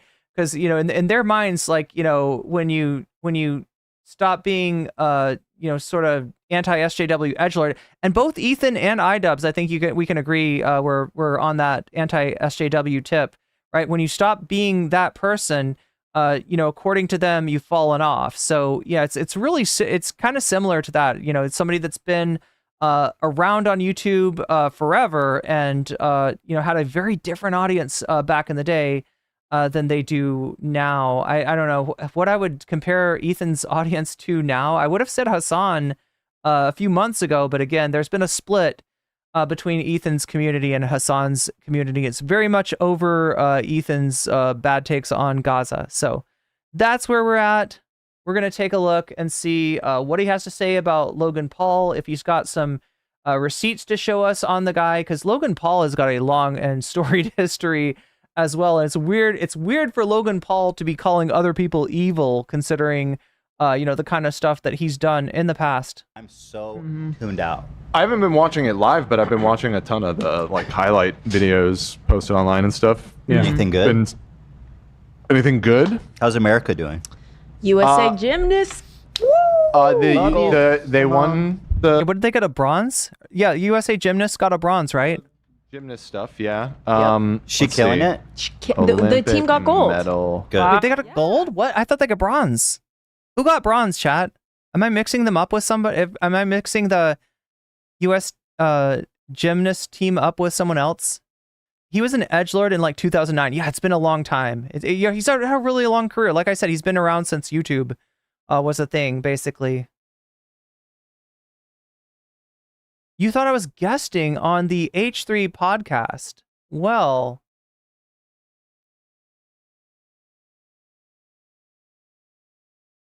I don't know, chat. That might be too much heat. Would you respect me if I went on H3? Maybe not. Me She's too. back. She literally goat. So actually, the United States right now does not look like it's doing well in. I don't want to have a Brad taste in music situation, okay? Never mind. In raw numbers, they have 43 medals, which it looks like that's near the top, if not the top. But we are lagging on gold medals. Who's number one? China's in number 1, France number 2, Australia number 3, and then United States number 4. We're declining. That's what they've been saying. We are a society in decline. Well, we have again quantity over quality here. We do have the most medals, just not the most gold medals. Oh, so a bunch of losers.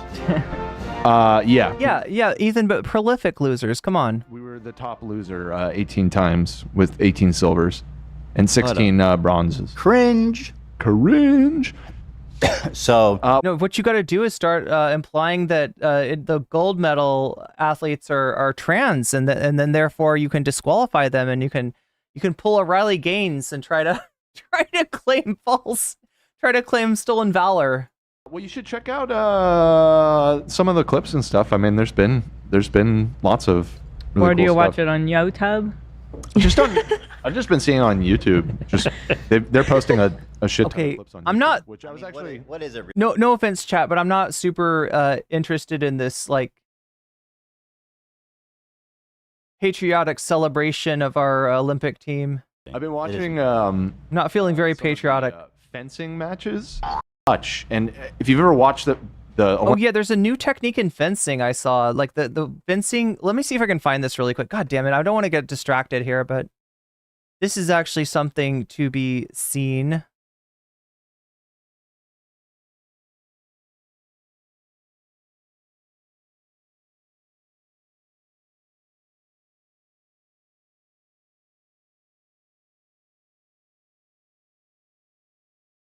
Okay, so check this out.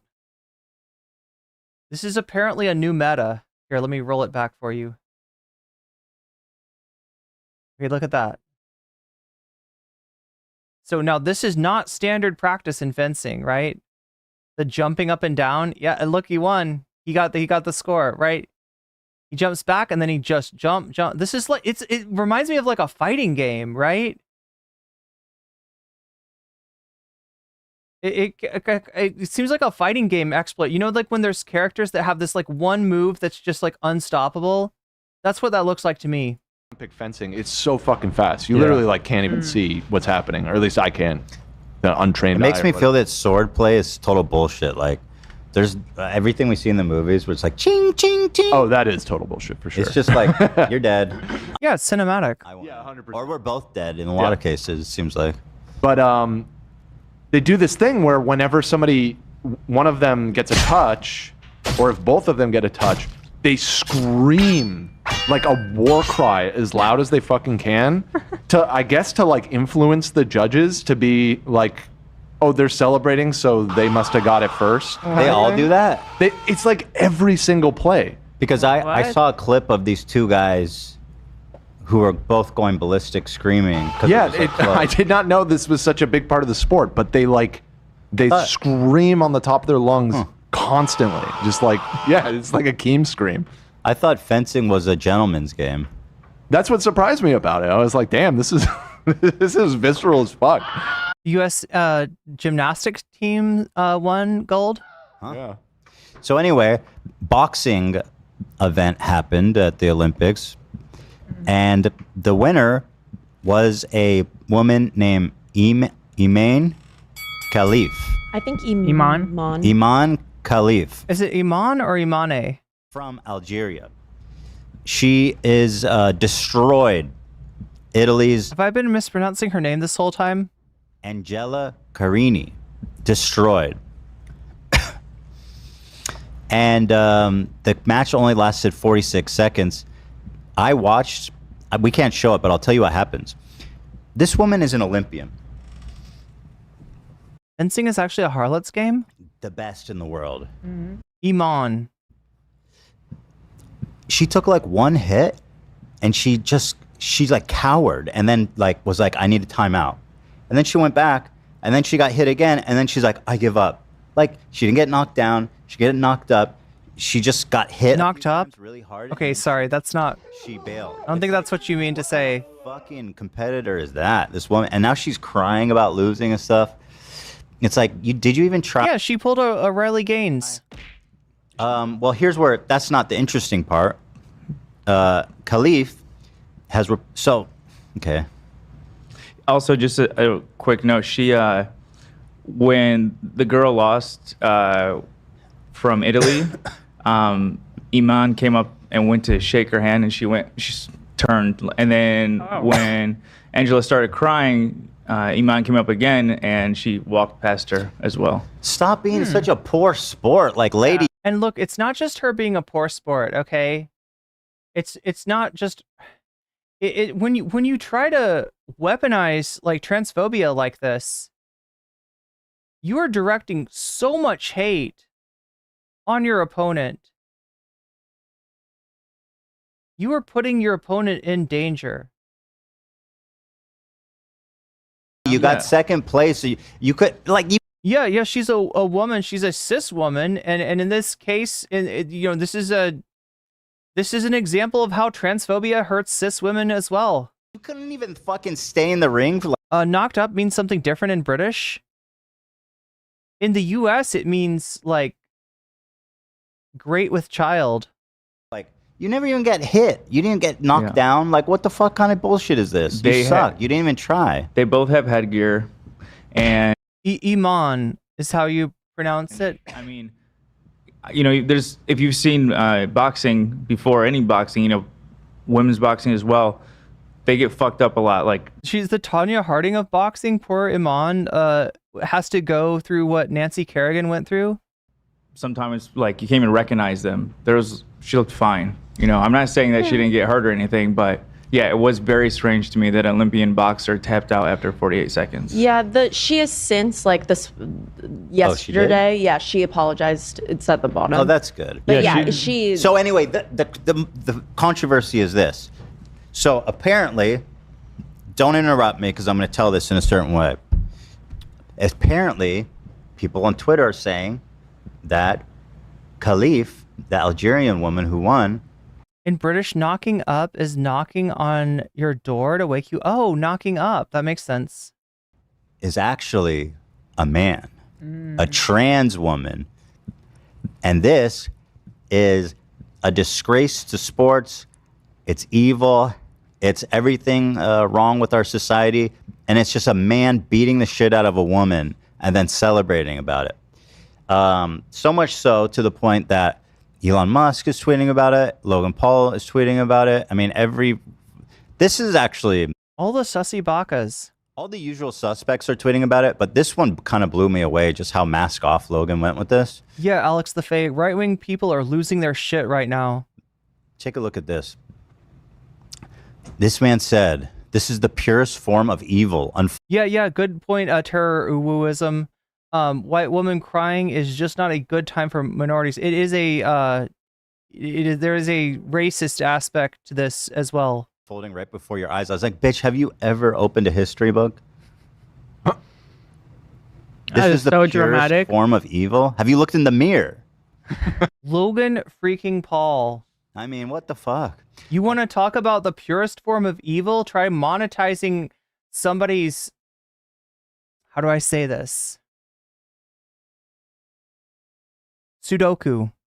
A man was allowed to beat up a woman on a global stage. Someone's Sudoku slide. Someone who had committed Sudoku was part of Logan Paul's video for fucking ad revenue. This is the guy that's talking about the purest form of evil. Like, didn't this guy get exposed for scamming? Didn't CoffeeZilla, expose this guy for scamming? Am I wrong? Crushing her live stream while fighting. Elon Musk tweeted about Iman and the riots in England. Her deceased father. This delusion must end. And by the way, also treating her like a baby, although she did. Oh yeah. So like Iman's father actually spoke up and talked about like look all this crying for this Italian cop, like this lady in blue here. She's also a cop. In addition to being the sorest of losers, in addition to like directing all kinds of racist and fucked up hate at Iman, right? This is a cop. This is somebody who's you'd think would not react this way to getting punched in the face. I don't know. Kind of act like a baby, but she's like this poor defenseless woman. Her dreams were. Wait, Logan Paul is suing CoffeeZilla? Yeah, you know who else is getting sued? Potentially J.K. Rowling. So Iman showed up on Twitter and threatened a lawsuit against J.K. Rowling. Crushed. She was fighting for her father. From what I understand. Somebody had to get second. Yeah. Most people who go to the Olympics' dreams are crushed. Yeah. Like the vast majority. Yeah. Yep. Pretty much. Exactly.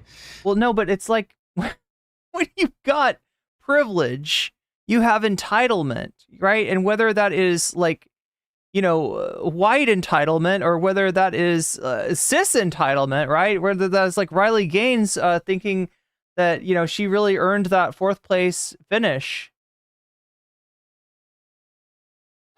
And it's pathetic. Purest form of evil. Some of the top comments here says the guy who filmed and laughed at a fucking suicide victim for his child fams. I mean, what the hell? So here's the kicker, though. The big twist. I'm actually not sure if, like, making your fans give up their whole life savings for a crypto scam might be more evil. What?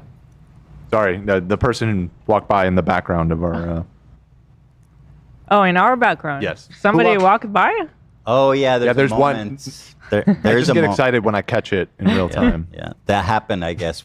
Somebody Nate actually filmed a tourist, this, right? And someone Nate just filmed walked. this. Yeah, I filmed it. One guy just walked past it for some reason. Mohammed Badita says, we have a world that says the West is two West, a savage institutional West and a good popular West. I've noticed that all the institutional people seem to support the idea that Iman is a man. After you had already been there for like hours, right? Yeah, I told him he needs to redo the whole thing now. all 4 hours. You could have easily cut it out, but you guys chose not to. We thought it was funny. Yeah. Little Easter egg. You see the morning shows, there's always like birds and people walking by and shit. It's a live feed. People don't realize this is a live shot of Los Angeles City. I sent a screenshot if you want to look. Yeah. Now here's the twist on this story. So in case anyone's curious what it looked like, I mean, this is, pretty interesting stuff. Okay, so this is the person that got in there. Who he reminds me of? Shot. This must be the same person. Who, AB? Oh, I was guessing Fousey, but no, I don't know who. So apologies for the search query. I don't think they saw it. I think Nate switched away. Wait. Man, what? If she was a trans man, if she was a trans woman, then certainly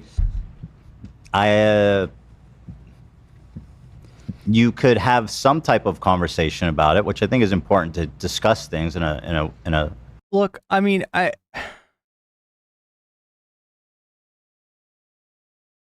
great job, Ethan. Nice moves. I don't know what to say. No, you shouldn't have a discussion with right-wingers who don't know shit about anatomy, physiology, endocrinology, all of the elements that go into the sports science question you're asking about fairness, right? That conversation should be had by people who know what the fuck they're talking about. And that is not a normie conversation to have. No, you should not open that, let's have a discussion about that. No, I'm sorry. The question is like fairness in sports. Let the experts decide. And if you think that's a fucking technocratic answer and that I'm gatekeeping, then you can consult, my source on this information, which is Dr. Sugon D's Nuts. Honest way with each other to try to, find common ground. However, this woman is actually not trans. She is just a woman. She was born a woman. She lived her whole life as a woman. She can give birth. She has a womb. She is. So again, H3, one of the other things that they pride themselves on is being like LGBT advocates.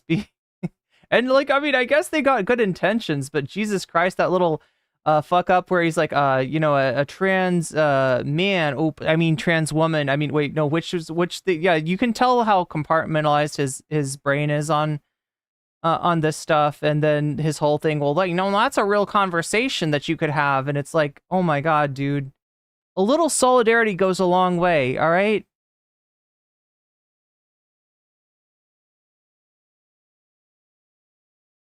And I think I've seen a lot of solidarity from cis women that do not appreciate this kind of scrutiny towards trans athletes that get this kind of scrutiny all the time. By all metrics, a woman. Her crime? Looking kind of buff. Why did everyone decide that? And that is now going to be a crime, right? If you are a female athlete and you look strong, you have an athletic build, right? You're good at sports, you punch hard, you excel at what you do. Now you are suspect. Now you will be subject to a witch hunt in search of a witch. And since there really are not very many trans athletes, like I said, the Olympics has been open to participation by trans people since 2003, and not one medal has been won, right? So it is very much a witch hunt in search of a witch. And since they can't find any trans people to harass, they are going to find a cis woman here. And they are going to, you know, based on this sort of Schrodinger's box, Schrodinger's box of a supposed disqualification, like a failed test that prompted her disqualification by a discredited boxing organization. They are going to imply whatever the fuck they want to imply on her, regardless of what the facts are.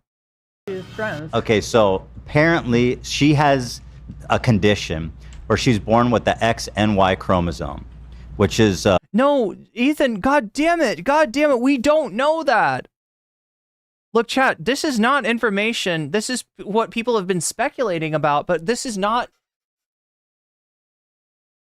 Look, I'm okay. So on one hand, okay, I'm glad that he supports the idea that women with an XY are still women. Okay, that's a starting point. That's something, all right? But we don't even know that about Iman. We do not know this. This is not information that we have. This is all speculation. Oh my god. So frustrating. He doesn't do research at all. He's got a whole team, though. You would hope that somebody would have his back, right? He's got a whole team that usually does do research. Right? I don't have a lot of faith in Ethan, but I think that Dan is a good person.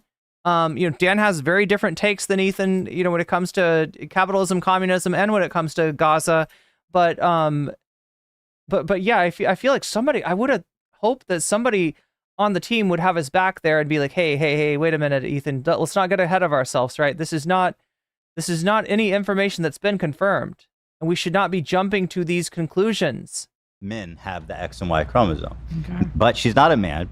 She has a condition, and yeah, Schrodinger's ovaries, exactly. And it allegedly can I clarify something about that, Ethan? What? Can I clarify something about that? Sure. Yeah. So that actually... Yeah, CPD, we were talking about that earlier in the stream today. Yeah, the riots past 3 days in the UK over speculation that turned out to have nothing to do with the truth. But again, like I said before, when a lie is based on hatred and bigotry, it travels around the world 6 times while the truth is still getting its shoes on. Has not even been confirmed. That whole narrative of the XY chromosome thing comes from the agency that did the test that they're all pointing to. However, there's a lot of controversy about that agency. In fact, they are no longer sanctioned by the Olympics. This used to be the agency that managed boxing for the Olympics, and they were removed in 2019. Yeah, that's right, Variant. Of course, Dan is the first one to clarify anything. For a lot of controversial stuff. There's like a whole little section right here that gives the details if you want to go into it. But basically, it's called the IBA. I gotta say, I really like Dan. I've been impressed with everything I've seen from Dan so far. And she was disqualified in 2023, which cited high levels of testosterone in her system. The circumstances of that disqualification have been considered highly unusual ever since it happened. And it's she's called it a big conspiracy. Even at the time. Anyway, Now, wait. Let me do one further correction, because I don't know what Dan's reading from, but my understanding is that they just have not been transparent about what they found, right? Somebody mentioned testosterone, somebody else mentioned gender, right? But we don't have anything firm, as in like this is the test that they ran. They contested it and it was overturned, and she was allowed to continue fighting. Right. So the IBA Russian President Umar Kremlev claimed that DNA test results showed that 2 athletes have XY chromosomes, citing it as the reason why they were disqualified. The IBA also cited high levels of testosterone in her system. So this organization is not viewed as credible anymore. I feel like they've gone back and forth as far as what they're claiming, and again, they have not been transparent with these accusations. More, I guess. There is no reason to trust the IBA. In other words, they very much seem like they were trying to. There was a Russian athlete who had a perfect record, had I don't know how many wins, but no losses. Right, this would have been her first loss, and they seem to have been motivated to take that loss off the books. Like I said, they no longer govern boxing for the Olympics. Hey, Zach.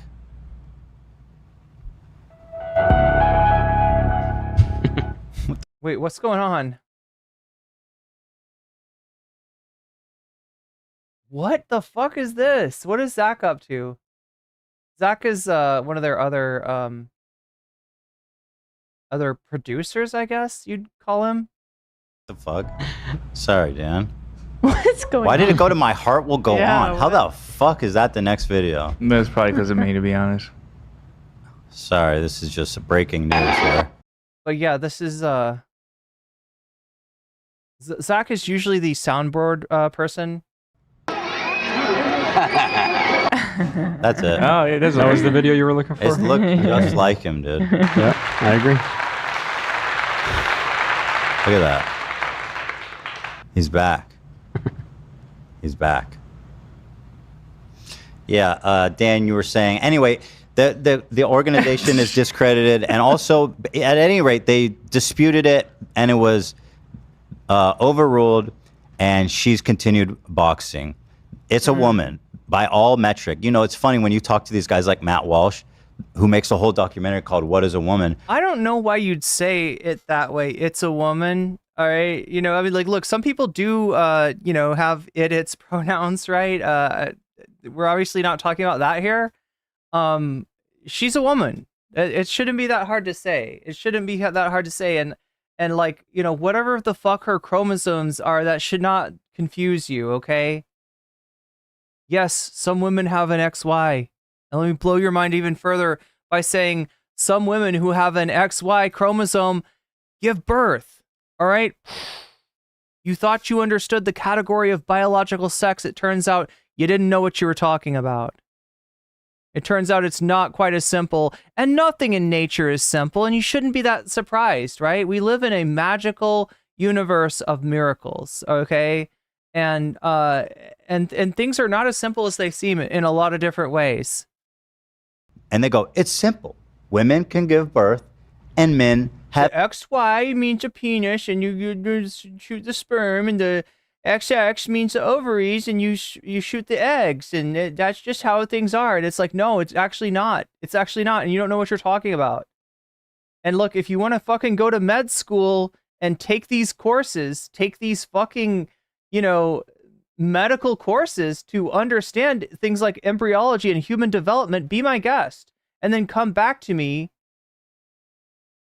and fucking eat crow. Because all these assholes out there that think that they understand biology, that they've got with like a 5th grade level of understanding. It's ridiculous. Dicks and shoot semen. It's that fucking simple. And then here you have this woman, is a woman, I mean... She's a woman, yeah. And true. She can give birth. But they're like, actually... Well, wait. Okay, so no, we don't know any of this. We don't know any of this, right? You're getting ahead of yourself, okay? It was so peaceful up here, but now there are freaking communist invading radicals. People with XY have given birth, right? We don't know anything about Iman, and honestly, it's not our business. It's not our business. All we know is that she is a top tier athlete. That's literally it. And, you know, that's enough for me. And it should be enough for anybody. Who appointed these people to decide people's gender? Super chatted Right? $10. I'm on the East Coast, so I need to get to bed. Have a good rest of the stream, Irene. Such frustrating content you have to review. You don't know the half of it, but yeah, thank you, and have a good night's sleep, Blitzkrieg. Thank you for the super chat, and that gets us closer to our dono goal. It's now at 46%. That's almost 50%. We're almost halfway there, chat.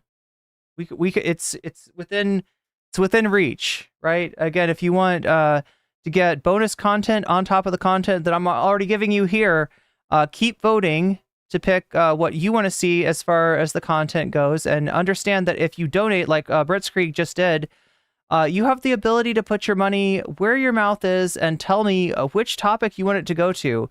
We've got Tech Bros want to matrix the poor. We've got Squid Tips versus Vosh, a little internet beef, a little internet controversy regarding motorcycles. Gen X having another internet beef with Gen Z apparently now, although it's kind of a one-sided. I don't think that Gen Z much cares about this. Walter Masterson trolling the RNC. And then we have Fallout New Vegas, which I've decided is the new thing. It's going to roll over. And I think that when we hit 75, I'll put another stream on the schedule. Sasha G, thank you for the gift sub. Speedrunner. You've just been weaseled. You just got weaseled. A good thing. New Vegas, says Sasha G. All right, that goes up to 72. That's pretty close there. And I will advance, 49% now. So we are almost half of the way there. But yeah, let's finish this Ethan Klein thing. Then I'm going to watch, see what Tim Pool's got to say. I think we're going to skip over the Fox News stuff for now. We've got Trump saying I don't want pronouns. Maybe we'll cover that.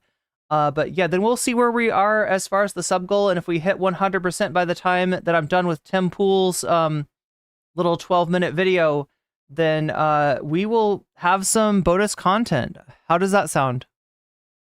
She has the XY chromosome, so I think she's a man, which in a weird way discredits their whole worldview. Almost like, oh, so this is more complicated than... So he gets it on one level. Womb and penis. Because like if... Womb and penis, wow. She's not a woman. Wow. Then we got to take a nuanced look at all what does it mean then to be a woman? So it's not the womb. So what is it? The Y chromosome makes a woman now? So we're the truth of the matter is that they will define biological sex. They will retreat to biological sex as the real category, saying that gender is a false category, right? And then when asked to define what biological sex is, they will rotate between defining it as the sex chromosome, the genitalia, or the size of the gametes, right? Depending on what is best for their bigoted argument, they'll rotate these because they're bad faith in this issue, right? The real reason they think what they think is because they're bigoted, but they want to cover up for it by saying, "No, bro, the science is on my side," right? And it's actually not, and they wouldn't know because this is actually more complicated than they realize. Look, embryology, chat, of all the science courses that I took, I gotta say, maybe other people don't agree, but embryology is the hardest subject, right?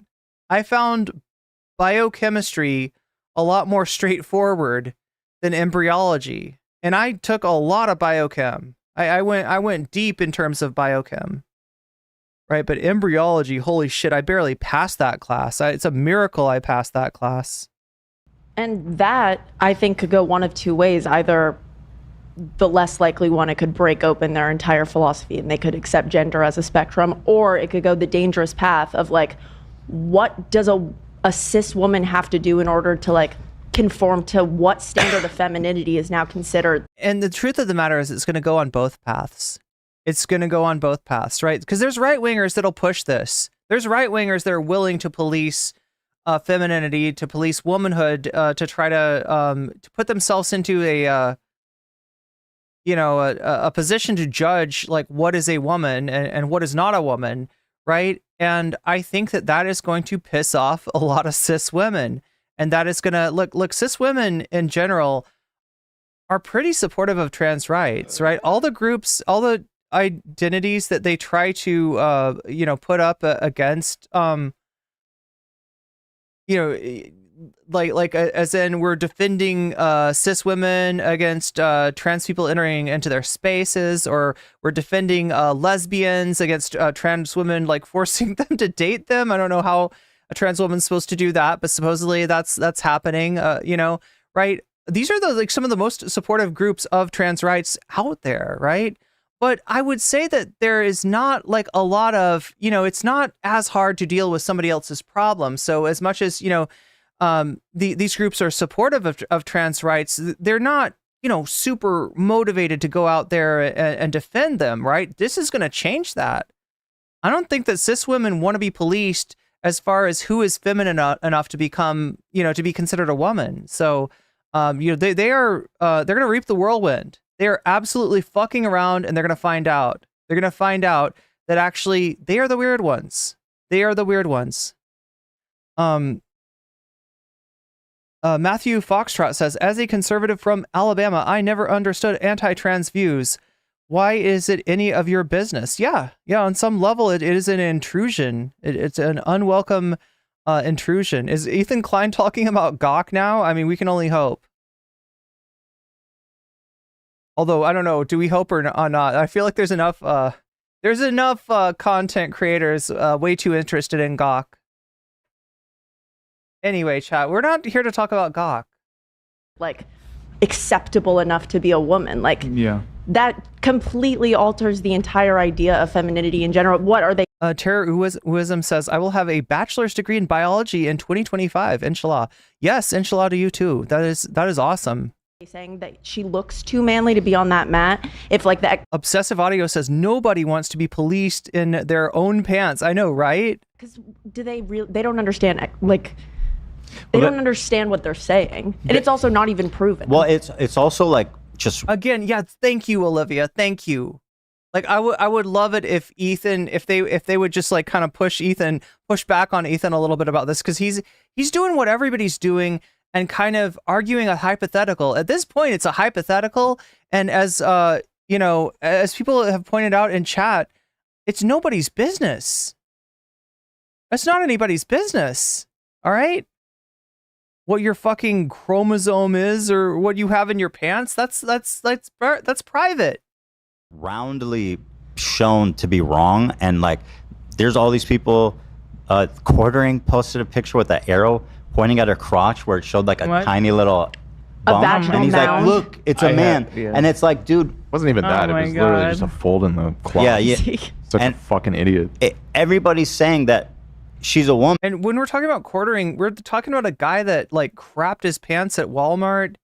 We're talking about a guy that pisses in his basement. Like, this is a disgusting man, right? And he's all up in other people's business.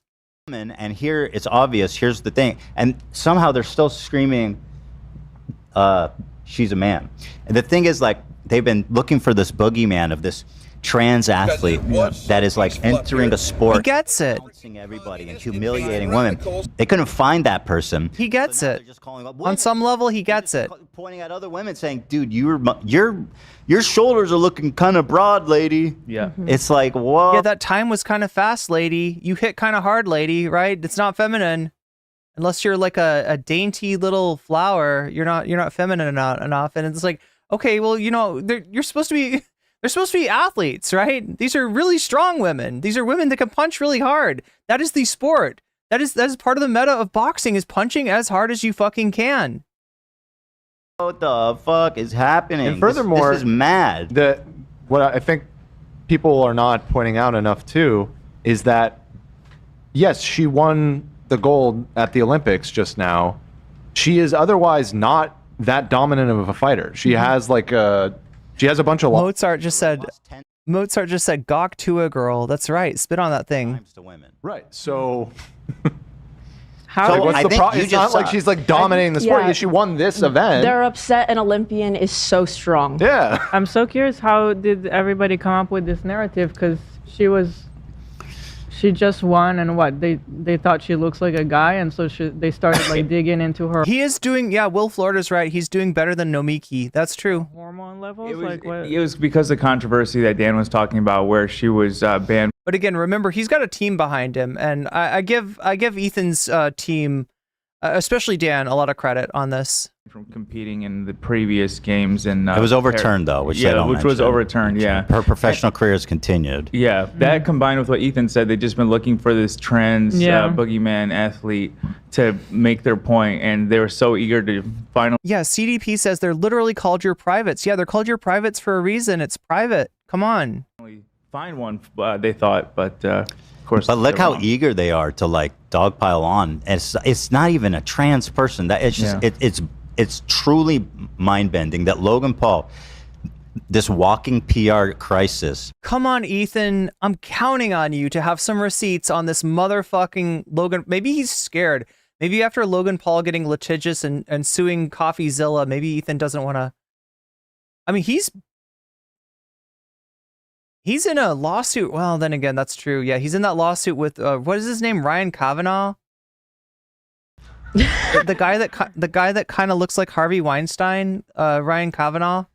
Is such a fucking dipshit that he hurried to Twitter to type, "This is the purest form of evil unfolding right before your eyes." To me- Even if it was a trans athlete, it's like, bro, you are so pathetic for even like, this is the purest form of evil. Did we just stop valuing language? That's where I'm to me, this topic always seems so confused, because it's always like guys complaining about it on behalf of women. Right, sure. I don't really see women complaining about it, but women actually complain about a lot of stuff around like having choice over our body, and I don't see Logan Paul He making might it. have. He's usually like, I was like, oh, that's pretty woke. Like Well- he's come out for like a few. Has he? I don't know his position. Has he? on abortion? But your point I get. Yeah. I always see this point coming from men, and I'm like just a little confused. Why is this the point that they chose to protect women? Yeah, it feels like another attempt for them to stake a claim on women's bodies. A little bit paternalistic. Like nobody's even voicing critique. Like there wasn't an outrage from like the female population. It's that they just want to have some sort of authority over women's bodies and women's victories and their Yeah, losses. it's like, oh, women want to participate in this. You need to do it under our rules. Yep. It's pretty nuts, man. And also, she represents Algeria, where it's like basically, I mean, it's illegal to be trans. I don't know what it's like there, but I have a feeling that I'm sure. Shark Sandwich says, "Excuse me, a man punched a woman. This was wrong. Excuse me, there were 2 women in that fight. What the fuck are you talking about, Shark Sandwich? And what do you got in your pants? Right? Do you want to get the fucking genital inspection? Do you want to invite are we gonna do genital inspection now? Are we gonna have witch trials?" Certain they would not send a trans athlete to represent their country, and I believe that she would be treated very hostilely there. Yeah. But that's Okay. okay. Show she's a girl and always has been a girl, because she can't, where she's from, she can't change it. Yeah, it's not even an option. Yeah. So let's see. Here is in the match, Karini and Khalif exchanged only a few punches before Karini walked away, which is unusual. Karini's headgear was dislodged multiple times before she ended the bout. Following the fight, Karini did not shake Khalif's hand and was seen crying on her knees in the ring. And I believe that started it. Like, she was being such a lame, bad sport loser about it. This is what she said in a post-fight interview. In my opinion, playing up to this bullshit, I have never been hit so hard in my life. I felt a severe pain in my nose And with the maturity of a boxer, I said enough because I didn't want to. I couldn't Maturity. preserve my life. She literally got hit twice. Insane. I can't believe that's a silver winner in boxing. If it was a body shot, in a certain place, that's different. I mean, that's just common, boxing knowledge. But I've never seen anyone just hit in the face like that and call it. Because when you get hit with a certain body shot, you literally get like paralyzed in the moment. So yeah, you can get. He's talking about a liver shot, right? Your liver is on your right side, kind of tucked up into your under your rib cage, but a little bit of it maybe protruding, and so a hook generally to the liver will produce a most exquisite form of pain, and sometimes even you see white light. And it's tough to deal with. It's really tough to deal with. You can also get this in kickboxing, particularly from a turning hook kick. Will often strike the liver, and yeah. So that's what AB is talking about there. You can get internal damage and stuff. I mean, you can get obviously knocked out, but not the way she got shot. I mean, I can't show you guys it. You can easily find it, but it really was not that much. If you're gonna bow out, don't be a brat about it. I feel like shake her hand. You're an choosing to Olympian, leave. man. You're representing your country. Show some class. Anyway, here is the also to be getting. Oh my God! To let your guard down enough to, I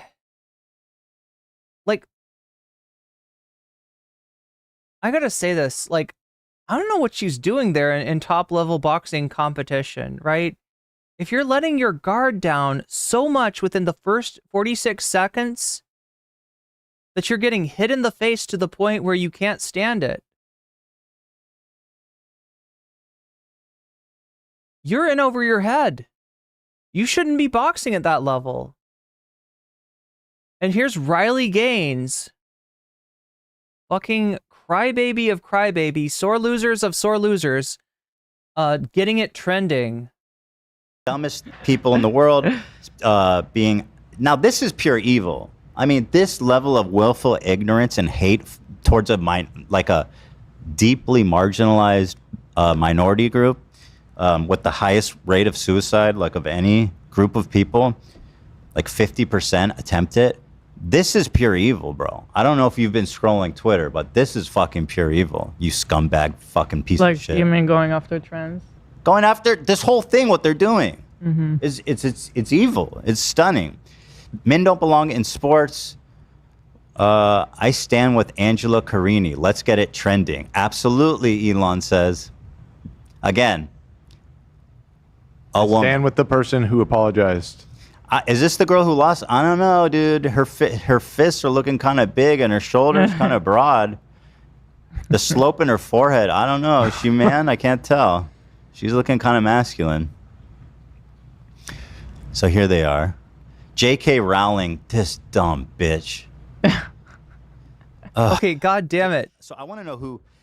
Ethan, listen, there's a lot of things you can say about J.K. Rowling. I don't think that the problem with her is the intelligence. I get that's a euphemism for a person you don't like to call them dumb, but you kind of you watch yourself because you're treading into Vosh territory here, right? Vosh actually gave J.K. Rowling exactly what she wanted by making a comment like "women shut the fuck up and get back in the kitchen" challenge, right? She wants you to be sexist to her. And look, like I said, she's an evil lady. She's an evil, dishonest lady, and there's plenty of things to criticize her about. I'm not saying that comments on intelligence or when it comes to women are completely verboten, but it's I mean, it is a common trope. It's exactly where they tend to go. Who retracted? I know Logan kind of did. Did any of these people retract when they found out that I would be shocked if J.K. Rowling did, but I will check her Twitter right now. No, she doubled down. She fucking doubled down. All right, her first tweet is, could any picture sum up or could any picture, it should have been better sum up, but she says, sum up our new men's rights movement? The smirk of a male who knows he's protected by a misogynist sporting establishment, enjoying the distress of a woman he's just punched in the head, and whose life's ambition he's just shattered, right? And, in case you thought that J.K. Rowling was unaware that Iman was not trans, right? Here's a follow-up.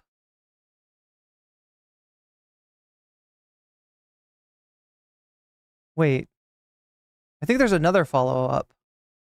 So the second tweet is, a young female boxer has just had everything she's worked for and trained for snatched away. You are literally trying to do this. You're trying to snatch away everything that Iman has worked for and trained for. Who is this even at? I guess this is at Iman. You're a disgrace. Oh no, this is at the IOC. Because you allowed a male to get in the ring with her. You're a disgrace. Your safeguarding is a joke, and Paris 24 will forever be tarnished by the brutal injustice done to Karini. Karini, by the way, has apologized. I can tell you right now, she kind of doubled down. I have it in here. Okay. Perfect. So J.K. Rowling said, could any picture sum up our new men's right movement better? I'm not sure what you mean, lady. The smirk of a male who knows he's protected by a misogynistic sport establishment, enjoying the distress of a woman he's just punched in the head and whose life ambition has just been shattered. I don't understand, like, this pathetic, like, oh, she lost. Her life's goal was shattered. Welcome to the Olympics, dude. Fucking soft bitches. Grow the fuck up. Again, it doesn't take, you don't have to give J.K. Rowling much for her to, and she's already trying to associate her detractors with misogyny. So yeah, if you're engaging with J.K. Rowling online, which he is, he's Ethan Klein. He's a very he's a very famous figure, right? Just like maybe lay off anything that could be turned into an accusation of misogyny, because you will absolutely get it from J.K. Rowling. Poor Iman. Everybody's just like going on about how she looks like a man now. Right. Yeah. That's what What I the was fuck? thinking. Yeah, and she's probably hasn't had the easiest life, dealing with that. But she still was able to make it to the Olympics, and she's getting all this shit. It's insane. Some women can be pretty insecure about that, and now the whole world is telling her she looks like a guy. There's a true trans athlete paradox happening, because if there's trans athletes competing and they're not winning in the top 3, you don't hear about it. It's okay. It's not winning. They're not taking it from other. Actually, you do. The Riley Gaines situation, like neither Riley Gaines nor the trans swimmer that beat her were in the top 3, right? You're talking about like the number 4 and the number 5 finisher, and that still made some waves. But if a trans athlete happens to be really good and wins or places even in like the top 5, then all of a sudden it's because she's a man and has an unfair advantage. There's literally no. I mean, she's a woman. She's not even a fucking. She's not trans. even a man. Like, what are they That's talking the part about? that's just blowing my mind. Like, you can't even have the trans conversation because, like, we're not even there. Yeah. This is a woman. J.K. Rowling continued. She quote tweeted this. Christy Burrows, head of the Safe Sports Unit at the IOC, speaks about Paris 24, offering the most comprehensive package of mental health and safeguarding initiatives than any other Olympic sporting event in the world. Okay, whatever. I don't know what's in that video.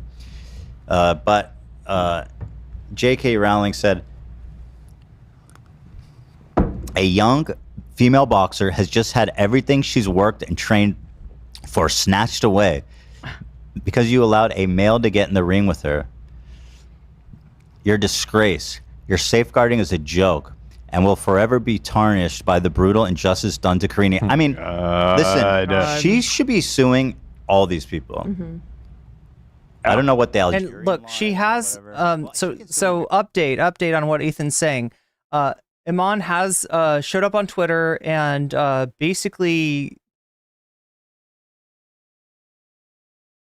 made some noise about possibly suing Rowling and others. So this might come to fruition. This might happen. America, and I hope she sues all these people in the UK, actually. UK, US, wherever. In the case of Rowling, yeah. Because this is just talk about disgraceful. Talk about evil. It's beyond comprehension. It's a woman. She's a woman. She continues. Someone with a DSD. What does that mean? I just saw that acronym. I just saw DSD. I can't get over like all of a sudden. Difference in sexual development. Differences of sexual development. What is it? Differences of sexual development. Okay, it's a pretty broad umbrella. It is an umbrella term, right? That includes a lot of different. And when I say conditions, I don't want people to think of that, right? Because what we're used to thinking about when we say condition is there's something wrong with you, right? There's something going on medically bad with you that a doctor needs to fix. This is just how people are born, right? In some cases, yeah, there can be pathology with this. There can be, a threat to health that needs to be taken care of. But it is not that it's not like you caught a cold or something, right? It's that sex development is complicated. It takes a number of steps. It starts from, in a lot of cases, your sex chromosome, but there are a lot of things that can affect that along the way.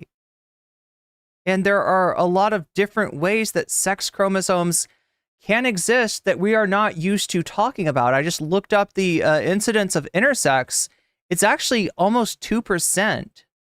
2%, 1 out of 50 people that you meet could be intersex, right? So we're not talking about a small group of people. And even if we were, we're talking about humanity. We're talking about people that are part of humanity. And when you try to make this distinction of well, there's something going wrong with you if you got DSD, that sounds pretty bad, right? You're literally acting like a eugenicist, right? Stop. Accept humanity as it is. Stop trying to impose how you think it should be on people, because you don't know, you or someone you love, could be, could be intersex, could be born with a DSD. Or speculating that that's what she has if she has X and Y chromosomes. Oh, okay. But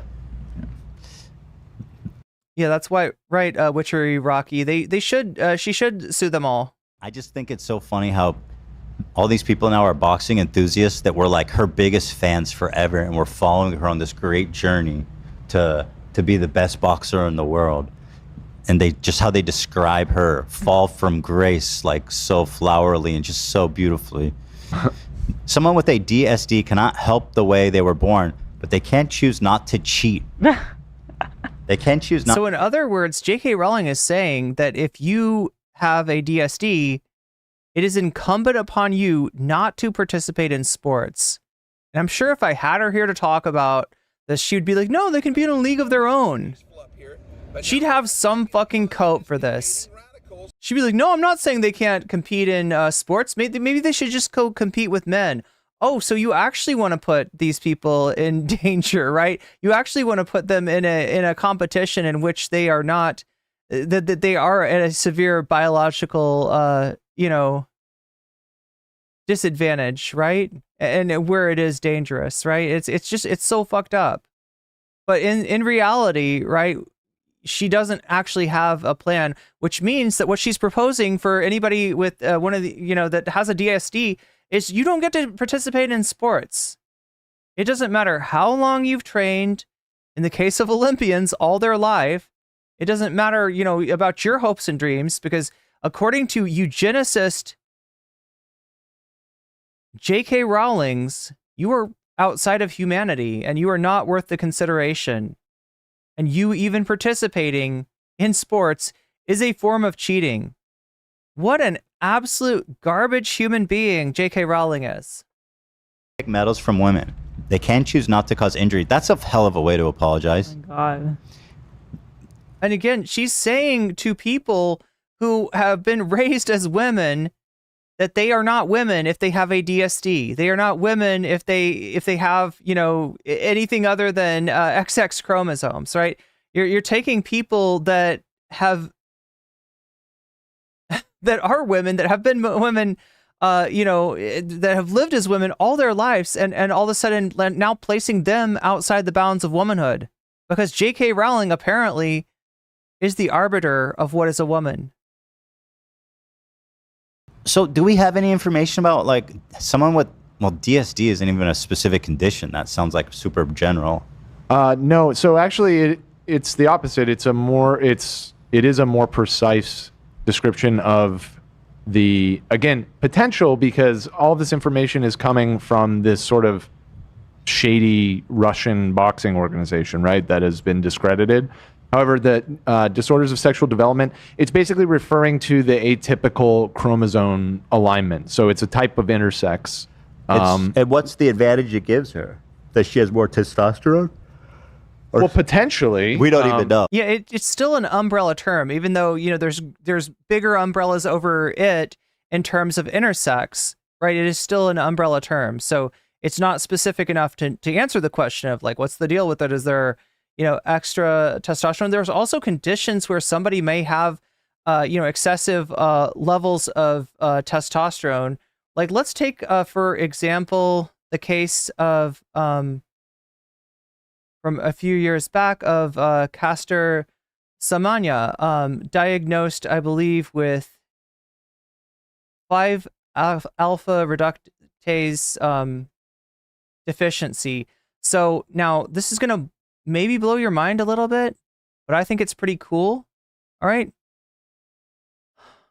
Look, I'm not going to get you too deep into biochemistry, because I know that most people out there, you know, this is a complicated field. We're actually talking about endocrinology, so even more complicated in terms of the inhibitors and the right. But look, these are steroid hormones, right? We call them steroid hormones because they're all built off the backbone of cholesterol. This is the starting material for all of your steroid hormones. Now, if you see, like, here we have testosterone,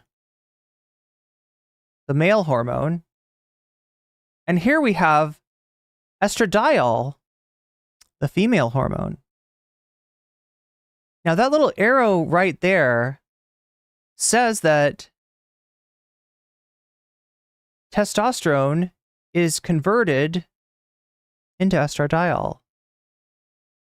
Wait a minute. The male hormone is converted into the female hormone, but I thought the male hormone was only in males and the female hormone was only in females. But how is it that this is getting converted into this? Through an aromatase enzyme, of course, silly. Of course it's an aromatase enzyme, right? So, you know, this is a pathway. This is a biochemical pathway here by which we convert the, the primary male hormone into the primary female hormone. Now, there's also estrone and estriol over here in that category of estrogens, right? Here we have a category of androgens like testosterone, like dihydrotestosterone, aka DHT, you may have heard of. And here we have a little enzyme called 5-alpha reductase. Wait a minute, 5-alpha reductase, we just saw that. That's right. Because the controversy with Caster Semenya was about a 5-alpha reductase deficiency, right? So this is an enzyme. The enzyme that does what? It converts testosterone into dihydrotestosterone, DHT, and we have a deficiency of this enzyme, which means, chat, that just like an assembly line, when part of your assembly line is broken, this part right here, then we got a stacking up, a buildup of testosterone, right? So that's what we're talking about there. So this is complicated stuff. Yeah. And it's interesting stuff. If you first of all, you have to understand the way that biochemical structures, if you're familiar with chemistry and these things confuse you, understand that everything that is not marked otherwise and is a little, angle represents a carbon, right? Connected to other carbons and every other place here. So, carbon has 4 bonds, right? The other 2 bonds are taken up by hydrogen. When either the connection is to, when the connection is to another carbon, we symbolize that with a line. And when the connection is to a hydrogen, we just leave it off because we figure out, unless otherwise notated, like right here with this HO coming off here, that it is, that it's a hydrogen that's attached there, right? So yeah, there's your cholesterol backbone that we start with. Why do we start with a cholesterol backbone? Because we're making steroid hormones silly, and steroids need to pass through the cell membrane. And so a fatty structure, such as cholesterol, is optimal for that, right? And this is how every single steroid hormone in your body is derived, through these pathways.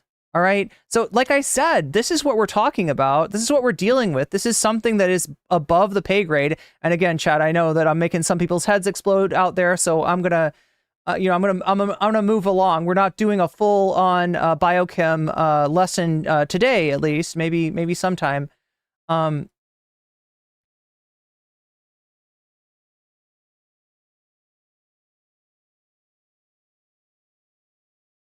But yeah, this is what we're dealing with.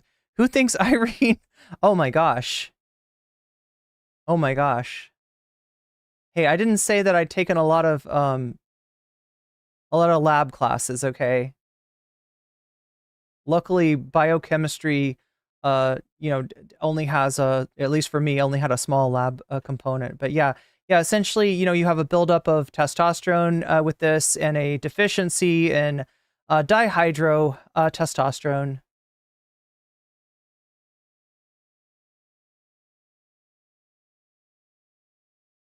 Okay, now I'm like forgetting like how we got here. Here, let me. Shady Russian boxing organization, right? That has been discredited. However, the disorders of sexual development, it's basically referring to the atypical chromosome alignment. So it's a type of intersex. And what's the advantage it gives her? That she has more testosterone?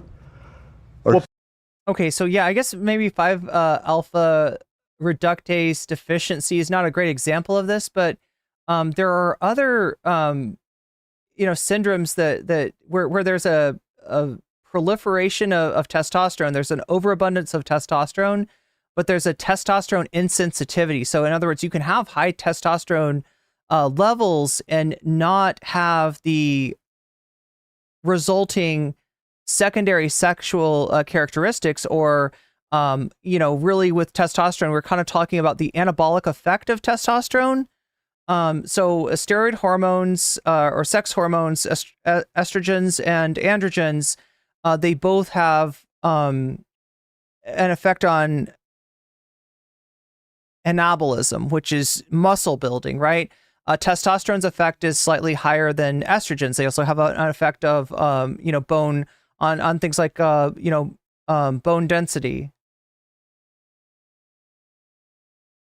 But in other words, what I'm trying to get across to you is that there's so much going on here that even something like inflated levels of testosterone don't always result in an increased anabolic effect, because like if you have increased testosterone but you're also not sensitive to that, in other words, it's not binding to the receptors and causing those effects, then it's kind of like, well, yeah, there's testosterone there, but it's not doing anything. So in other words, this stuff is complicated. It is beyond most of our pay grades unless you have a medical degree, and honestly, unless you have a specialty in endocrinology, because as medicine goes, most medical professionals are taught some biochemistry, some endocrinology, but the people that really understand how all this stuff works, and it's incredibly complicated, are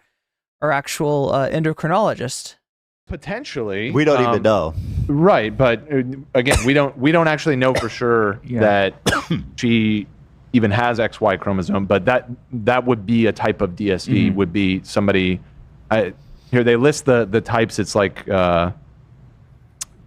XX sex reversal, XY sex reversal, 46XX, 46XY. It's like they're all of the subdivisions are the different alignments of chromosomes that people can have. Yeah. Well, the one thing we know for sure, because there's just a lot of speculating, is she's a woman.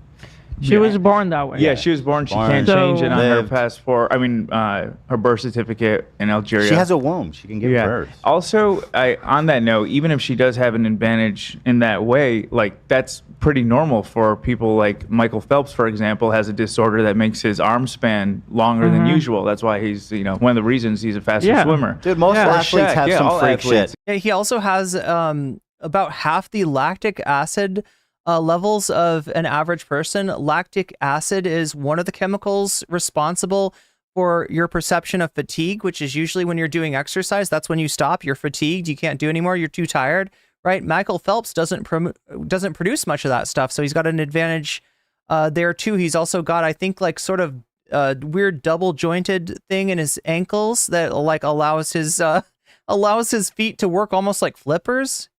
Yeah, Michael Phelps has got a lot going on.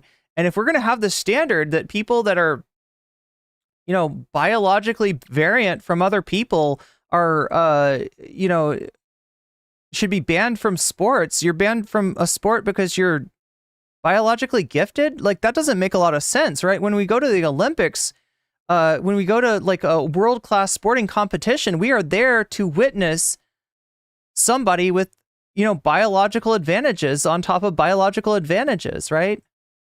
What am I going to go to the NBA and be like, yo, this is a disgrace? You're too tall. Like, you're 7 feet tall. What and about I know that short wasn't your people? choice, but you should choose not to play in the NBA because, guys, you're shattering my dream. You're cheating. You're basically cheating at basketball by being that tall. People, when it comes to athletic sports, people have genetic differences that give them extraordinarily.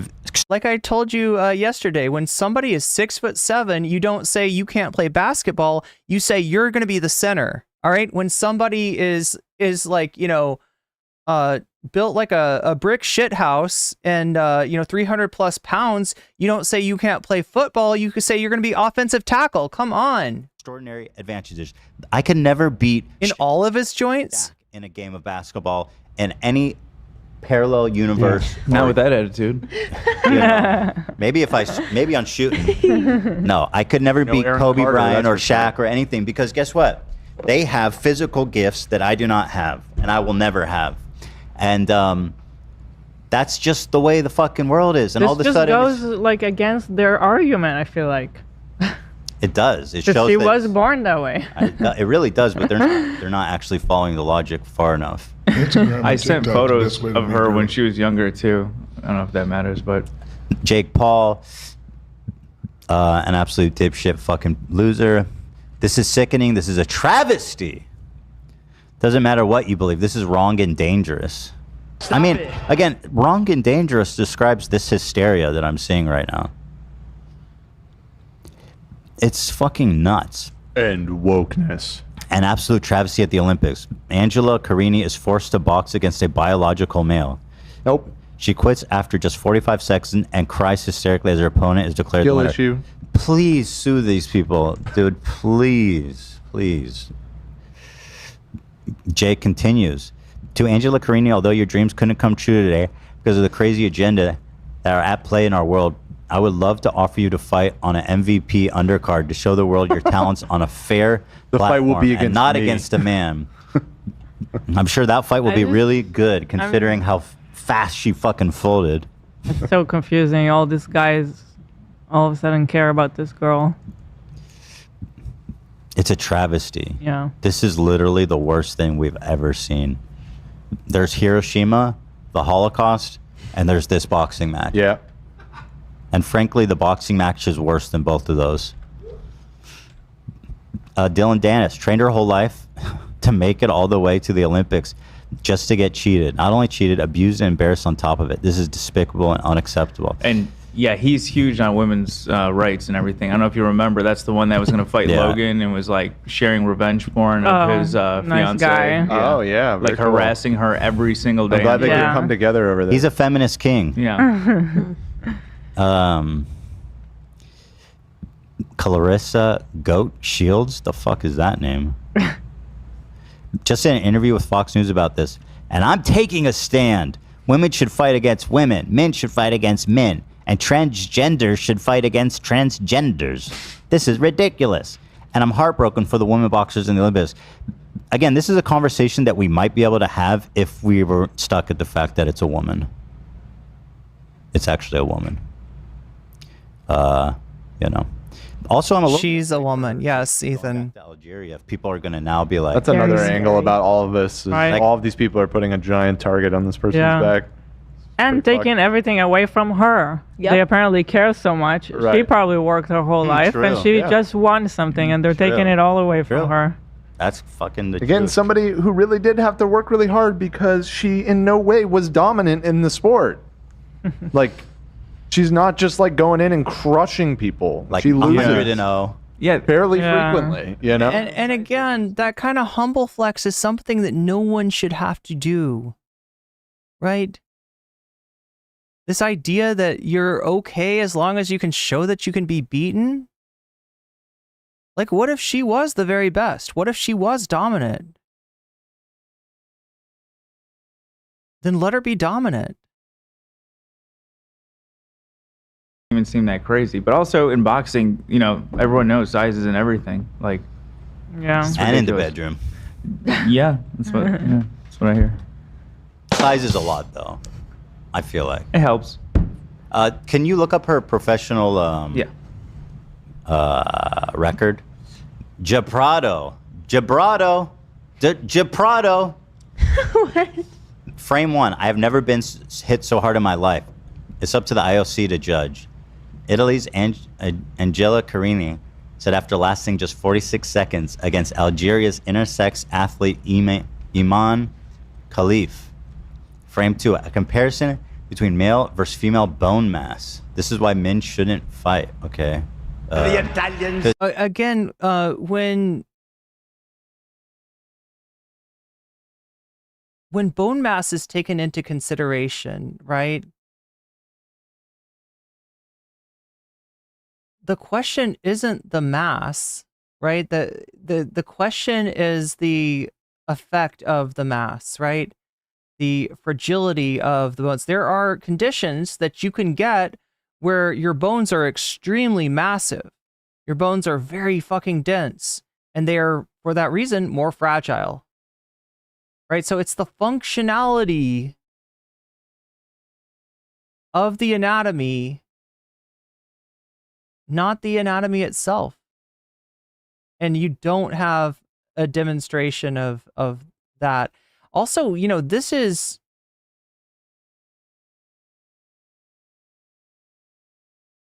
a graph that, like, why? I'm sorry. Whatever, you know, you can't, based on nothing, be like, oh yeah, Iman has the bone mass of a male, right? We don't know that.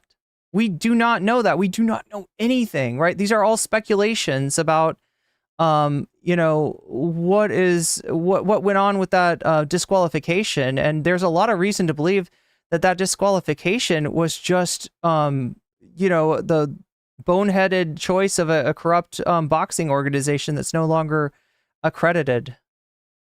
Okay, men have denser bones, apparently. It's bigger on bottom, but yeah, I just included this just to emphasize that point that I was saying, that's just a stupid argument because of all athletes have advantage. And also, look, nobody's bones got broken. All right, this isn't a question. And look, sometimes like the orbital bone, it's a pretty common fracture in boxing, in all boxing, whether it's cis men fighting cis men, cis women fighting cis women, right? That shit does happen, right? There are fractures that do happen. Usually, yeah, it's a orbital bone that would be that, but the the instances that I can think of, right, and is specific what happened to Ramsey Dewey, a MMA YouTuber. His orbital bone was fractured when somebody cheated by wrapping their by wrapping something extra into their boxing wraps, right? Even if this was true, which it's not. Girl, I'm sorry, but like boxers are supposed to have like fighter spirit. Like she was not even damaged. Like you supposed to walk away from that like bloodied and pumped up because you gave it your best and you're a fighter. Take it from someone who's never boxed and doesn't know anything about boxing. You're right. Well, I mean, you watch sports. Yeah, but they're you've fighters. seen what it looks like. Dude, this is you're playing for the gold. You respect each other. I'm sorry if I missed it. Did you get the record read off to you? Can you ask for that? I just want to, I want to verify it though. Go. I mean, do you have it, Dan? If you have it, go ahead. Just I'm read saying it. 37-9 is her record. Yeah, that's like, I mean, obviously she's a great boxer, but by no means like untouchable. I love the Italians. You know, 9 losses, all to women. Here she is as a little girl, scheming all the way from then. Hey guys, she's a woman. Stop spreading misinformation. The government doesn't even allow transgender. She was born to be a champ. So here she is, already scheming. This little girl knew she was going to make it to the 2024 Olympics. She looks so cute. How are they not going to talk about their government doesn't even allow it? So, right. This whole scenario is complete imagination. This is fucking crazy. All I can think about is like how fucking evil people are being to that little girl in those photos right now. Like that is so. While she just won a talking gold about medal. while accusing her of being pure evil, like this is one of the situations that I'm really crazy, kind of stunned by.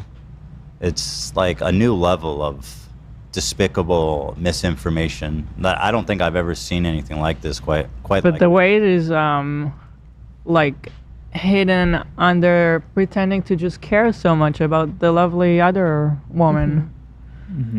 Yeah, a random topic just said, we don't have any info on Iman other than visual cues. Twitter made it seem like we had her genetic sequence. Yeah, she's a champ. Let's see. Trump posted on Truth Social. I'll kiss the guys and the beautiful women and Let's see here. Trump said, "I will keep men out of women's sports." Thank you, Mr. President. Nice. That's a platform we can run on. Nice. That affects so many Americans. but again, he doesn't give a fuck. He doesn't give a fuck. He's losing an election, and he's playing the transphobia card. Just to clarify something too, which does actually. By the way, everybody, if you don't know already, Trump is losing. I've been looking at the polls lately, and they have flipped. For the first time in over a year, Trump is losing this election.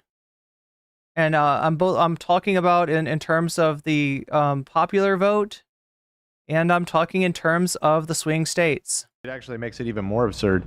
This was not a medal match. This was just one of the rounds. Oh, I assumed there was a medal match with all Yeah, the for the level of hysteria, you would think that, but no, She it just beat was her. literally. That's it looks amazing. like preliminary round of 16. Yeah. Oh, yeah. so she didn't. There wasn't a medal. Yeah, there will ceremony be yet? several more rounds. One. So in other words, this lady that they're saying had her like Olympic dreams smashed, she wasn't even close. She wasn't even close to medaling, right? And if you can't, I hate to say it, but as a boxer, you need to be able to defend yourself at all times, right? You know, when I train wine moms to box, even though they're not fighting anybody else, I teach them to keep their hands up. I teach them to protect themselves at all times, right? That's the, you know, and you know, the fact that you're getting hit so early in a round, just says that you are in over your head. You are competing at a level that you were not prepared to compete at, right? So no, she didn't have her Olympic gold snatched from her. Angelina Carini was nowhere close to medaling. To 3 more rounds of this. So yeah, that makes it even sillier. That's so embarrassing for Angela Carini. Like, Yeah, this was. It wasn't like everything. Silver. Lady, Yeah, you don't no. belong in the Olympics. Oh, what can I No. tell you? Go back to the fucking gym. Yeah. Start hitting those bags, right, AB? Yeah. So, yeah, and on that note, just as a side note, there at my gym there was a lot of girls that would spar with the guys. Just saying, just throwing that out there. I mean, obviously they're two women, but I mean, even based on her logic, she was being a little bitch. That's what I'm saying. Can I call her a little bitch? At my gym, everybody spars with everybody, right?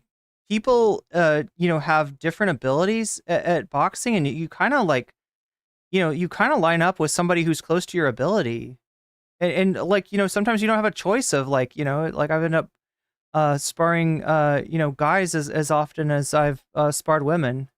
If she's a girl, I take that back. I think it. Right. She's being a Gender pussy. aside, what she's behaving like. Much better. She what? Stupid bitch. Hey. Yeah, the next round or her next fight is tomorrow. Oh my God, I'll be cheering her on.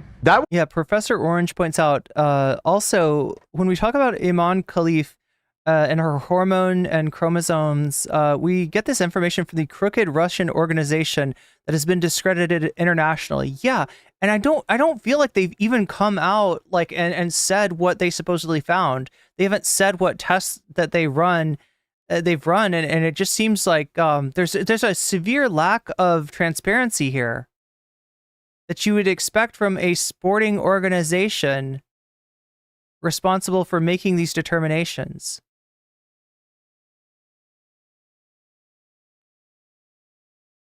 Would be. I mean, I'm not hoping for this to happen. I'm not rooting against her necessarily. But if she were to lose the next round, that would make this all even That more would be ironic. pretty amazing. So, I'd blame but it on don't right worry, wing. guys. Go ahead. What? Sorry, I would blame it on the right wingers. I'd be like, you took away this woman's dreams. You shattered her dreams of being an You Olympian could copy Olympian paste champion. Logan's tweet. Okay, good thing Logan walked it back and made an apology. Here it is. Oopsies. Oopsies. This motherfucker What a just said. dickhead. I might be guilty of spreading misinformation along with the entirety of this app. Yeah, CDP. Same with me. Same with my gem.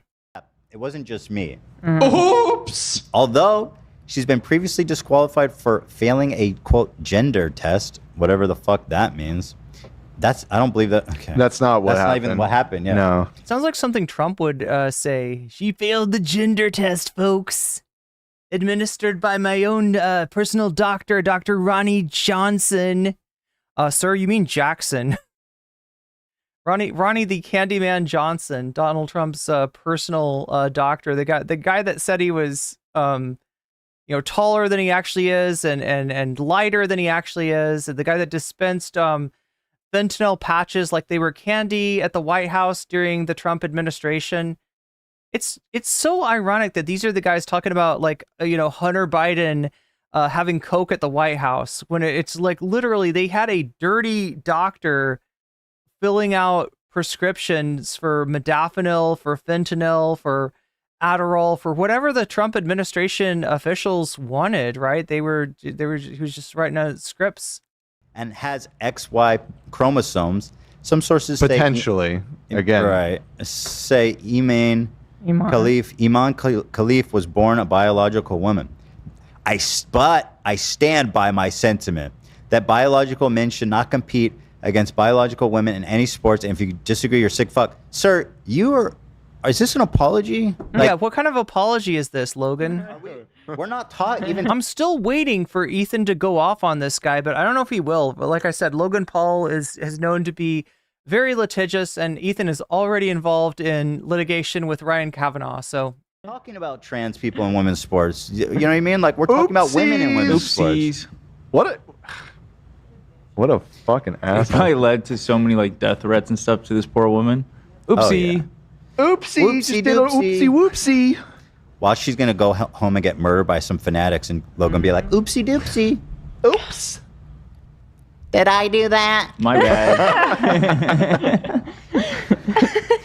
And then he posted this picture of God knows what website this is pulled from. Why was Iman Khalif disqualified from the World Championship? Iman Khalif was disqualified because gender eligibility test revealed XY chromosomes, leading to concerns about complications with female category standards. Overturned, delegitimized, whatever. Oopsie doopsie. Whoopsie doopsie doo. So I don't know. This man is just a degenerate scumbag loser. Like, bro, this dude has everything. He has had life served to him on a silver platter, the most charmed life you can imagine. Fame, wealth, like athletic abilities. And he's going to sit there, this piece of shit. Everything in his life is great. And lob bombs on this Algerian fighter, you know, who's apparently cheating. It's like, bitch, if you want to talk about like unfair, like crawl back in your mom's fucking womb, because like you were born with every advantage in the world, you dumb bitch loser, and you're still a scumbag. You know what I mean? Like go back in the womb, dude. This is unfair advantage. This is the Wait, downing a white Russian with Muay Thai? Are you talking about a Mai Tai? That's wow, a white Russian and a Mai Tai. You have in your cheating. Straight to the gulag, motherfucker. Right, Dan? So no bridge? No, Muay Thai just means Thai boxing, and it's adapted from a martial art called Muay Baran. Thailand sort of adapted it at the time that colonization was going on, at the time when France was colonizing what was called Indochina at the time, what's now known as Vietnam. And when, Thailand kind of avoided that, and some say, part of or like an example of the sort of adaptation they did was to take their, take Muay Baran and combine it with the British art of boxing to be like, hey, we're just like you. We're civilized. No, we're civilized. We hit each other in the mouth. Super, super civilized there. Right. But yeah, it's a kickboxing, also known as the art of 8 limbs, meaning 1, 2, 3, 4, 5 pointing at my feet, 6 pointing at my other foot, 7, 8 pointing at my knees. So in other words, punches, elbows, kicks, and knees, and depending on depending on the style, maybe even some headbutts. No, the bridge is annihilated, and it was already annihilated when he sued CoffeeZilla. Right. Yeah. But this is. Can we keep Mike though, or? So Mike made a tweet. Yeah, I didn't like it. Oh no, Mike. We don't talk about it. I mean, he tried. No. He tried, didn't he? Let's see. What did he say? I didn't like it. He tried. Oh no. Why is my trackpad not working? Hang on. My fingers are a little wet. I don't. Yeah, it was the Italian fighter Carini who withdrew. I don't have that one, but if you could link it. In the meantime, let me open George Takei. Oh my musculature. He's got the eyes of Takei on him. George Takei bridge? There's never not been a bridge to George. I hope she sues you into oblivion for defamation and crushes your network's life dream. Guacamole. I love him. He's so good. That's pretty good. That's a good George take. Basically what you said too. Yeah. Ooh my. Dry oatmeal. Fox News, of course. Dry oatmeal? Oh my God. Using Logan's, I guess. He's the face of it now. Statement to. That's funny. Quote. Here it is, man. This is the purest form of evil. And this is why these grifters grift, right? I've got a video coming up. I don't know when I'll get it done. I probably should end stream pretty soon here, so I can work on it tonight. But it's about a Amber Rose and a MAGA rapper named Forgiato Blow, right? Amber Rose, I don't know if she's been relevant in a long time. She popped up at the Republican National Convention to give her testimony of how she no longer thinks Donald Trump is a racist and fully supports him. But why did she do that? Well, it might be to get some of that MAGA rap money through her collaboration with Forgiato Blow. She didn't seem to do much on the track, but she was there in the music video. and she's getting into that. These are the easiest people to con in the world, right? People that have been conned into supporting Donald Trump, into voting for Donald Trump, into donating to Donald Trump, right, are some of the biggest marks in the fucking world. So it's not a surprise that grifters and people that are looking to make a fast buck are going to try to get themselves in good graces with the likes of Fox News and with Donald Trump. And here goes Logan Paul after he's, been kind of publicly discredited in so many ways, right? Well, you're not discredited with MAGA. And as long as they think that you support President Trump and that you're against the evil transgenders, then, they'll send money your way. Did Fox not hear that was an oopsie? Are they unaware of the oopsie has been called? The oopsie has been called? Well, it's been declared. Oopsies. Condition oopsie has been declared. We did a oopsie, Your Honor. What the fuck do you want? Yeah. That's what I tried with the dead body. I did a oopsie doopsie. It's a oopsie doopsie. And everyone forgive me. Olivia sent me this link. Thank you. You're welcome. Mike Malak. My final. Okay, so somebody in chat just said 2 genders, and I'm not going to get baited by this, all right? But I do want to respond just a little bit. All right. So, 2 genders is what you're saying. Maybe not realizing that gender is a social category and a construct. So, it's a little bit subjective to be trying to objectify into like there are 2 and only 2. But I'll play ball with you. Okay. So, I think what you're actually thinking of is, and what you're supposed, let me give you your NPC talking points that you're supposed to be using when you come in here, like what the right-wingers would tell you, that they would prefer you appeal to something like biological sex and say there are 2 biological sexes. It's based on biology. It's objective. It's scientific. Science is like on our side, dude. Okay. Then what about the 1.7% of people that are intersex? Do we just not count them as human? Because if you're not counting them as human because of their intersex status, that kind of sounds like eugenics. And I'm sure you didn't come in here to argue eugenics. I'm not even sure you know what eugenics is. But I very much doubt that was the point you came in here trying to make. So what exactly was your point? Thoughts. This is it. Now's the time to identify as a helicopter. He's ending it all. Biological men shouldn't participate in women's sports.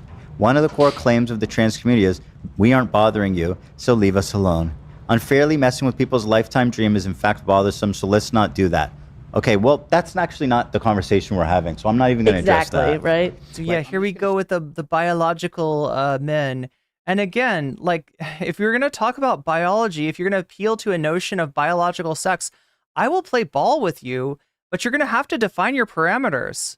When you say biology, are you talking about sex, chromosomes?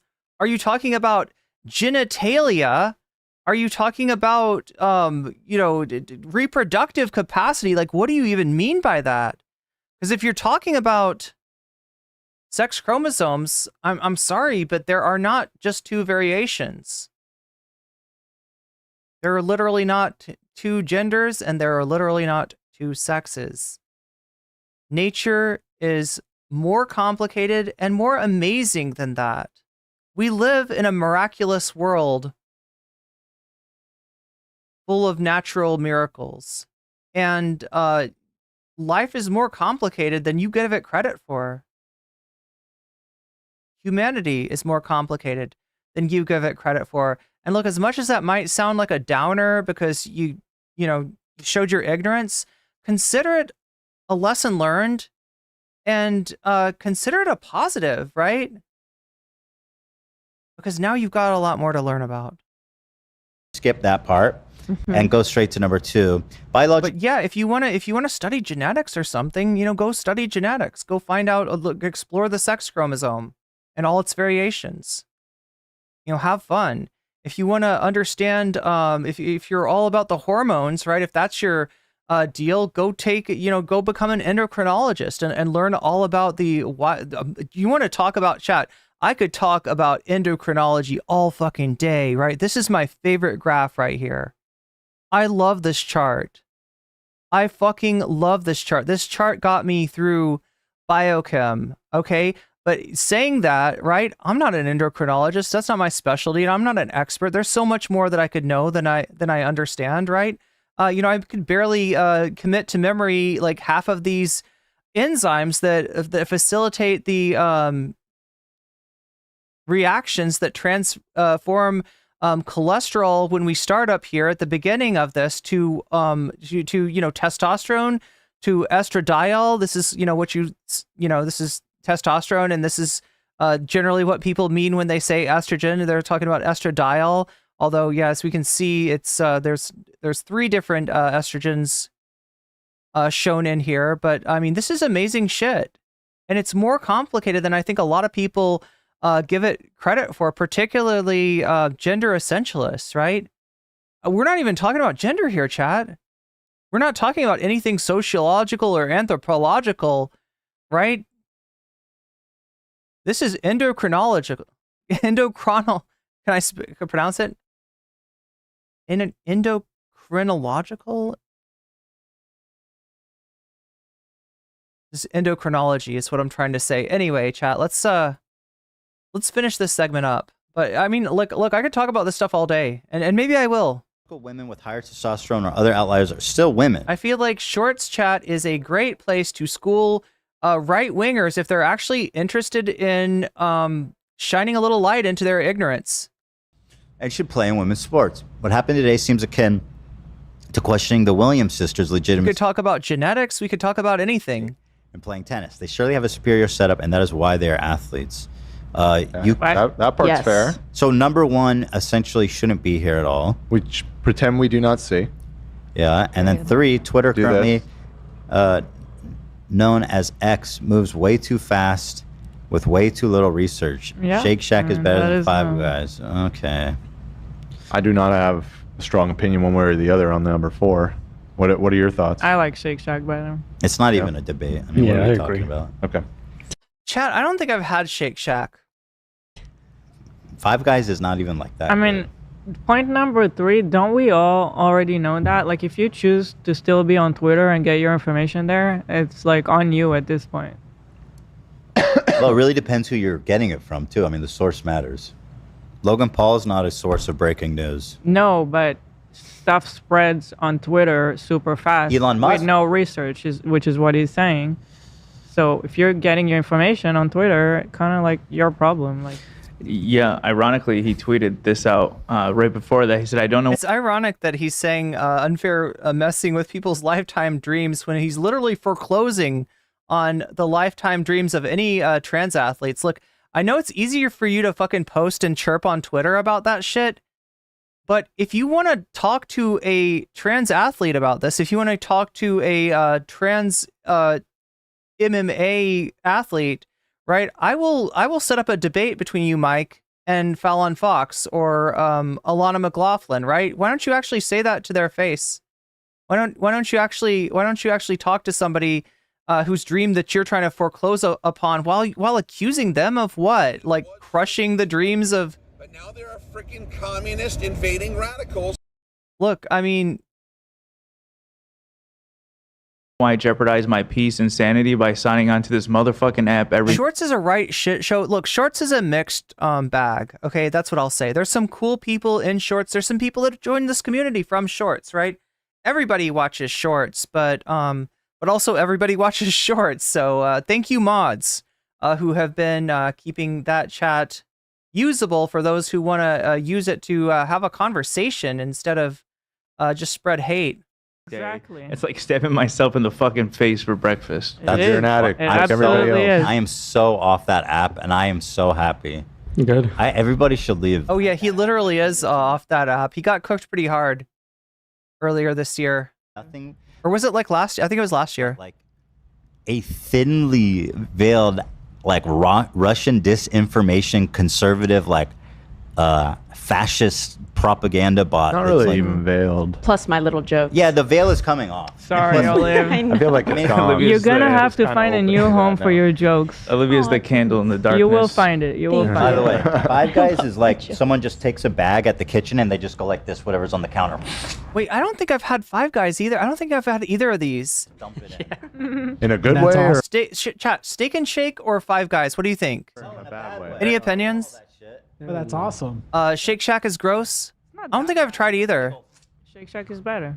No, it's disgusting. I don't like how they throw the fries in there Yeah, and shit. it's weird. They put extra. Ruh-roh. Oopsie doopsies. Oopsie doopsie. Fuck this guy. He is such a scumbag.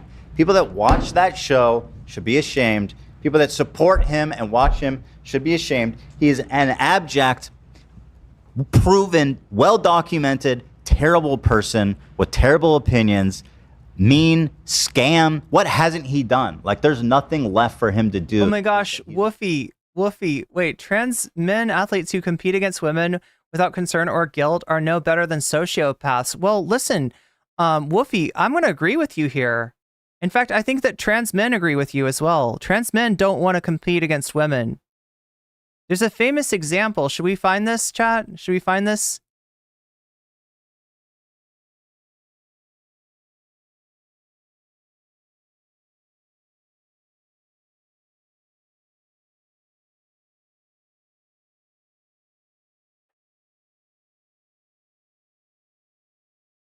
All right, so I'm going to show you something, and it might be a shocking image, okay? I'm not trying to shock you. I'm not trying to upset you, but to some of you, is Woofy still in chat? Let's keep Woofy unbanned for a second, okay? I think Woofy needs to see this. Woofy, this is important. I want you to see this, okay? All right, I want to show you this image. All right, try not to freak out, all right? But look, I think this is wrong, all right? I think that this is probably an unfair wrestling match. Wouldn't you agree, Woofy? Wouldn't you agree? This is bad. This shouldn't happen, right? They should be in separate categories, right? To see this trans man wrestling, with women, I think is it's not a competitive match here. Yeah, trans men don't want to compete. That's a trans man, Woofy. That's a trans man, and he would rather compete on the guys' team, but they won't let him.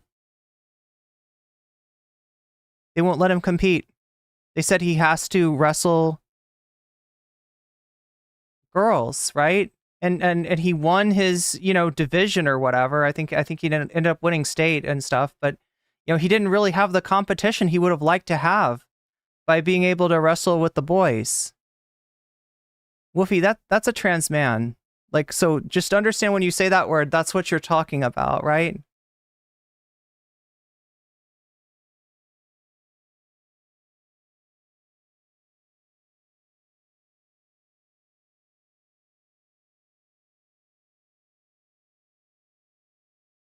But yeah, this is unfair, and he doesn't want to be in that division. He wants to wrestle with guys, but they won't let him because they're transphobic.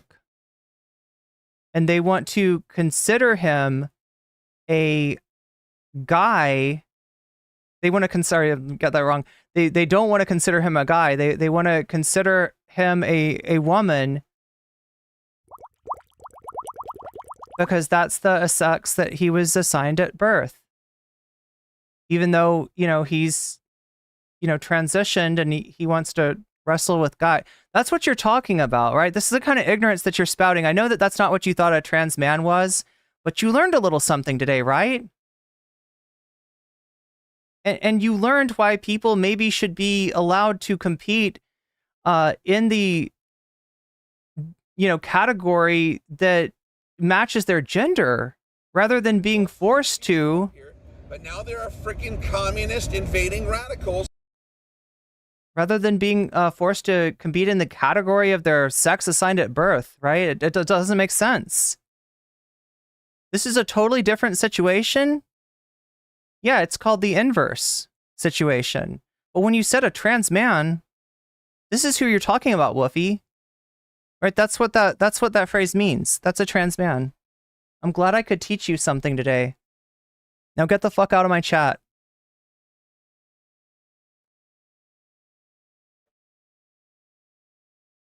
Total scumbag. Except fucking a kid, which I guess would be the crowning jewel in his career. I don't think he's paid people back for his crypto scam. He hasn't done that yet. He's a scammer. He has not sparked, as far as I'm aware, any international incidents. Almost. What, with the suicide force? Yeah. I don't think that would have. That was huge. No, I mean like a diplomatic crisis between two nations. He had like a UN. I don't know. Like I think it's underappreciated. You know how that act of him filming in a Sudoku forest and chat. When I'm saying Sudoku, I don't really mean Sudoku. I mean a word that sounds similar that I can't say on YouTube, right? But I don't think people appreciate the gravity of that, of the insult that he offered in doing that. Thing. Yeah, like needing to get the UN involved kind of thing. He has not done that yet. Has any creator done that? They've sort of changed. I forget what it was. They changed something in Japan because of all the YouTubers coming and fucking harassing everyone. I think there might have been a vlogger that snuck into North Korea and got like murdered. I was kind of thinking along those lines too. I feel like there's definitely been an influencer that has sparked an international. I think he got thrown in a work camp, and then they I mean, there's streamers get a bad name. Like, look at the kick streamers are the worst, right? There's some. I'm trying to remember. Is it named Johnny Somali that went to Japan and did all kinds of fucked up stuff? Hell, even Phidias, right? The H3 has covered Phidias extensively. I think he's a Greek guy that was an influencer. He traveled to Japan, and the challenge was for him to try to get across Japan or travel. Without spending any money. He has money. He's, makes a lot of money as an influencer, right? But he's doing a challenge, right, where he didn't spend any money, and so he was like basically sneaking on trains and shit like that, and begging, like basically telling people in Japan that he ran out of money, and he needed help to get home, and that's how he was able to complete the challenge, right? This is. Phidias. He's the guy that says interest. Let's see if I can find him saying interesting. That's like I want to see what's interesting with Phidias.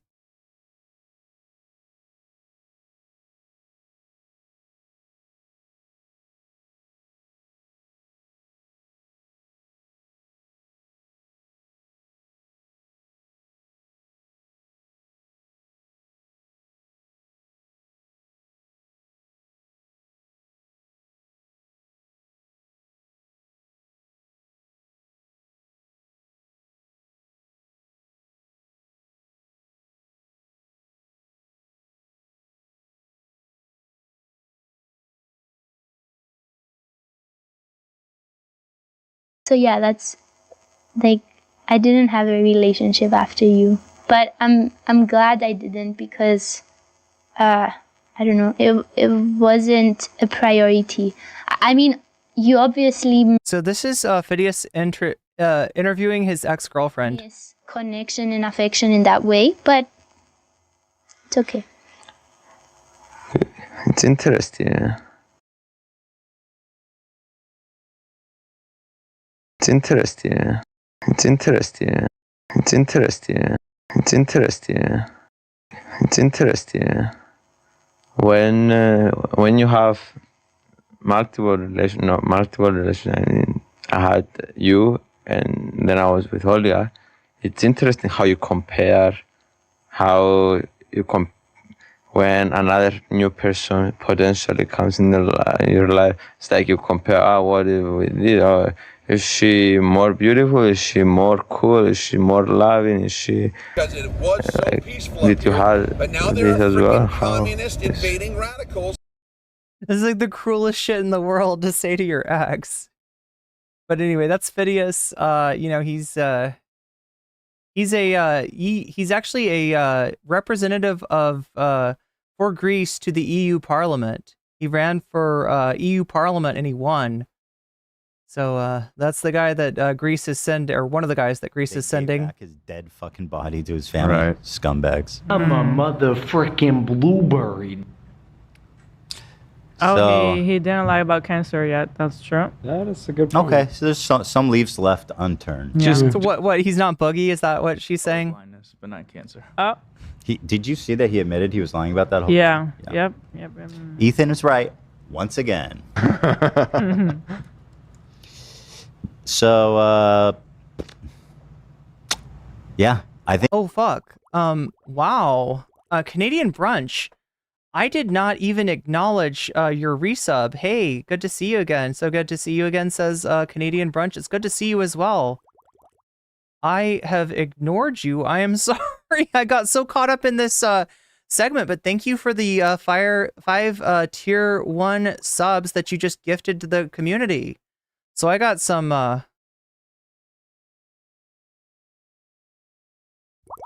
sound bites to play here, don't I? One Great Earth. You've just been weaseled, and that's a good thing. Here we'll see. Yeah, we got the see the what happens when you gift subs on Twitch, right? So yeah, fat chain shot. You've just been weaseled, and that's a good thing. Weird black chick. You've just been weaseled, and that's a good thing. Don't X sleep X. You've just been weaseled, and that's a good thing. And Claire Toby, you've just been weaseled, and that's a good thing. Again, there's an advantage to talking in chat in Twitch, especially if you can't afford to get yourself a sub for $6 and you don't have a Prime to get one for free, right? We got an ad break that happens at the top of every hour. I think you just had it about 8 minutes ago. And the ways to get out of that, one of them, Canadian Brunch, just illustrated. If you get a gift sub, you get out of it. If you buy yourself a sub for $6, you get out of it, and you can also get out of it for for free by using a Twitch Prime sub. So if that ad break is giving you problems, if you don't like spending 3 minutes of every hour watching ads, there's a way out, and that is the way out. Unfortunately, it doesn't work like that on YouTube. So I'm sorry to say that memberships on YouTube do not get you out of the ad break. But hey, at least on YouTube, you can skip those ads after 5 seconds. Anyway, let's finish this up. We're almost done with this. I don't know, what are we, 6 hours into the stream? But yeah, thank you, Canadian Brunch. Let me write this down. Also, Canadian Brunch, if you don't know, we're doing this dono goal here now. You just drove it up to 84%. So it's at 84% out of 100. If we hit 100 by the end of the stream, we get extra content. That means the stream does not end. And my work is not done yet. And I will do one extra topic of your choice. Right now, Gen X, internet beef with Gen Z seems to be winning. But when you donate, you get to direct your donation towards the topic of your choice. So what we have here is Tech Bros want to Matrix the Poor, Squid Tips versus Vosh. That's another internet beef about motorcycles, I'm told. Gen X's internet beef with Gen Z, and Walter Masterson trolls the RNC. And when you donate, you get to add your donation to the subject of your choice. We also have Fallout New Vegas on there, which is like a meter that rolls over and that adds up. And then Vox Populi is what you say if you're like, I don't really have a particular opinion on the topic, and I just want to throw it back to the voters. So that makes the vote count for more and the donos count for less if you say Vox Populi. But it's your choice, Canadian Brunch, and to anybody who donates in any way that you might donate, whether that is through super chat, super sticker, through getting yourself membership, through gifting memberships to other people, through signups to Patreon, which is down in the description, or donations to Throne to make the stream better for everyone, which is right down there if you're watching on the full scale stream, or right up there if you are watching on Shorts. Let's see what there's other links down in the description that count as well. CashApp and PayPal. And as you've just shown, Canadian Brunch, gifting subs in Twitch is a great way to do it. Gifting bits will do it too, as will using a Twitch Prime sub, or getting yourself a sub, treating yourself to getting out of that ad break. Anyway, I've gone on for long enough. Let's finish this up. But thank you, Canadian Brunch. That was a very kind of you to to provide gift subs for people, right? It gets them out of that evil break. Vox Populi. Okay, you just put a lot of that is $30 going to Vox Populi, 30%, which makes it so that that throws it back to the poll. And right now in the poll, it's Gen X internet beef with Gen Z that's winning. So for once, we have an agreement between the donors and between the chatters. Anyway, we're almost done with this Ethan segment. I want to be done with this. I need to be done with this. I think we need to start. We got some Tim Pool after this. All the people in your life that actually follow and like Logan Paul. It's time. It's time. You know what I mean? I don't know anybody. They are, though. People are still watching his fucking show somehow. Like the way that he dumped his co-host, like shitting on him for being. Let me see. How are the views? I haven't checked it. Impulsive. But thanks for letting me know. All right. Yeah, we know you don't care. And Mike, listen. Oh, fuck. My Tourette's is crazy lately with all the mouse waving. Let's see. Okay, I mean, this one has 300,000. The one with his brother, those usually. Wait, Canadian Brunch, are there like Apple TV rewards connected with the Twitch subs now? I'm seeing this thing pop up in my chat. Look, I'll be honest, I'm mostly focused on YouTube. I don't know when there's a change on Twitch, but it looks like there's something you might have gotten some rewards for subscribe to earn rewards. I don't know how this works anyway. Get rewards by purchasing or gifting subscriptions to nocommentchick's channel while they're live in any category. Ends August 19th. Yeah, I think you got 3 months free. Whoa. I didn't know that was a thing. Chat, we're actually really close to that 100 sub points. And, depending on how many of those are Prime, that is actually a distinction with that makes a big difference on Twitch in terms of my cut. Wait, what just happened? Did I pause this? Go crazy. This one got 2.3. See, I don't like that. Kevin Durant. Like, whoever's your agent, Kevin, you need to stop sending people to Logan's show. Dax Flame, that's a fucking odd pairing. What?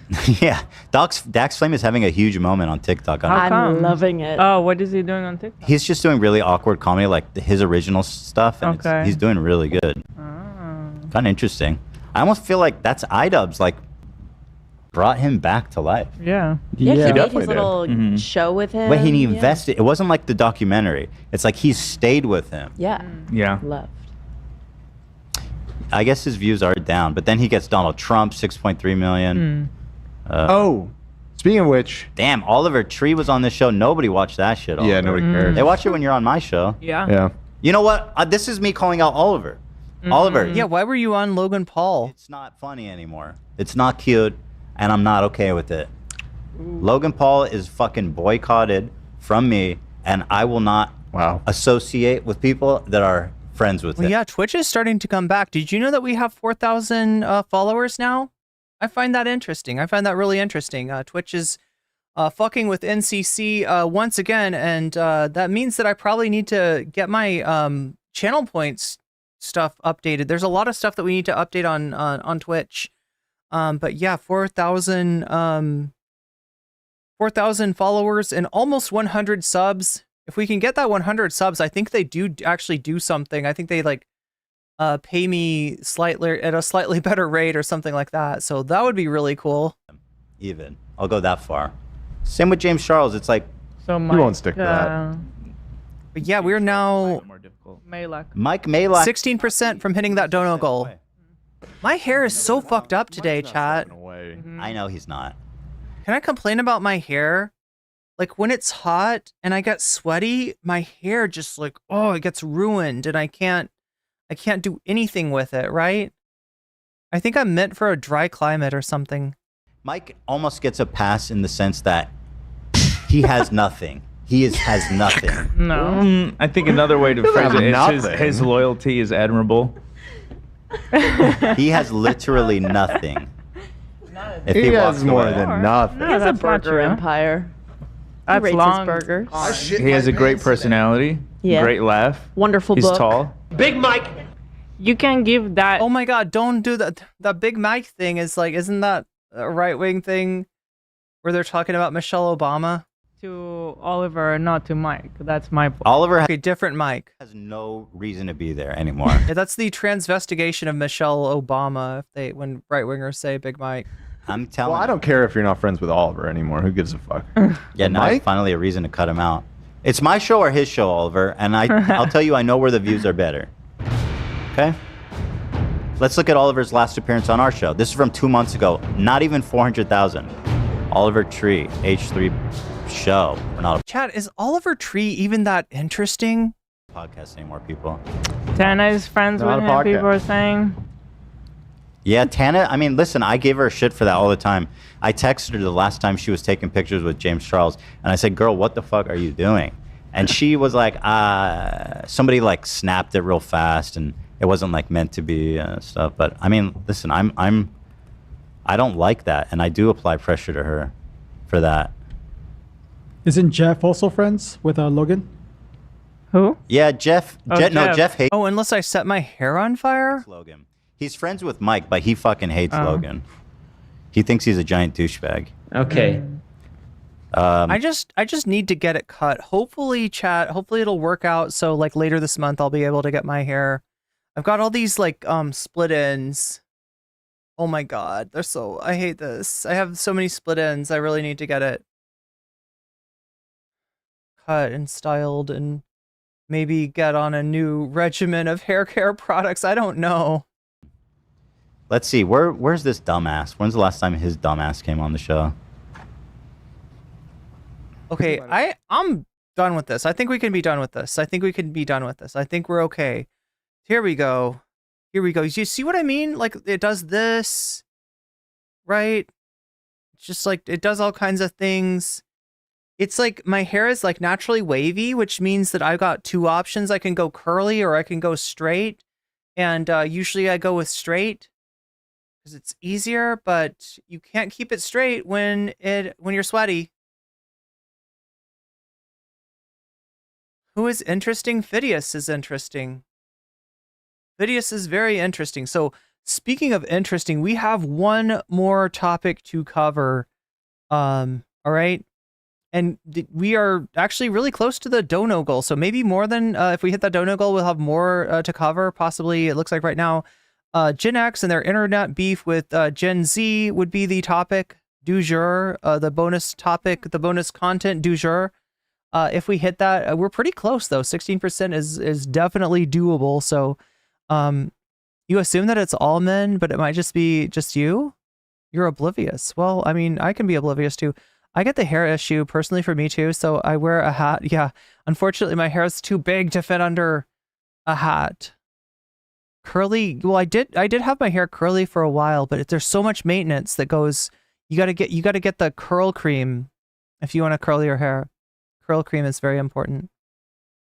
He's getting sued because he illegally used the Olympics logo and brand to sell merch. Wait, Logan is? Things be expensive, especially hair care, right? Oh God, laser is also very expensive. Yeah, Michelle Obama had 2 children. No, what they'll say is that like they'll like say that there's no pictures of her pregnant or something like that. I don't know. It's this whole like they have this whole thing where they think Obama's gay, and that Michelle. Anyway, it's this right wing fascination. Kind of racist, if you ask me. But yeah, we'll call that done for Ethan. What is? Oh yeah, so yeah, there's not that. We're done with that. We're done with that. We got that done. We got that out of the way. What do we have next? We have Yahoo Sports. Angela Carini, Italian boxer, and Isn't Jeff also friends with Logan? Who? Yeah. YouTube, fix your shit. I'm so tired of this. Okay. There we go. Did he say Yassport as in like passport, but yassified? I can't tell what he was saying. And I almost don't care. I'm almost too over it to do Tim Pool today, but I guess we'll do it.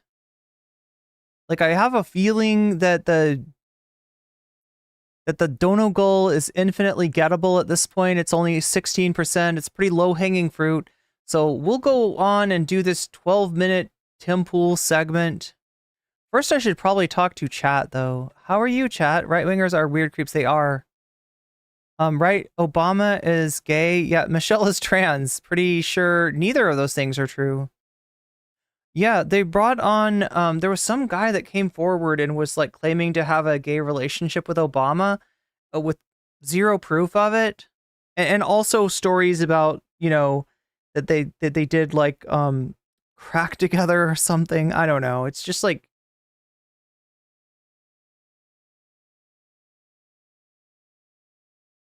Obama did say something about, what the fuck was it?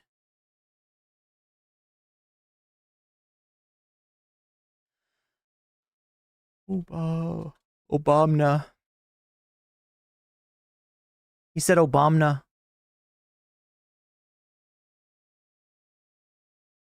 Obama gay.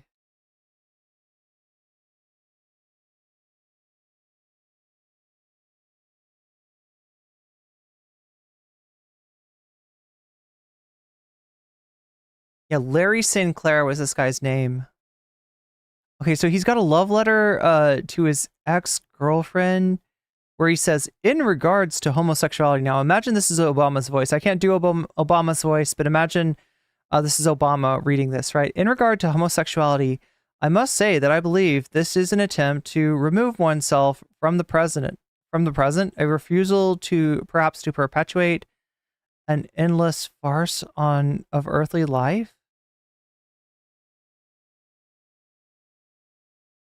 Obama, then 21, wrote in November of 1982, "You see, I make love to men daily, but in the imagination." What? What is bro talking about?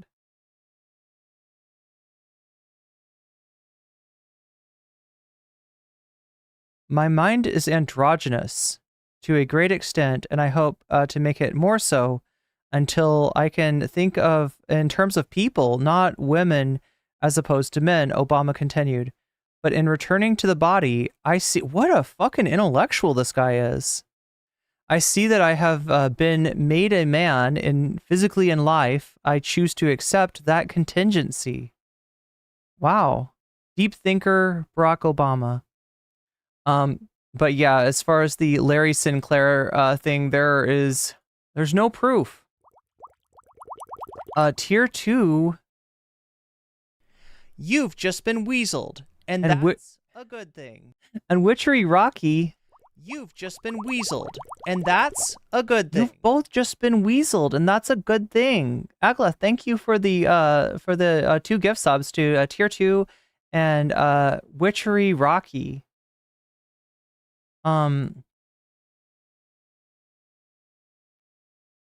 That puts us at 96% of the way towards the sub goal. Gen X versus Gen Z. I will make it happen for you, Aglith. Let's see. We got 34.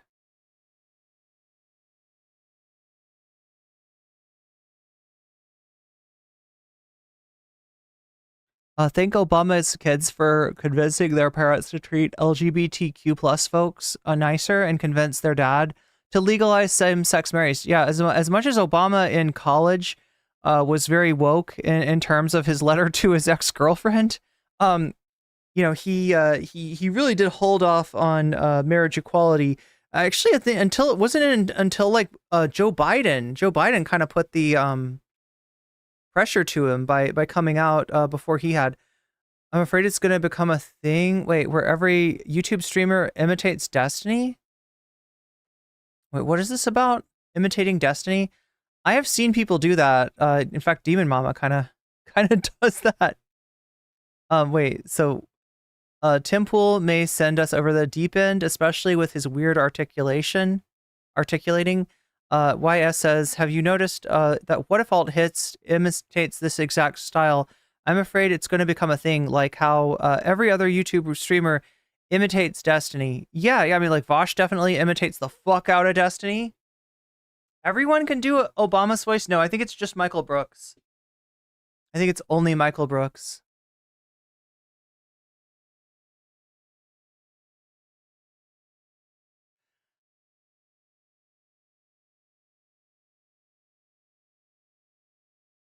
So weird is the new term that Dems have been told to use. I don't know, Tim Parker. I think that I don't think that it's something that you need to overuse. Look, right-wingers know they're weird, all right?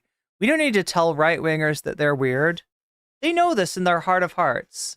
And they know that, you know, as much as they want to cast aspersions at any number of different identity groups, their identity group is the one that really is not what the culture is feeling right now. Because it was so peaceful up here, but now there are freaking So yeah, invading radicals. as much as I could call right wingers weird, Tim, I don't think I need to. I think you already know.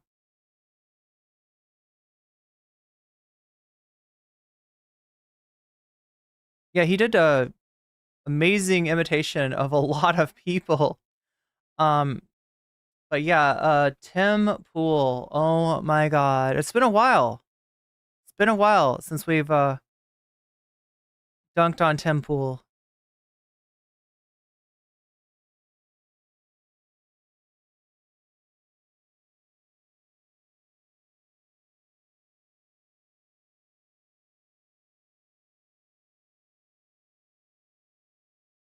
Oh, Terror Uwuism says, I think Obama was just trying to get intellectual girls' attention by yapping. I think that's true. Right, what's up, Marcavius? Good to see you. Obama gay is a famous Kanye West lyric.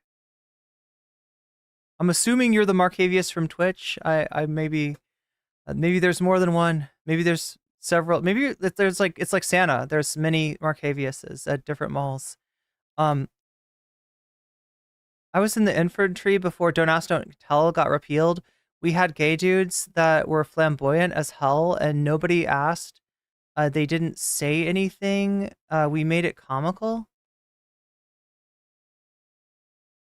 Would rather have a woke person voting versus a sleeping person. I mean, that's true. It does tend to work better to be awake for your life rather than sleepwalking through it.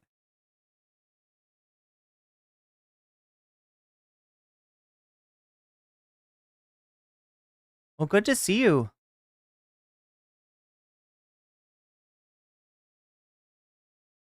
Timothy Jones says, opinion on the Olympic boxer. She's always been a woman. It is illegal to transition where she is from. The agent. Here's something that's going to blow your mind, okay?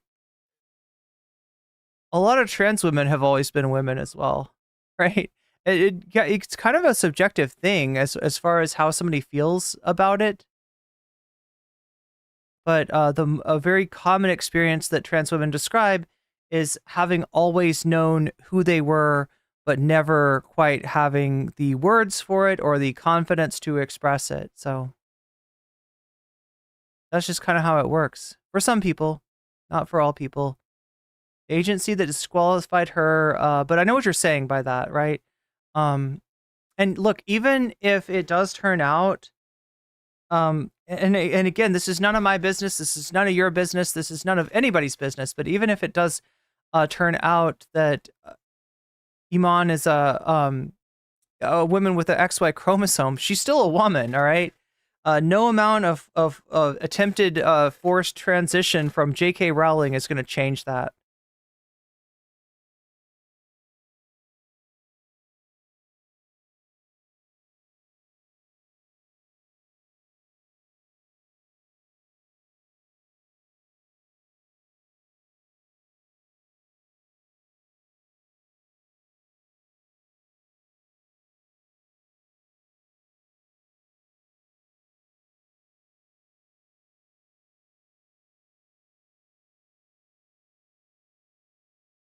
Astolfo's Bulge says, I took hormones from 12 to 23. Really? Like through a doctor? Now I'm stuck as a girl. I use he, him now. Well, femboys are a thing as well. But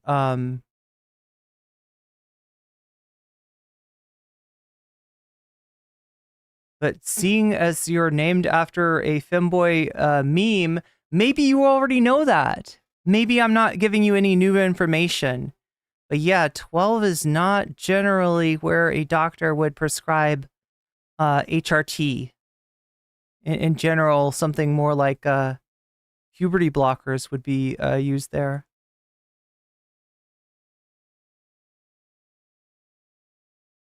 Yeah, Astolfo, I'm not going to tell you how to define your gender.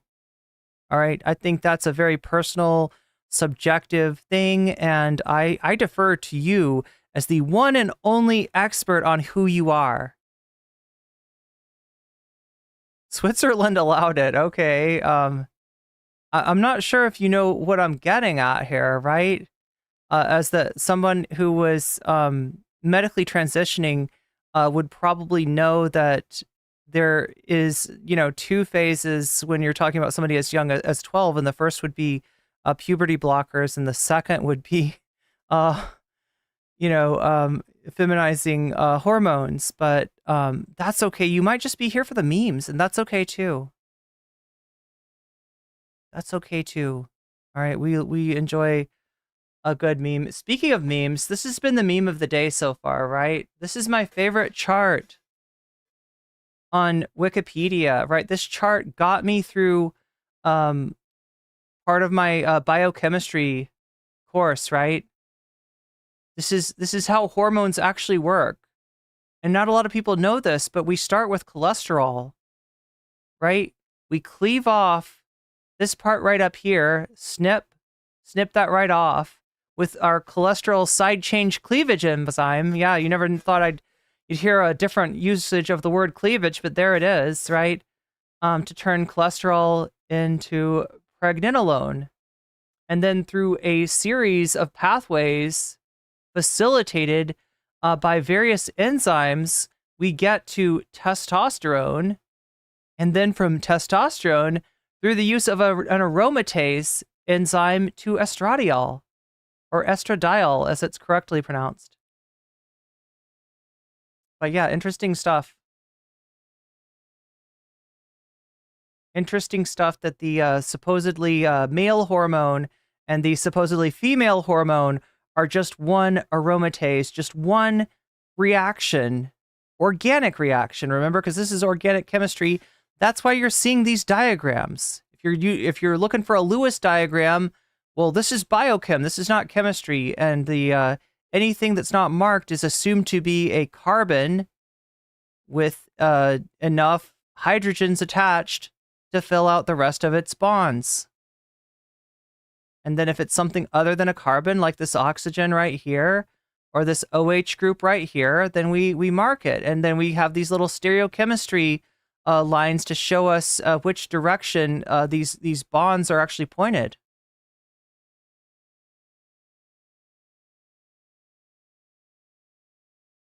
Yeah, but the difference here is, this aromatase enzyme takes the double bonded oxygen and appends a hydrogen to it, making testosterone into estradiol. That's the difference between testosterone and estradiol, is one hydrogen.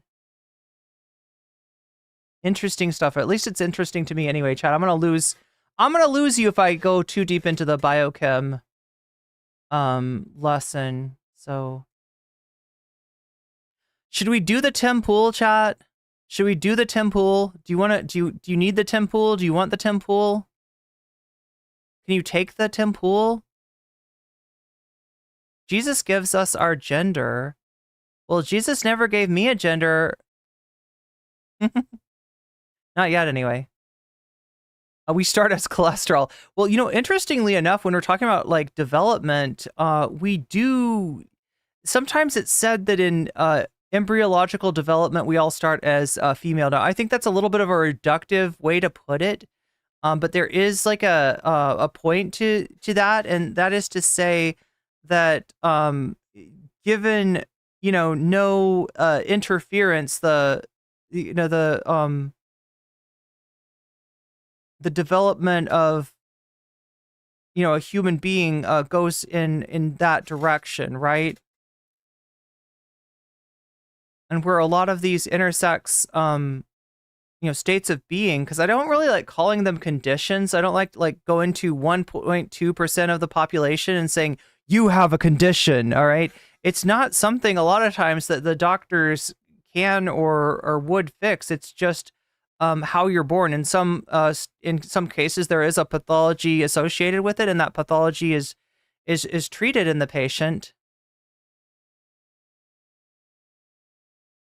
But yeah, the same material that forms, you know, the penis, if your development goes in one way, forms the clitoris if your development goes in the other way.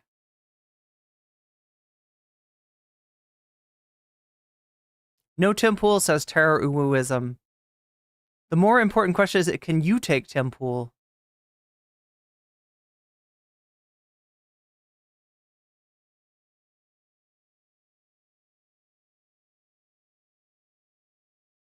Jesus would probably let you pick the gender? Yeah, that's entirely possible.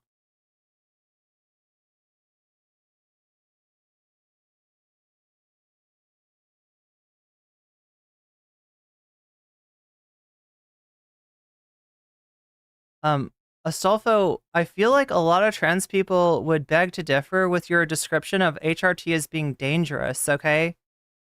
In the vast majority of people who've been prescribed HRT, they would say that withholding said treatment from them would be more dangerous, as is backed up by an abnormally high suicide rate in trans people who are unable to obtain gender confirming treatment, unable to attain HRT and things that they're looking for like that, right? And B, do not live in a supportive environment where their parents, their teachers, and their community support them and who they are. So just like I'm supporting you in who you are, which I'm assuming, given your name is a femboy, right? I think a lot of trans people would appreciate that kind of solidarity, that kind of mutual solidarity. Because if we're going to leave it up to the extreme right wing, it's looking grim for both of us, Astolfo. So I hope you'll be there and to stand in solidarity.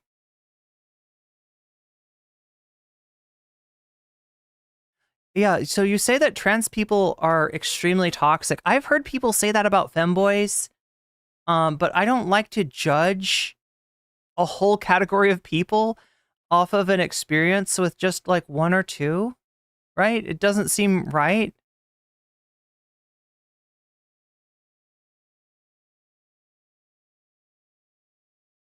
But yeah, most trans people I know get along fine with femboys and enjoy memeing with them. I don't know. Like I said, I feel like we should support each other. I feel like that's the thing to do.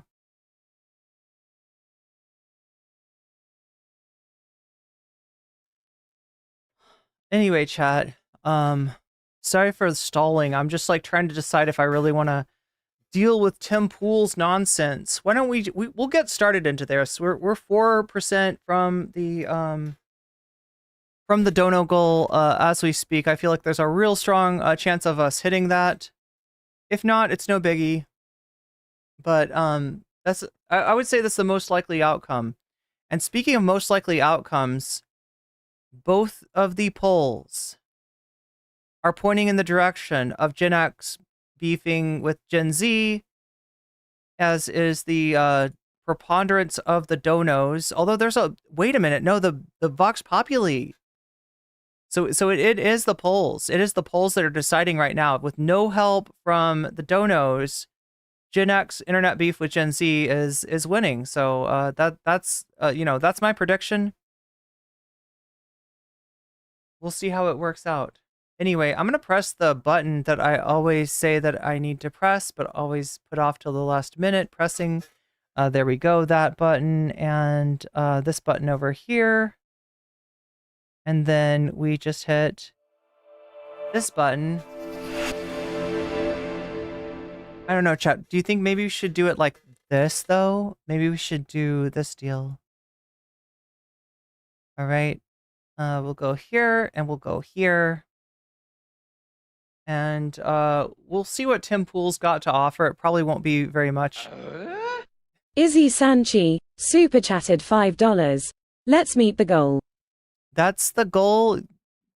Your wish is my command. Goal is met. What do you think, chat? Do you want to watch Tim Pool, or do you want to proceed to the internet beef between the intergenerational internet beef? What do you think? What sounds best? Are you in the mood for Tim Pool, or are you in the mood for... Wait, I hope I have this on my...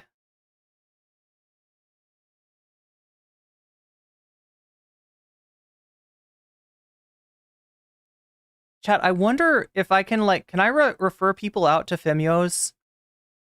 If I feel like Femios might be, like, a helpful streamer for them to watch. Do you think, like, I feel like Astolfo could have used some time in Femios chat. I don't know. I could be wrong. With Biden barely there on good days and... Oh my God. Okay, so where is this?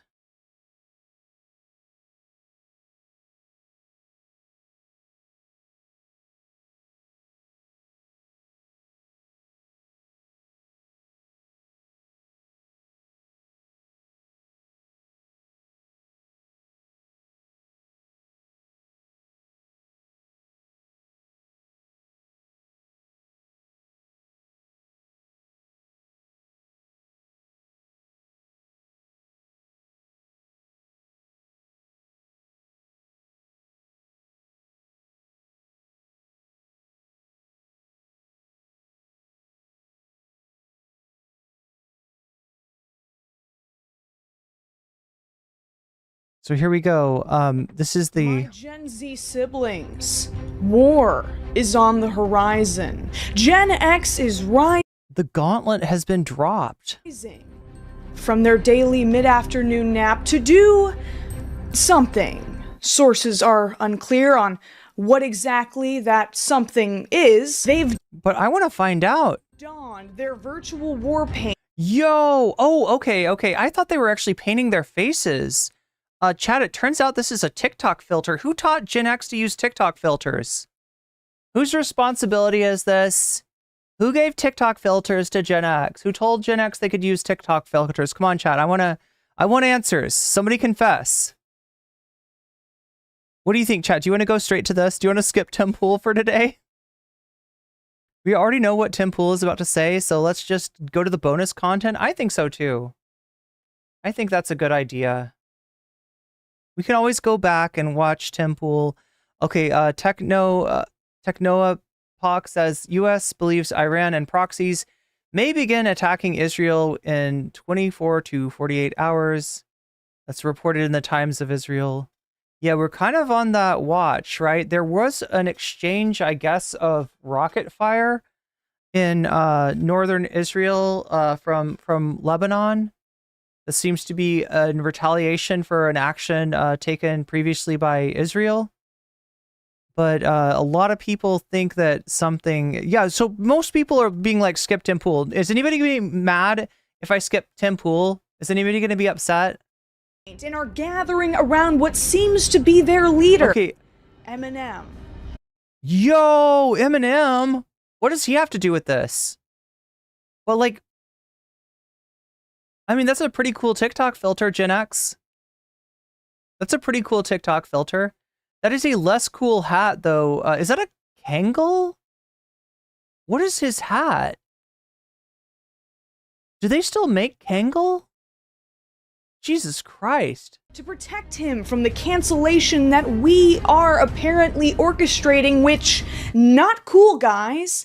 I didn't even know we were doing that. Could you at least add me to the email chain or something? The battle will be bloody. We will have to leave our... No, it's actually in Snapchat. Safe spaces behind. We've poked the hose-drinking, cursive-writing, stick-shift-driving bear. Wait, they write in cursive? Does Gen X write in cursive? Can somebody confirm We've certainly got some Gen Xers in chat. Can we confirm that cursive writing is a thing? Wait, hose drink? Oh yeah, they drink out of hoses. I remember this. They drink out of hoses. I drank out of a hose once. I think like as a kid, me and my friends liked to pretend that we were dogs. And since dogs drink out of a hose, that was like one of the things that we did to prove that we were dogs. We'd also eat dog food. And now it's on the move. What? They woke us, they poked us, now enjoy the consequences? What is Gen X gonna do? Gen X writes in cursive? That's real? I feel like I learned to write in cursive, and then there was some kind of a like Christmas break or a spring break, and like I forgot how to do it over that break, and I never relearned. Run? Oh no. As I pointed out in my video on Millennial Core TikTok, generational feuds are usually based on massive generalizations that are only relevant to certain demographics. Yeah, again, generation, like, look, generations is the way that the capitalists divide and conquer, right? They want to create as many categories and pit as many groups against each other as possible, right? Is there a difference between somebody that was born in like 75 and somebody that was born in like 2001? Sure there is. Of course there is. Why would there not be? You're many years apart, right? But is there like a distinction that happens like between, what is it like? Wait, I'm trying to remember. Gen X and does millennial starts in like what, 1982 or something? So let's say 1982 and 1981. Is there like that big of a difference between those two people? No. So then why are we drawing the line there? Reasons. I don't know. Marketing. Basically, it's marketing. The distinction between generations is a distinction in marketing demographics. You write a bunch of curse words on YouTube. Wait, cursive is when you write a bunch of wait, 76 is when it cuts off. No wonder Zoomers call Xers the Karen and Kyle generation. So much for Xers being the ignored middle child generation. I thought that Xers were like rebels, right? I thought they were rebels and slackers, and that their parents didn't understand them. As entertaining as they can be, they really only serve to blame society's problems on an arbitrary category of people instead of specific culprits, introducing yet another fracture to class solidarity. Exactly. Exactly. Oh, hell yeah, Funky Frog Break. Look, I'm subscribing based on that, okay? I don't know. I've never heard of this creator before, but I like what I see. And I want to see more. Issues. With that being said, though, what is going on with Gen X? Fear has two meanings. Forget everything and run. So what does Gen X rise up mean? Does it mean that they're getting online? Because that's like not exactly healthy, right? Face everything. I mean, that's one distinction between the generations is like, you know, you grew up with the you know, when you talk about Gen X, you're talking about like the last generation, right? Is Gen X the last generation not to grow up with the internet? Now there are freaking communist invading radicals. Yeah, right. If you're like born in the 70s, you're definitely not growing up with the internet. So, but like for a generation that's not grown up with the internet to get terminally online, I don't know if that's healthy. Okay, so Metal's got the info for me. Boomers are 1946 to 1965. Xers are 66 to 80. Millennials are 81 to like 2000. Is that right? Cialis? Wait, Cialis? Wait, what's going on with Cialis? Blue Chew? Oh shit, Blue Chew's got Cialis in it, right? Gen X was online before Gen Z. What?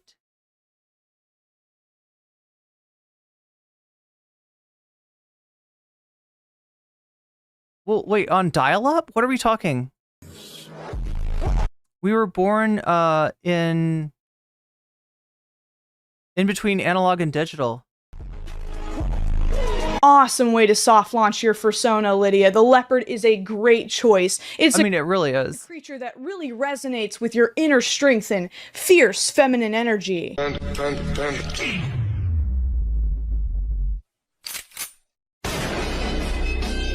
Real quick, before we get into this, I just wanted to say to all my lovely Gen X viewers out there that this video isn't about you. We are DILF and I guess my classmates are coming for me. DILF enthusiasts here on the channel, and I am sure most of you have much better As someone who was born in Gen Z, I was taught cursive in school too. I just didn't remember it. things to do than engage. I had really good handwriting, chat, for like 1 semester in elementary school.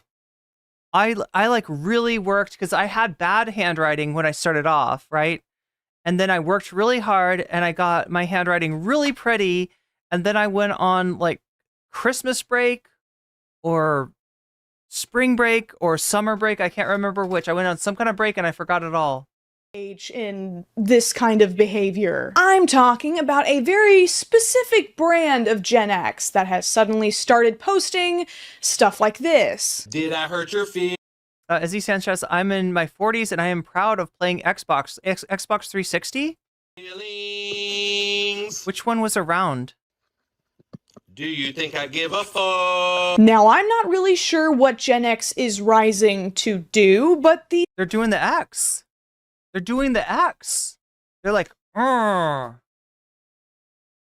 had horrible printing and great cursive, ironically. I had really good of both, Arcane Arc. I was really good at both, and then I like forgot it over a break. These aging event. Yeah, penmanship is hard. I got D's in penmanship. I think I got a D in behavior once too. Are assembling, and they have a full. What do they call it? What do they call the behavior grade? Arsenal of TikTok filters at their command. They do like those TikTok filters. But before we continue, I'd like to take a Do they know about Snapchat filters though? second to talk about today's sponsor, Bellessa. Right now, What is Bellessa this? and I are doing a huge giveaway that every generation can get. I just don't know what Bellessa is. Excited about. You can get a free vibrating toy or. Oh no! Oh no! Now I know what Bellessa is, and it is definitely not something that Twitch wants shared. Every few months when somebody who looks like me says something they don't like. Can we just like start a Gen X hate train, please? I think it's only fair. Call out to Gen X. I need your help, guys. Some shit's going down. We can't talk about it, and we can't talk about it afterwards, but some people are gonna get f***ing hurt. What the f? For example, if you say you're not a fan of Eminem's new album. Gen Z me, bruh. See, I was under the impression that Eminem was putting out new music because it'd been a while since Playing the original Xbox when it first came out. his last album dropped, and he was trying to capitalize I only ever had a 360. I thought that was old school. on nostalgia before he got to. I was playing Final Fantasy 13. That's fucking old school. But apparently, it was Gen X who woke him from his slumber to punish us for our youthful folly, like a wrathful mummy wrapped in musty rags while rapping about how we're gonna cancel him because we're too sensitive and can't handle him because he's cool and we're not, burning us like an awfully hot coffee pot. In Eminem's It's a rap god right there. new album, The Death of Slim Shady, the aforementioned Slim Shady tries to get Eminem canceled by saying I thought Slim Shady was his mom. offensive nonsense like blind people, deaf people suck, so do dumb quadriplegic f***s. Riveting stuff. As Eminem fights back, Almost like he asks him if he's it's almost like chat. He's trying to get some engagement there. You played Final Fantasy 1? going to Gen Z me brah. Gen Z me, bruh. Whether or not Eminem was actually trying to make fun of Gen Z for being too sensitive, a lot of his older fans seem to think that he totally owned us vape-puffing, pronoun-having snowflakes. I guess- Wait, is vapes are bad now? Are vapes bad, chat? I've gone this whole stream without vaping. They saw a couple tweets from people with flags in their bios because they also convinced themselves that Gen Z is trying to cancel Eminem over the song, which is giving me a serious case of deja vu. Didn't we already go through this like 2 years ago? Gen Z's trying to cancel Eminem? Honey, that's cute. Listen, little kitties, let me make this quite clear. This man was around even before you were here. Now listen up, Gen Z, because I've had enough of it. This whole cancel culture. Damn. Wait, we're in danger of copyright, aren't we? Y'all look like you know far too many casserole recipes to be rapping like that. There are definitely some people who happen to be born between the late 90s and early 2000s who are offended by Eminem, but most of the critique I've seen online is that the album just comes across a little cringy. So here's the deal. Like, realistically speaking, right, it's got to get into your feed for it to fuck with you, I think, right? Am I wrong about this? If it's not in your feed, if it's not in your algorithm, it doesn't matter. And to me, Eminem's new album is something I was not even aware of. So I had no opinion of the album whatsoever. I wasn't even aware. Wait, no, I think I did see like an Anthony Fantano reviewed, you know, the track about Spider-Man, where it was like Tobey Maguire got bit by the spider, but he got bit by the goat. And I was just kind of like, it's all right. Gen Z trying to cancel me. Yo, Gen Z trying to cancel me. Yo, Arcane Arc, thank you. Pronouns? What? Pronouns? It says naughty things that I wouldn't say, but I guess just doesn't hit like it used to. The idea that Gen Z at large can't handle Eminem because he's too edgy is laughable. Wait, has Eminem said something about pronouns? Is he really going to that? Like, that is like the lowest form. Is Eminem making helicopter jokes? I feel like he's a little bit late on that. I hate that he's like the Detroit Lions' biggest fan. And these Gen X fucks are supporting ableism. Yeah, I mean, like, it's a different thing to get, you know, bothered by what is obviously rage bait than to take the bait in reverse and to stand up for the, like, yeah, I love shitting on quadriplegic people. Why? What? That's just weird. You're like going out of your way to be your idea of what people think is offensive. And it's just kind of strange. It's really obvious he's trying to be ironic, but oh, okay, so if that's what it is, right? He's trying to... Is he doing J-Rag? Is he doing meta post-irony? Considering the far more divisive celebrities more relevant to young people that make Slim Shady shenanigans. Okay, so Nunca Passaron says, Eminem is definitely one of the most talented rappers, but he's also cringy a lot. Despite him not being outwardly homophobic, he sure does drop a lot of F slurs. Oh, he does? And be controversy-brained. Yeah, he said something about feminists too, right? Here's my question, though, chat. Eminem, top 5? Nobody would say top 3, right? But do people talk about Eminem as being top 5? And do you think he is? Do you think Eminem is top 5? Look tame by comparison. We're not trying to cancel him, we just think he's embarrassing. Okay, I'm done.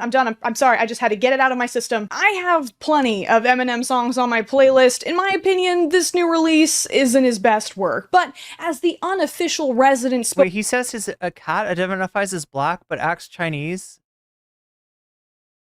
Okay, well, that's just cringy. Like, I can't even get upset about anything that pathetic. It's just... He isn't the best. Nas. Spokesperson for Gen Z, I can tell you with confidence that the only Eminem I'm after is that weirdly hot brown one they introduced in 2012, irrevocably... Yo, she's got my glasses, chat. Am I the... diverting my sexuality during the peak of puberty. The Gen Xers also mobilized about a month or so ago when somebody with ridiculous hair, outrageous piercings, and oversized glasses posted... Oh shit, I have all those... Okay, I don't have piercings. I think we can all agree that if we're generalizing, Gen X is the worst generation because They're like boomers. No, the worst generation is good. Wait, don't say that. No, the worst generation, that's a good thing. You should want to be the worst generation, right? That's a One Piece reference. You can't insult somebody by calling them the worst generation. Wait. That's like saying you suck because you're Luffy D. Monkey and you're the Pirate King. Wait, which one is the worst generation? Or is that the one before Luffy? I can't remember, chat. I just remember the worst generation is from One Piece and it's actually cool. It's actually cool to be worst generation. Basically, but then they have like all of the annoying traits of millennials, like avocado toast and I can't adult today. So they're the worst. For a generation. I mean, wait, is that... Wait, I thought that was millennials, right? Entire record is setting up Slim Shady as a sort of evil bad guy, but Slim felt kind of soft. I thought that Slim Shady was his mom. When I said one of the best living rappers, I'm mostly referring to technical skill, not content. Also, a whole ton of rappers I like over him. He is top 5. That likes to complain that Well, he says he's the GOAT. I don't agree with that for sure. I don't think he's the GOAT. people are too sensitive these I days. don't know if he's top 5. I don't know enough rap to like be able to tier list people. They sure got real upset. They nicknamed her Strawberry Shortcake for some reason.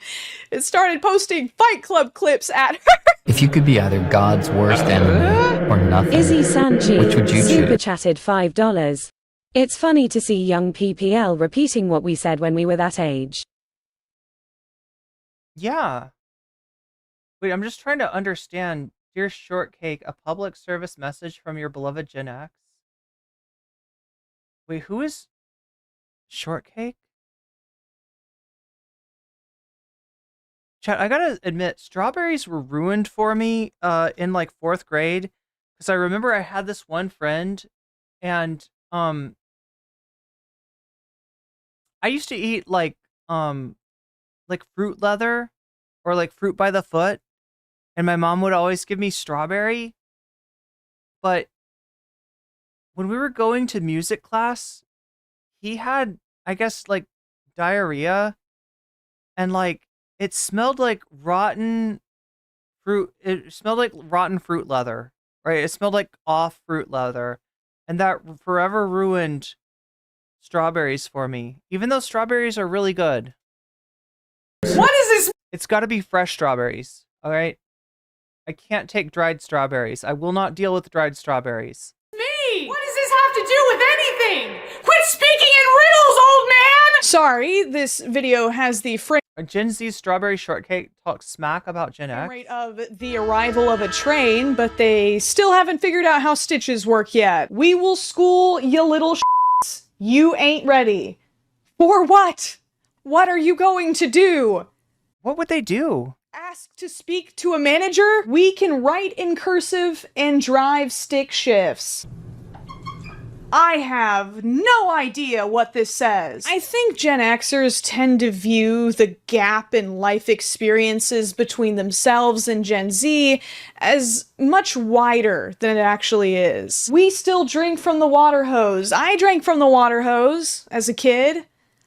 Then I learned that lead and toxic chemicals Like I said, I thought it made you a dog. can leak And I very much wanted, I remember wanting to be a dog. into the water from the hose.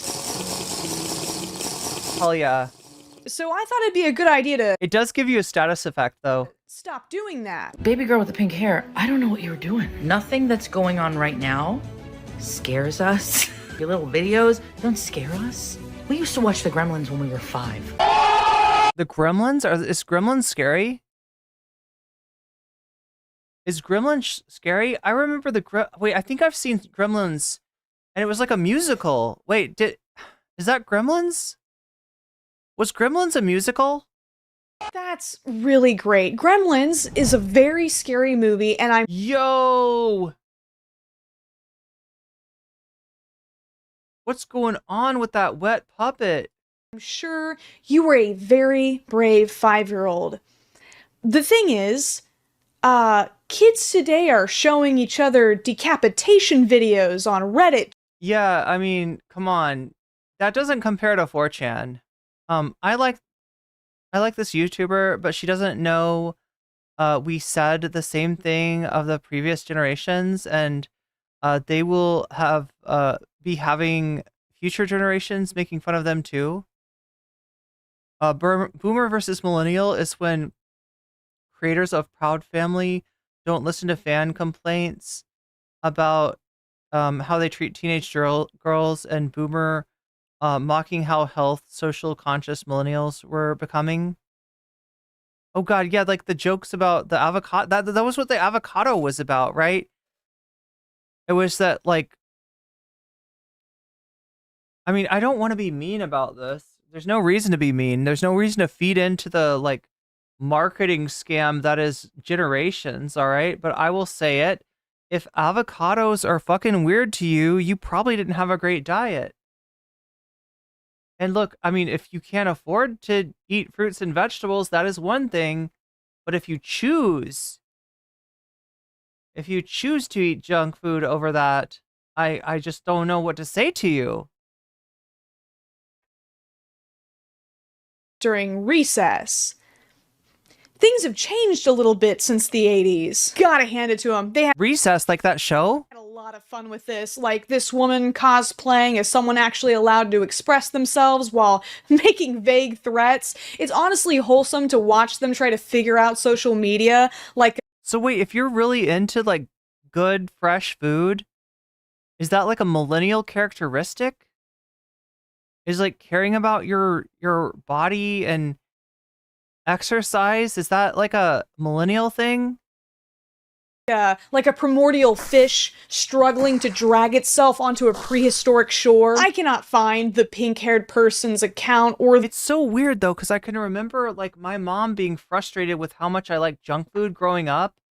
And then like for them to flip and be like, you eat too much avocado toast, that's why you're poor.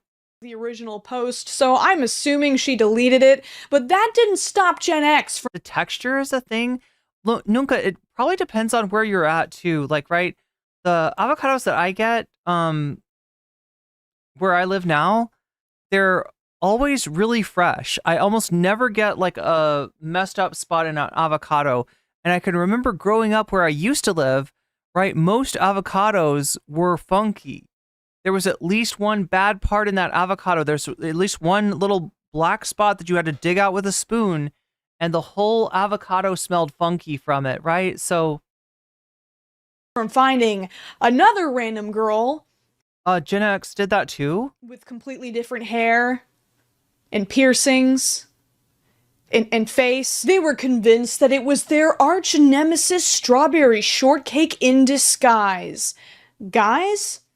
These are nursing home activities. Let's wrap it up. But where are the millennials in all of this, you ask? Well, they seem to have been split right down the middle, with some of them deciding to stay out of it, while others are aligning themselves with Gen X and actively feeding their lead poisoning-induced delusions. Millennial here. I could tell. And as an elder, I'd love to give Gen Z a little tiny piece of advice. You can screw with boomers, they might not even find your video. But under no circumstances do you with Gen X. No, don't encourage them. Please don't encourage them. But don't poke the bear, because if you do and you wake them up, millennials are gonna step back, part like the sea, let them walk right through us straight to you. We will not help. Because there will be no safe spaces. There will be no political correctness. It will be an everything goes, all out, fight to the death, and they will win. Oh no!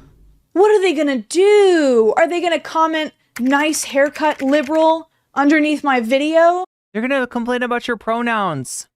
Are they gonna start going around punching high schoolers in the face? Like, what is this? What is this rise even about? For those Gen Zers out there that don't understand the Gen X rise, let me explain it. Oh, yeah, please explain it to me. I don't understand yet. God, finally, someone to explain all this. I am the oldest millennial. I was born in '82, but I had an older brother, so I was raised as a Gen X kid.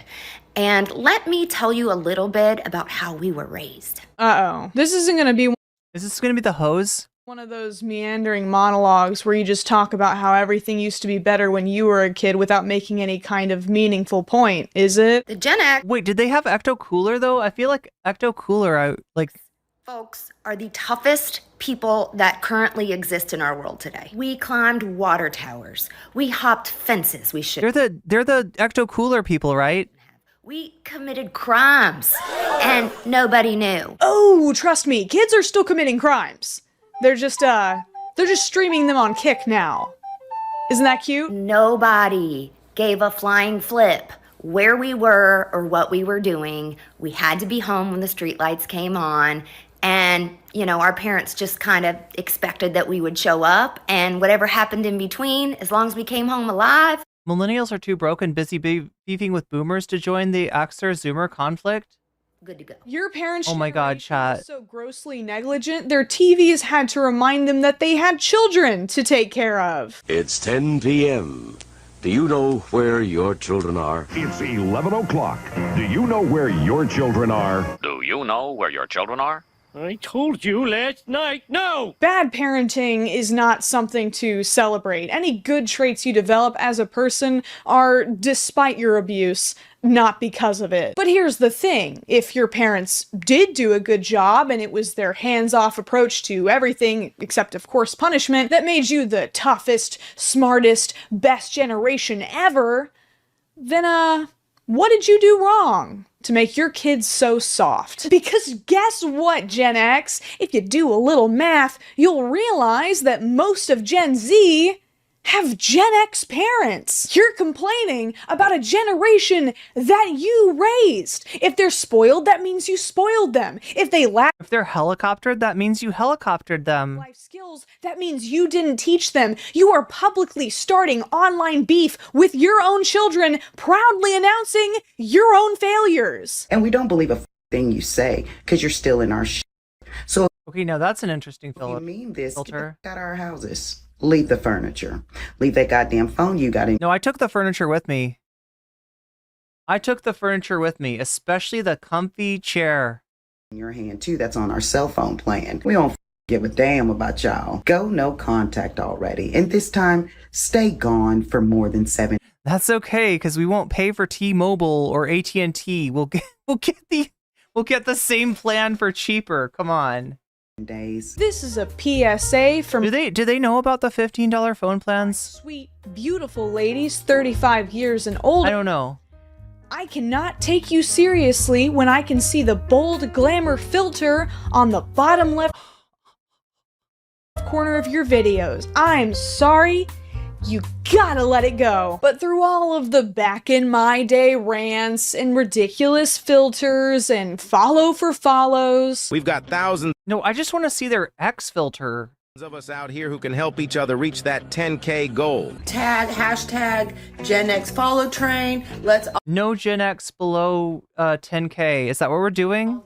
There seems to be something deeper happening. The actual source of the Gen X rise movement. But because they're also so freaking chill and they mind their business, they haven't done anything yet. But they're starting to. They're rising up and saying, okay, it's time for the smartest generation, the toughest generation, the most unbothered, the most resilient generation to get up and start saying something and doing something about this crap. Wait, but I thought y'all were slackers. That we see going on right now. Don't you literally have a movie called Slackers? I knew what my mission was years ago on this. You have the Jay and Silent Bob.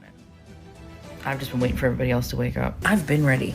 Let's go. There's this repeating theme in Shouldn't you be loading a bong somewhere? What the fuck? these videos that Gen X has Go no contact already is crazy. Yeah, especially considering I have. I'm trying to get back in touch with the parents actually. It seems like the right thing to do. I don't know, chat. kept their heads down, minded their own business while the world goes to shit. A building sense That is indeed, Narwhal, an avocado-shaped golf hole. of anger at the state of society with the underlying conviction that it's all the younger generation's fault. This message is for my Gen X brothers and sisters. Looks like it's time for us to clean up this show. It's time to clean this up. Enough of this corrupt government. Enough of The corrupt government. What are you gonna do? Vote for Trump? We're going to vote for the corrupter of the government, right? We're not going to vote for Hillary Clinton. We're going to be voting for the guy that funded her fucking political career. Whatever the hell millennials, Gen Z, and I don't know, whatever the crazy Gen Z, whatever they're calling themselves, with the avocado and the Pokemon and the... they got going Wait, no, who had the Pokemon? Who came up with the Pokemon? That's a millennial thing, right? The oldest Gen Z can't even legally run. Did Gen Xers have Pokemon? For most political offices, millennials are barely represented. You guys are talking about waking up, but you've been in charge for a while now. You guys are the CEOs, the cops, the politicians. Are you saying that you've been asleep at the wheel this whole time? It's you, the boomers, plus the silent generation that are running the country. You know, the parents that gave you such a wonderful childhood by not being a part of it. If you have a problem with what's going on in the government, why don't you bring it up with your daddy over Thanksgiving dinner instead of yelling at us? Maybe gently suggest some retirement options. You think the world kind of sucks right now. Great, glad you finally caught up. Now what? You've assembled.